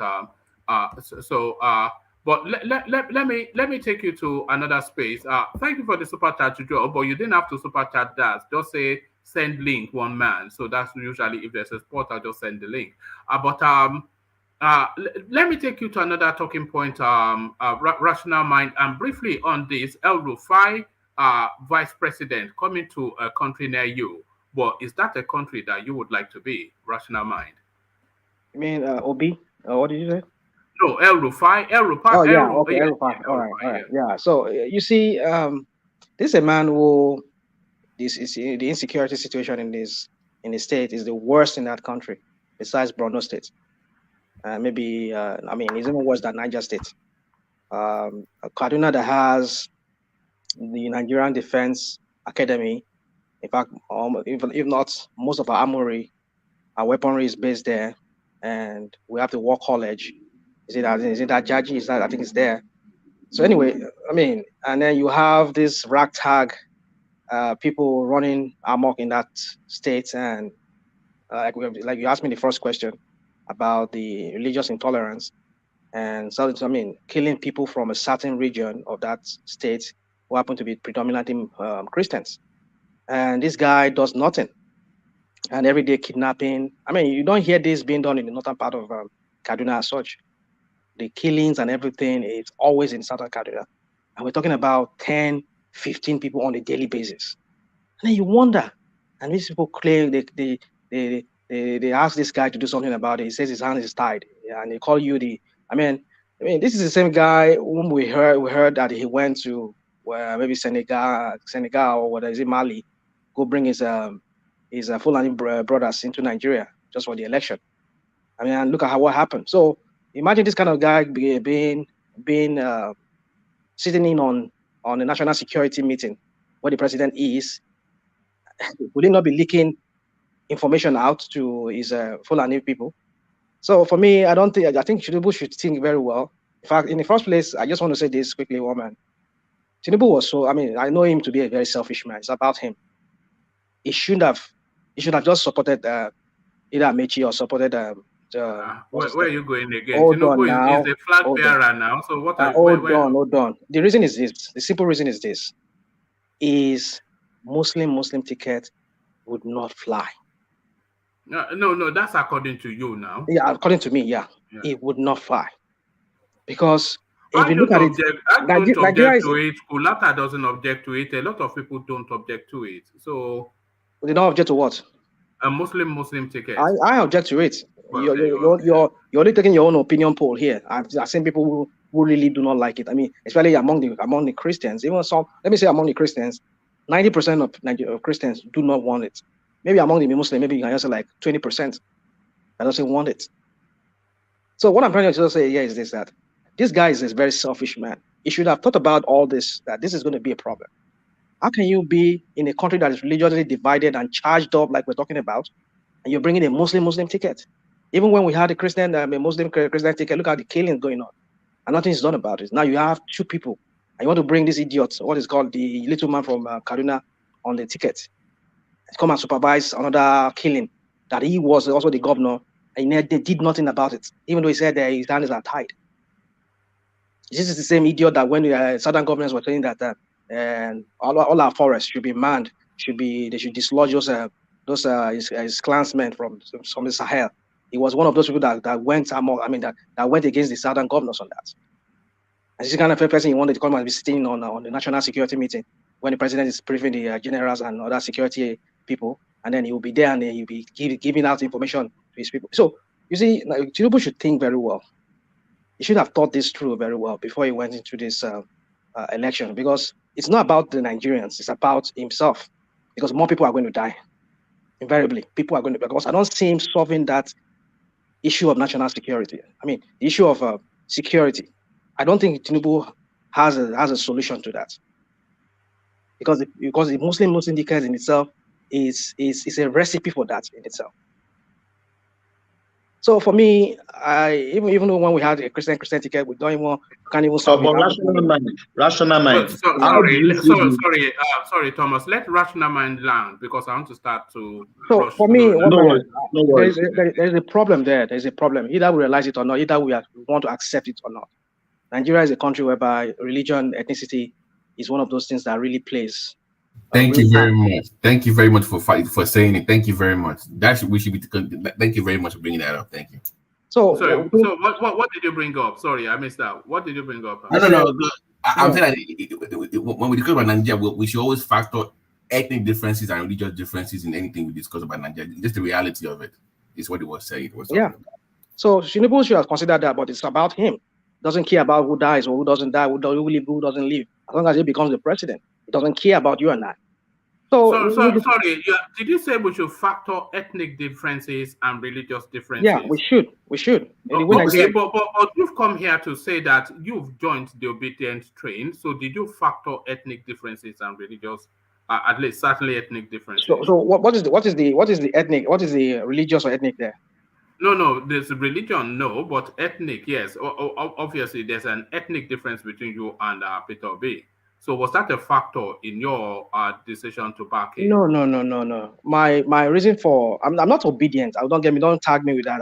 Don't tag me. Did you not say the other day that you favor him? Hold on, one man. I know what I said. I said maybe I'm now more than one of the obedient, but I said I'm not obedient. But I do like Obi's policy or whatever he had said he's going to do, how he's going to bring about that transformation in Nigeria. Because I see him as not really part of the establishment, because he, besides being a governor, and being a party that is known as a very corrupt party, he didn't add any political position when he was, after he left his governorship, post he had. So for that reason, and I've never heard anybody saying, oh, they gave him a contract, he had a federal government contract, and he never executed it or whatever. There's nothing so far. So I still look at him as the lesser of the evils, of the four major evils that we have. So that is why I'm going for him. Anything people throw at him, you can throw something Louis Vuitton, as you talk about.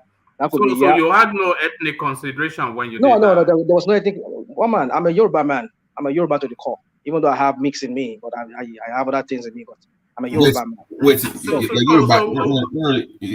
Wait a minute. You're Yoruba. I didn't know you are Yoruba. I never knew that. No, it's not Yoruba. I don't mind him. I'm serious. I didn't know it was actually Yoruba.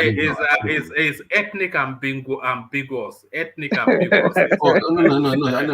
I'm being serious. I didn't know you were Yoruba. I didn't know. Yo, I am a Yoruba. I'm a Yoruba from the what percentage Fulani do you have in you? What percentage Fulani? Because I remember what you said the last time. 15%. 15%. Hold on. 10% Igbo. 10% South.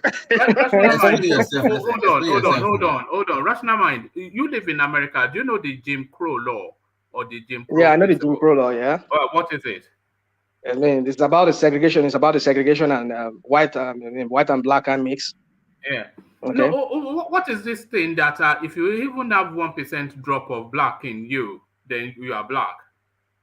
Is that not Jim Crow? Well, as long as you're not a full-bred Caucasian, you'll be viewed, even though you have a mix, like one of your parents is white and black. You're still considered like Obama. Obama is still considered. No, I don't want to go too heavy. I was just wanting to land the point that you so are. What's the point? What's the point, one man? You're a Fulani man with 20%. I'm not a Fulani man. It's the woman we have. Listen. It's the woman we have from the Fulani stock, not the man. All the male in my family, they are all Yorubas.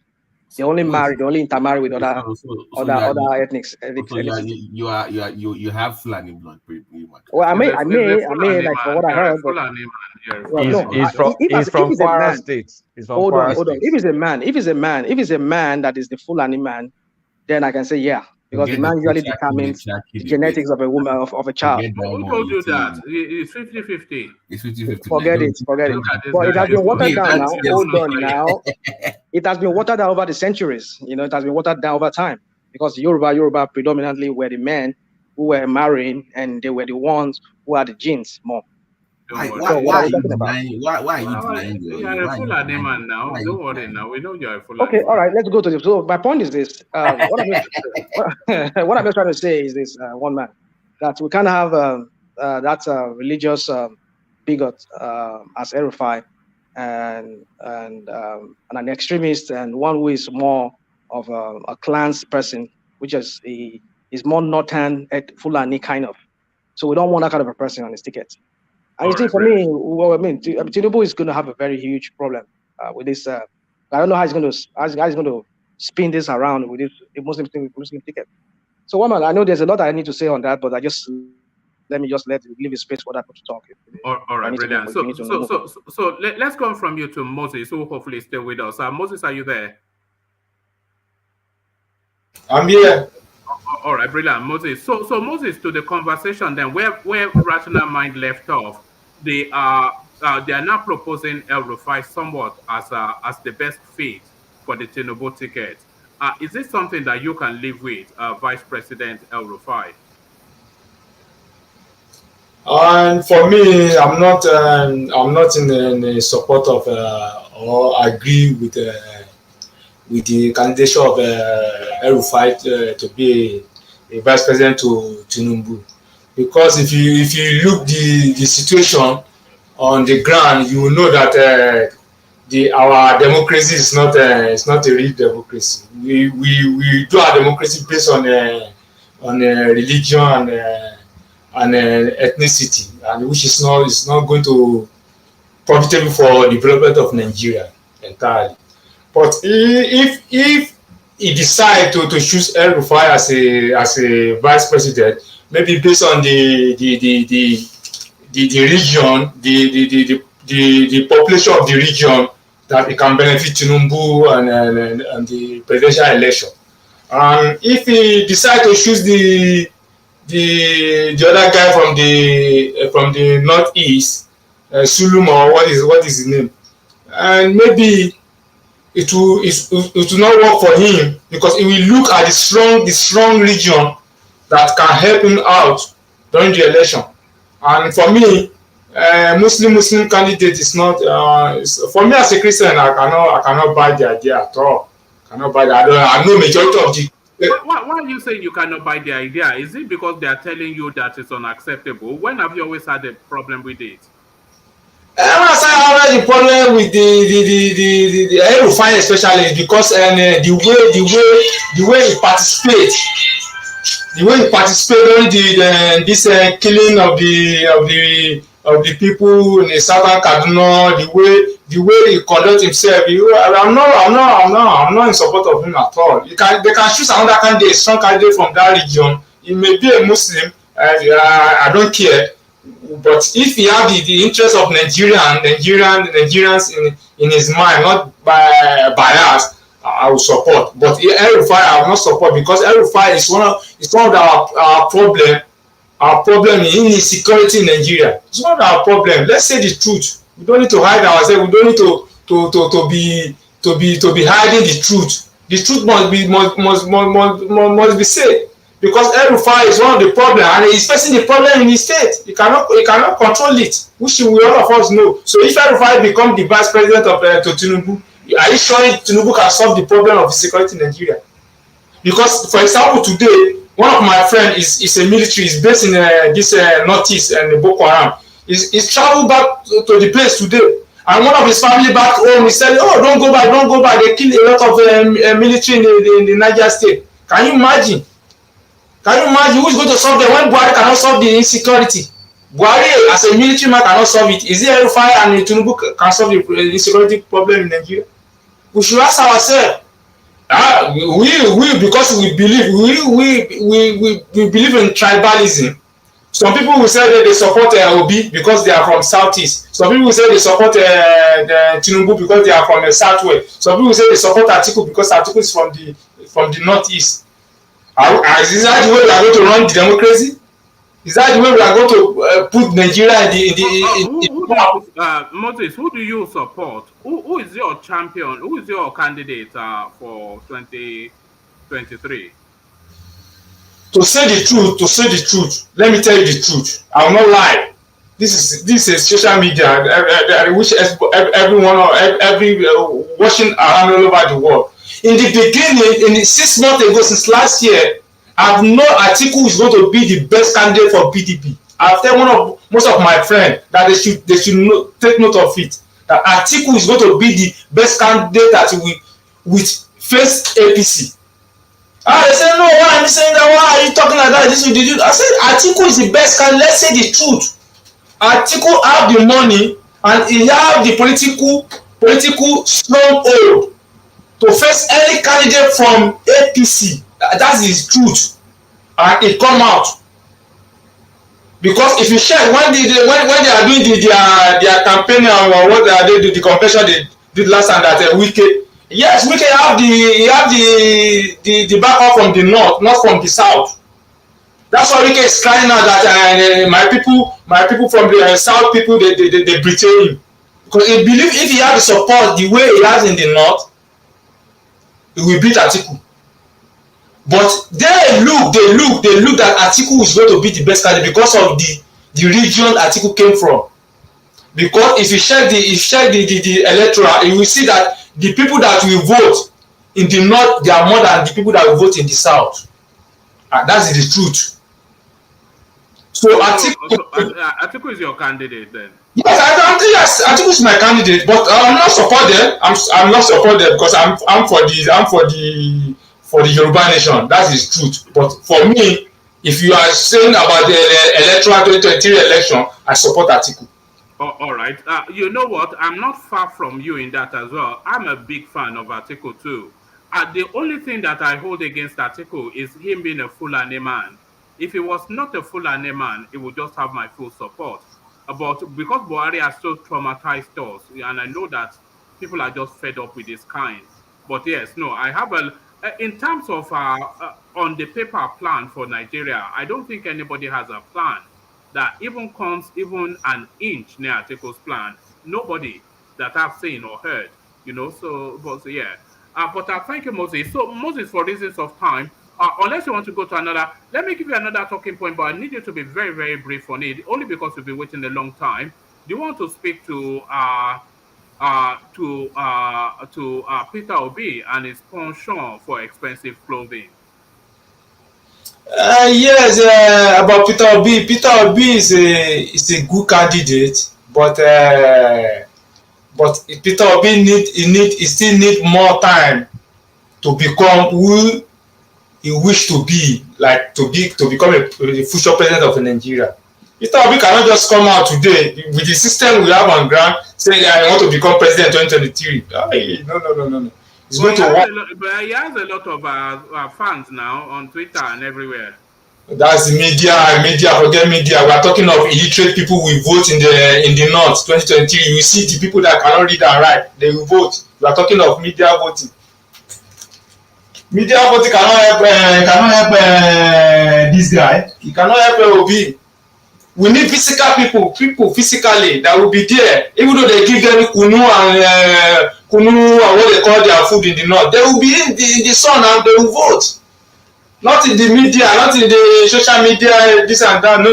It cannot work. All right, brilliant. Well, so thank you, Moses. So Moses, stay with us, but let me go on from you to Pansat.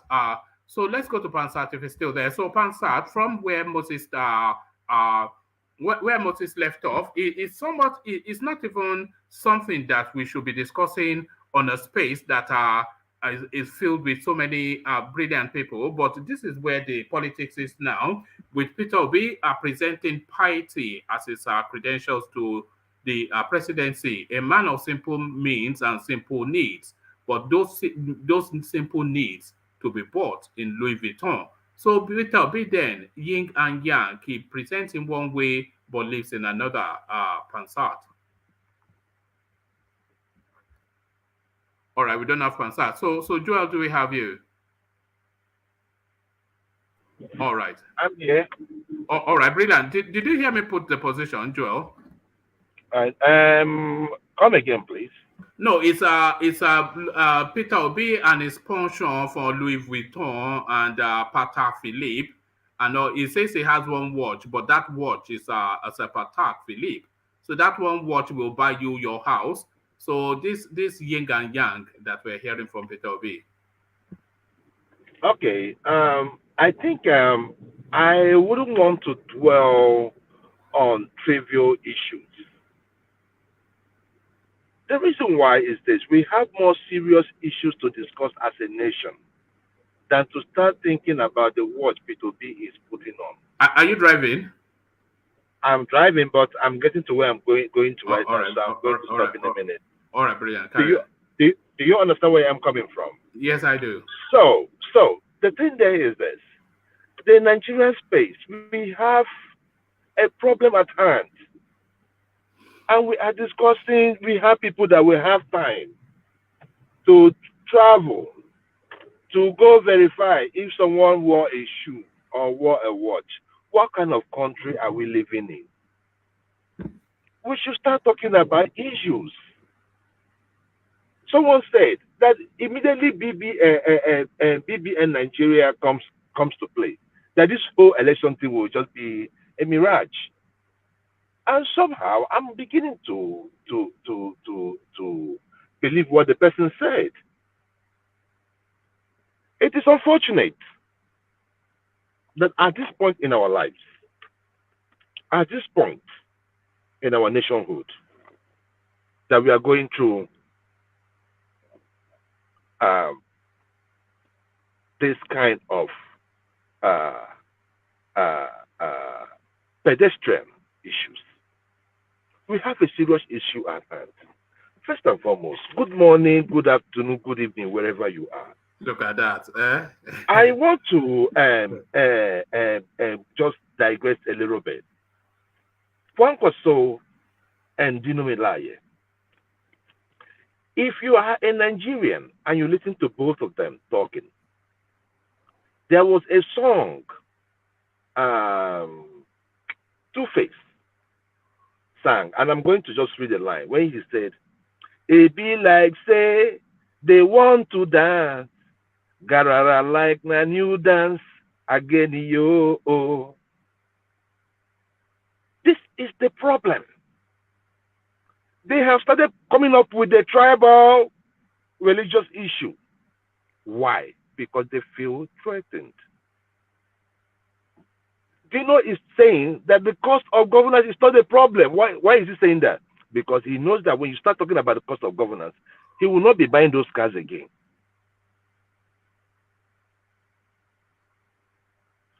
Kwankwaso, the next thing Kwankwaso will say, oh, that the people in the East, who are those fanning those embers? Have they killed all the Easterners in Kanu? Have they killed all the Easterners in Jigawa? Have they killed all those ones over there? Why are you playing the tribal card? The thing there is that we have so much allowed our elders, our leaders, to divide us. Even in the North, I always say about one North. One North is a myth. It's a side. It's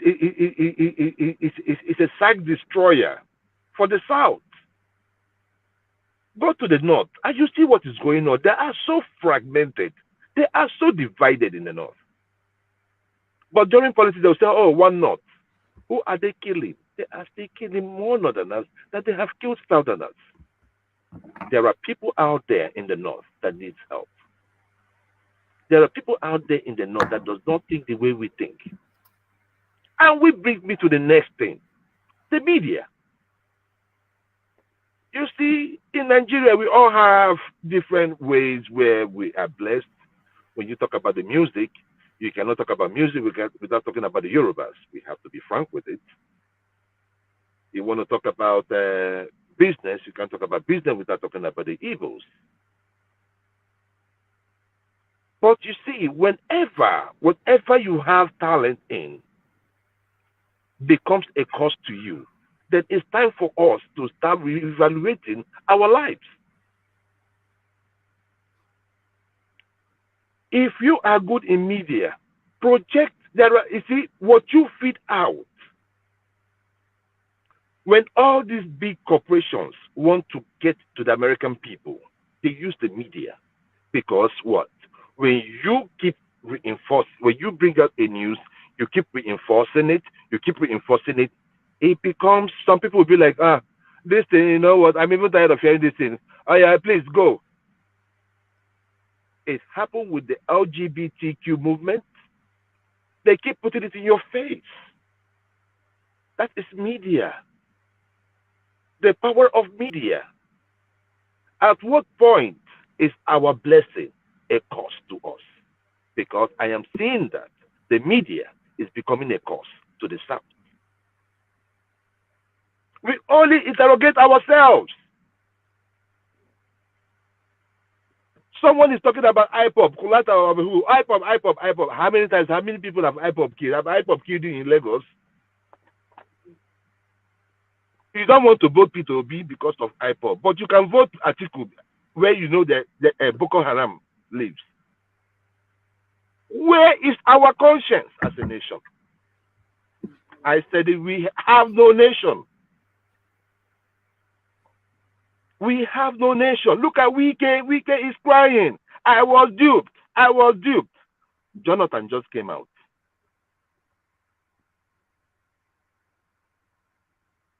If PDP had presented Obi, it would have been a landslide victory. Forget the politics. Who are those bringing this division? The political class. When they say it, then they follow. Who kills each other? When it starts, now we go kill ourselves. So it becomes a problem. So as we are in the media, let us use our blessing to project what is positive. Sometimes we should not even dilly-dally into issues that are so trivial. We stay focused on issues. Then we'll go on to Tinubu. and I don't know if Rufai is going to be his running mate. It is going to be a disaster. It's a slap on our face. And for those of you who don't remember history, I remember the Afonja story. I read it. It was well digested. And I don't have problem with the Fulanis, but I have problem with those behind the ideation of conquering any place they go. You say they have 5 wives, 6 wives. What is the quality of life of those kids? They're the Amajiris everywhere. If you love your own people, if you love your own child, will you want your child to live like an Amajiri? That is the problem. So if your child cannot live like an Amajiri, why make many babies? It is just to make sure that you have the numbers to keep yourself at the top. So do you think they're going to make those people better?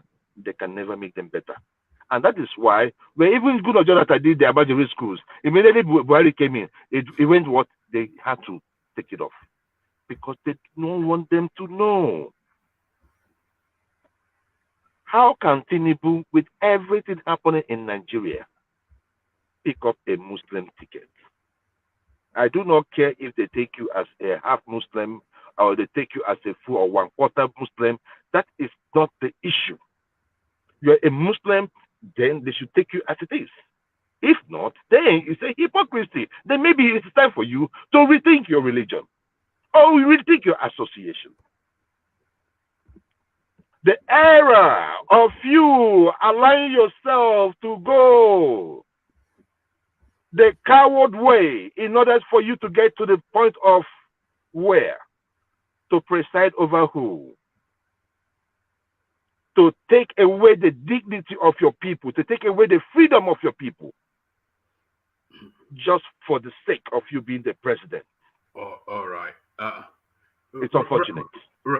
Thank you,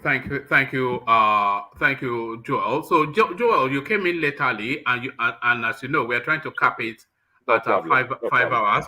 So, gentlemen, I'll start to take closing remarks now. We're 20 minutes from 5 hours, and I'm determined to stop it at 5 hours.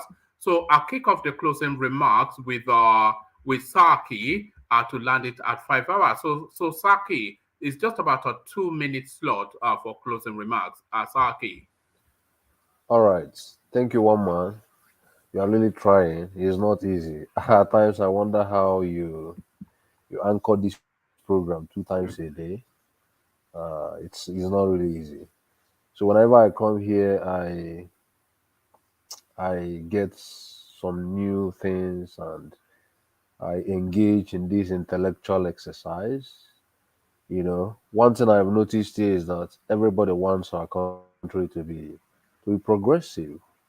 So let's use this media to project that progressivism, to our country.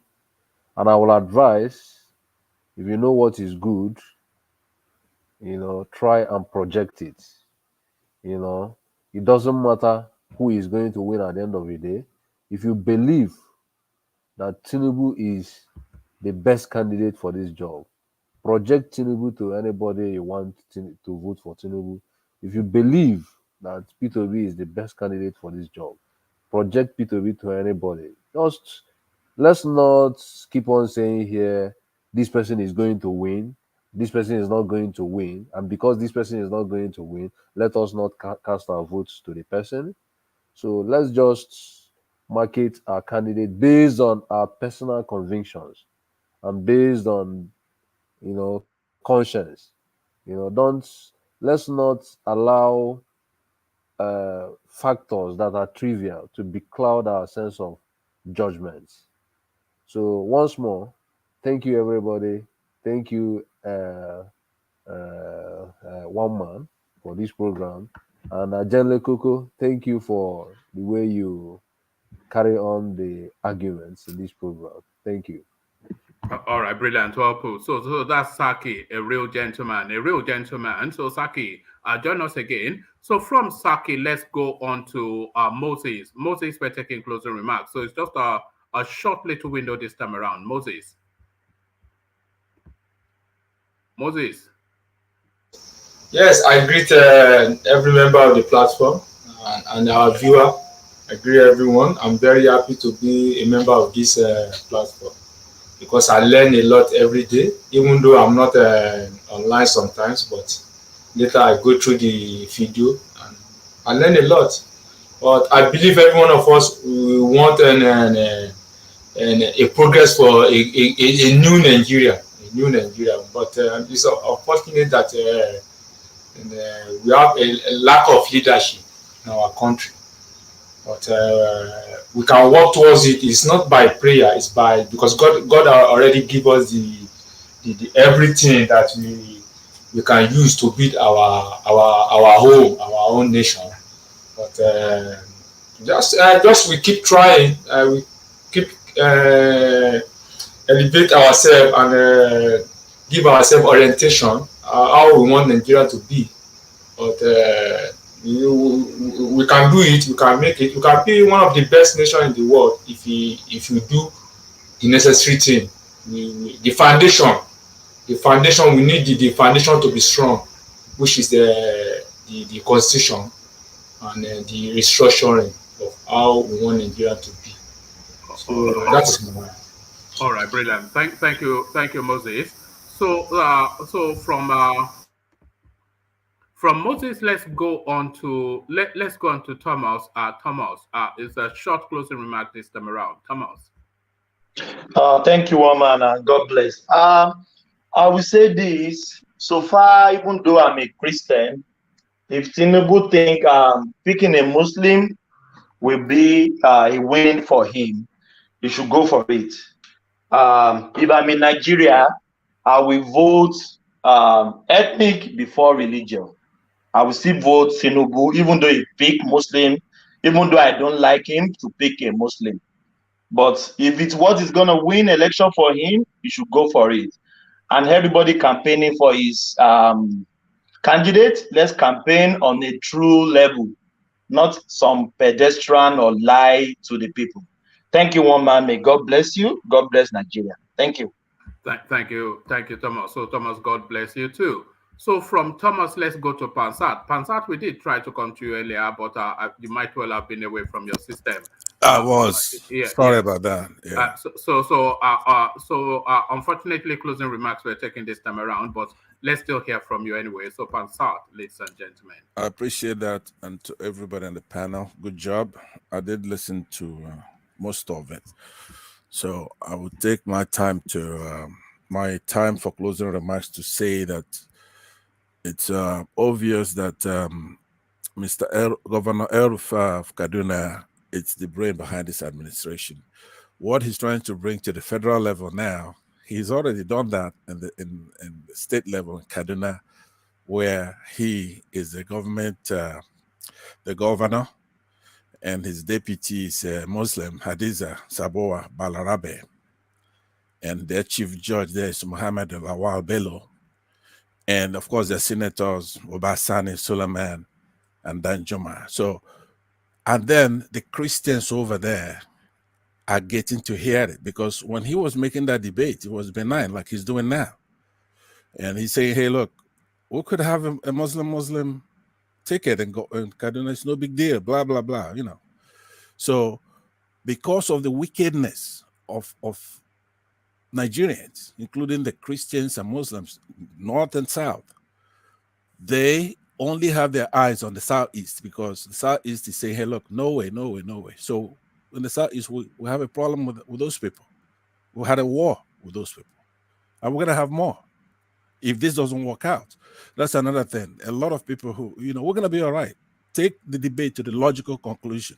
Obi loses, Nigeria youth produces a candidate that is good, but from shenanigans or whatever, if it's hatred or if it's whatever, and he loses, fine. We're all in Nigeria, so we all suffer it. We're not going to suffer more than everybody else. In southern Kaduna, they're killing them like flies. They can't do anything. Okay, so it's a close. I wish I wanted to respond to a lot of things. Ajan Lekoko, my friend, and he is my friend. I like Ajan Lekoko. But he said if there was a Muslim ticket, it was a no way for him. This is 2 months ago. But to watch him every day sermonize and beat up on our people, both our politicians and our people, and just keep talking like he knows it all, unchallenged, because he has more time here. And I support him to have more time, but it's about time that one man recalibrated so we have enough time to talk to Ajan Lekoko. He can't just be beating down on everybody with fallacious stuff, things that doesn't make any sense. 5 hours is not enough. I'm here 5 hours. But anyway, so come earlier next time. Round it off. It's just for time. Yeah. So I am asking Nigerians, look, don't go thinking if Obi wins, fine. To me personally, let me just tell you my own politics. Okay, I'm like 80%. If Nigeria produces a very good government, a good person who's gonna bring us back from the abyss, fine. Obi seems to be one person who could do that. But if he doesn't do it, it's okay. The 20% chance of me is telling me Nigeria needs to really go through a thorough catharsis, cleansing, whereby men will have to do what they're doing in Ukraine. We have to fight. There's no other way to do it, because right now they go to the south of Nigeria and take that oil, take it from them. When I see Wike crying as if he doesn't know. I've never seen him one time talk about Tambuwal, who did it to him, because you know why? Tambuwal is gonna fight back. So he's a coward. I came here one time, I say, the Southerners, they carve themselves out, and then they are victimized, and they can't do anything. If it's President Jonathan, if it's on again the Chief Justice, this Wike, or the other guy, forgot his name now, that was in administration, Minister of Transportation. So they can't do anything. He's a coward. He's going to be insulting senior citizens and making noise. He doesn't have an army. All right, Pastor. I must push you. Okay, so in conclusion, please, Ajan Lekoko, I want to have a debate with you. I think that you're being condescending when you're telling Obi how to run his thing, or when you're equating Kwakwanso's popularity with Obi. Flat out nonsense. Okay, thank you very much, everybody. I'll see you tomorrow.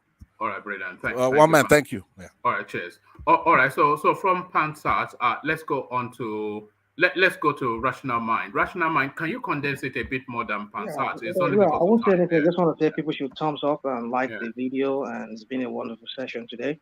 Hopefully tomorrow we get to speak more. I know you need to go to bed, and I want to say good morning, good afternoon, and good night to everybody. All right, brilliant. Thank you, Rational Mind. So from Rational Mind, let's go to Joel. Joel, closing remarks. Just a very condensed one. I want to say thank you.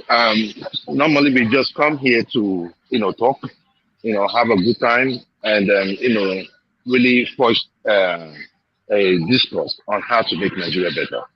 I wish we can go more and think about us and think about the future of our country, and know that this is a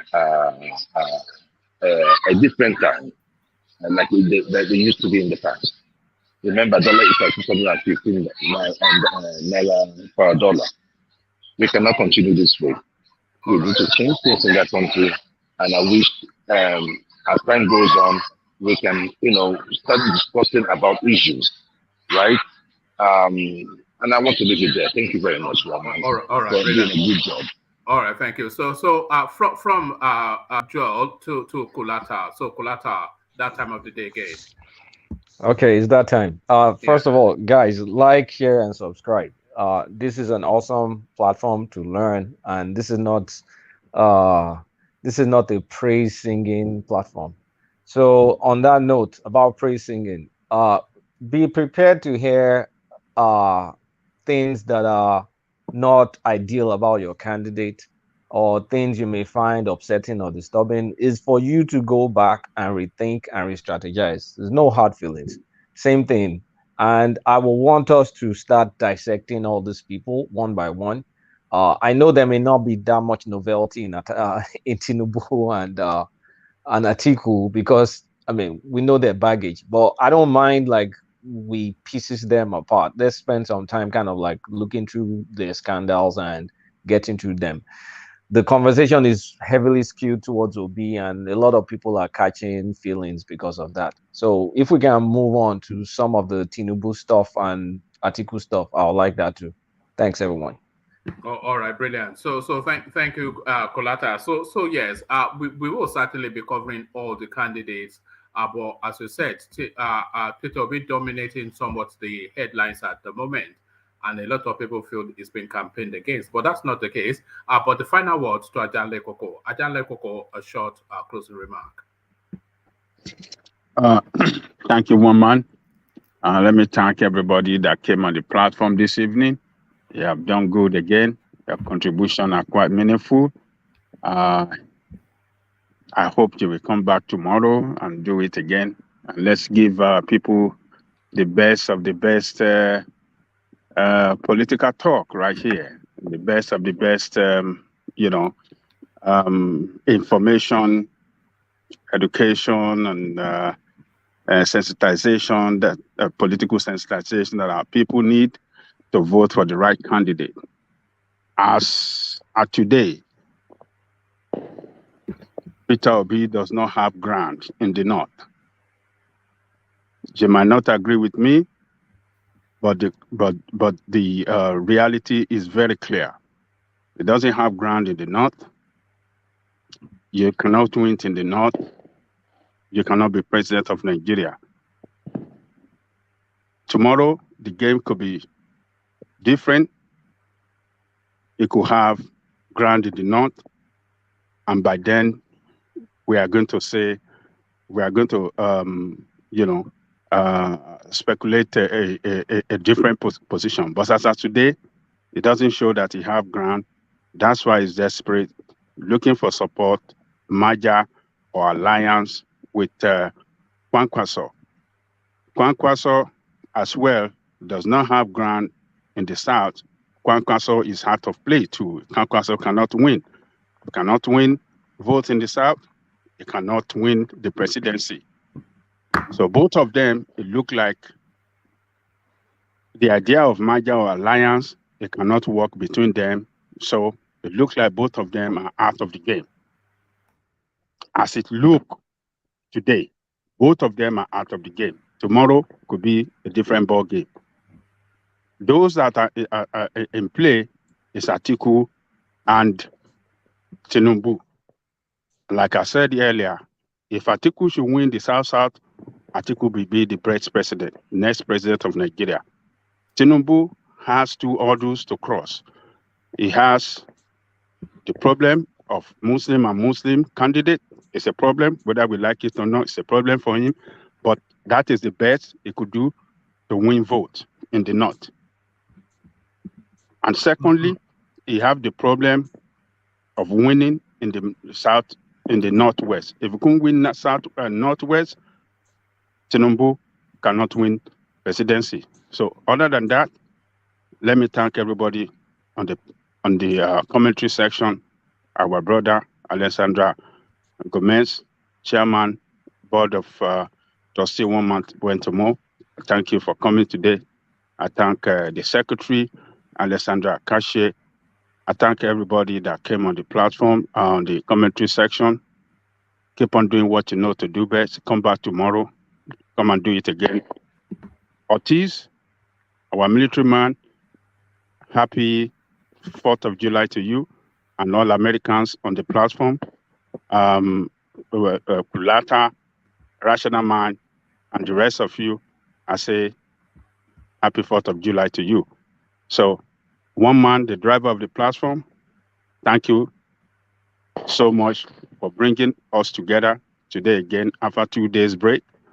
Tomorrow, I hope you will come back and bring it to us. We are ready for you. We will join you and we will trash it out. We'll continue the struggle from there tomorrow. Thank you, one man, the Eagle. See you tomorrow. Thank you. All right, brilliant. Well, so that's Ajan Lekoko as ever. Anytime Ajan Lekoko is around, he rounds it off. So I want to bring you just this little piece. And then after I've brought you this little piece, then I want you to click on the like and subscribe, because this piece that I'm bringing you is for that like and subscribe. But this is nothing to do with politics. And by the way, I was only joking. Like and subscribe anyway, irrespective. But let me bring you this little piece. It's something that caught my eye on Instagram. So just I'll just bring it to you. So this is what something that a person called John Doe. This is what he has put out. He says, one of my university mates risked it all to write exam for his then girlfriend. He was caught by a lecturer he was close to. He was in his final year, and so the lecturer did not want to expel him. The lecturer punished him by deliberately failing him in two of his own courses. The girlfriend graduated. My guy couldn't pass the courses and had 2 extra years. He was still in school when the girlfriend left for service. He was still in the same school when the girlfriend told him that she was getting married. He was still in the same school when she got married and went on a honeymoon in the Seychelles. So there it is right there. So one of my university mates risked it all to write an exam for his then girlfriend. He was caught by a lecturer he was close to. He was in his final year, and so the lecturer did not want to expel him. The lecturer punished him by deliberately failing him in two of his own courses. Girlfriend graduated. The guy was still the guy couldn't pass the courses and had 2 extra years. He was still in the same school when the girl left for service, still in the same school when the girl told him she was getting married, not to him, by the way, and he rather was still in the same school when she got married and had her honeymoon in the Seychelles. So there it is right there. Something for you to reflect on. So I'll leave it there. Carry conversation on within the comment section, but here I say peace.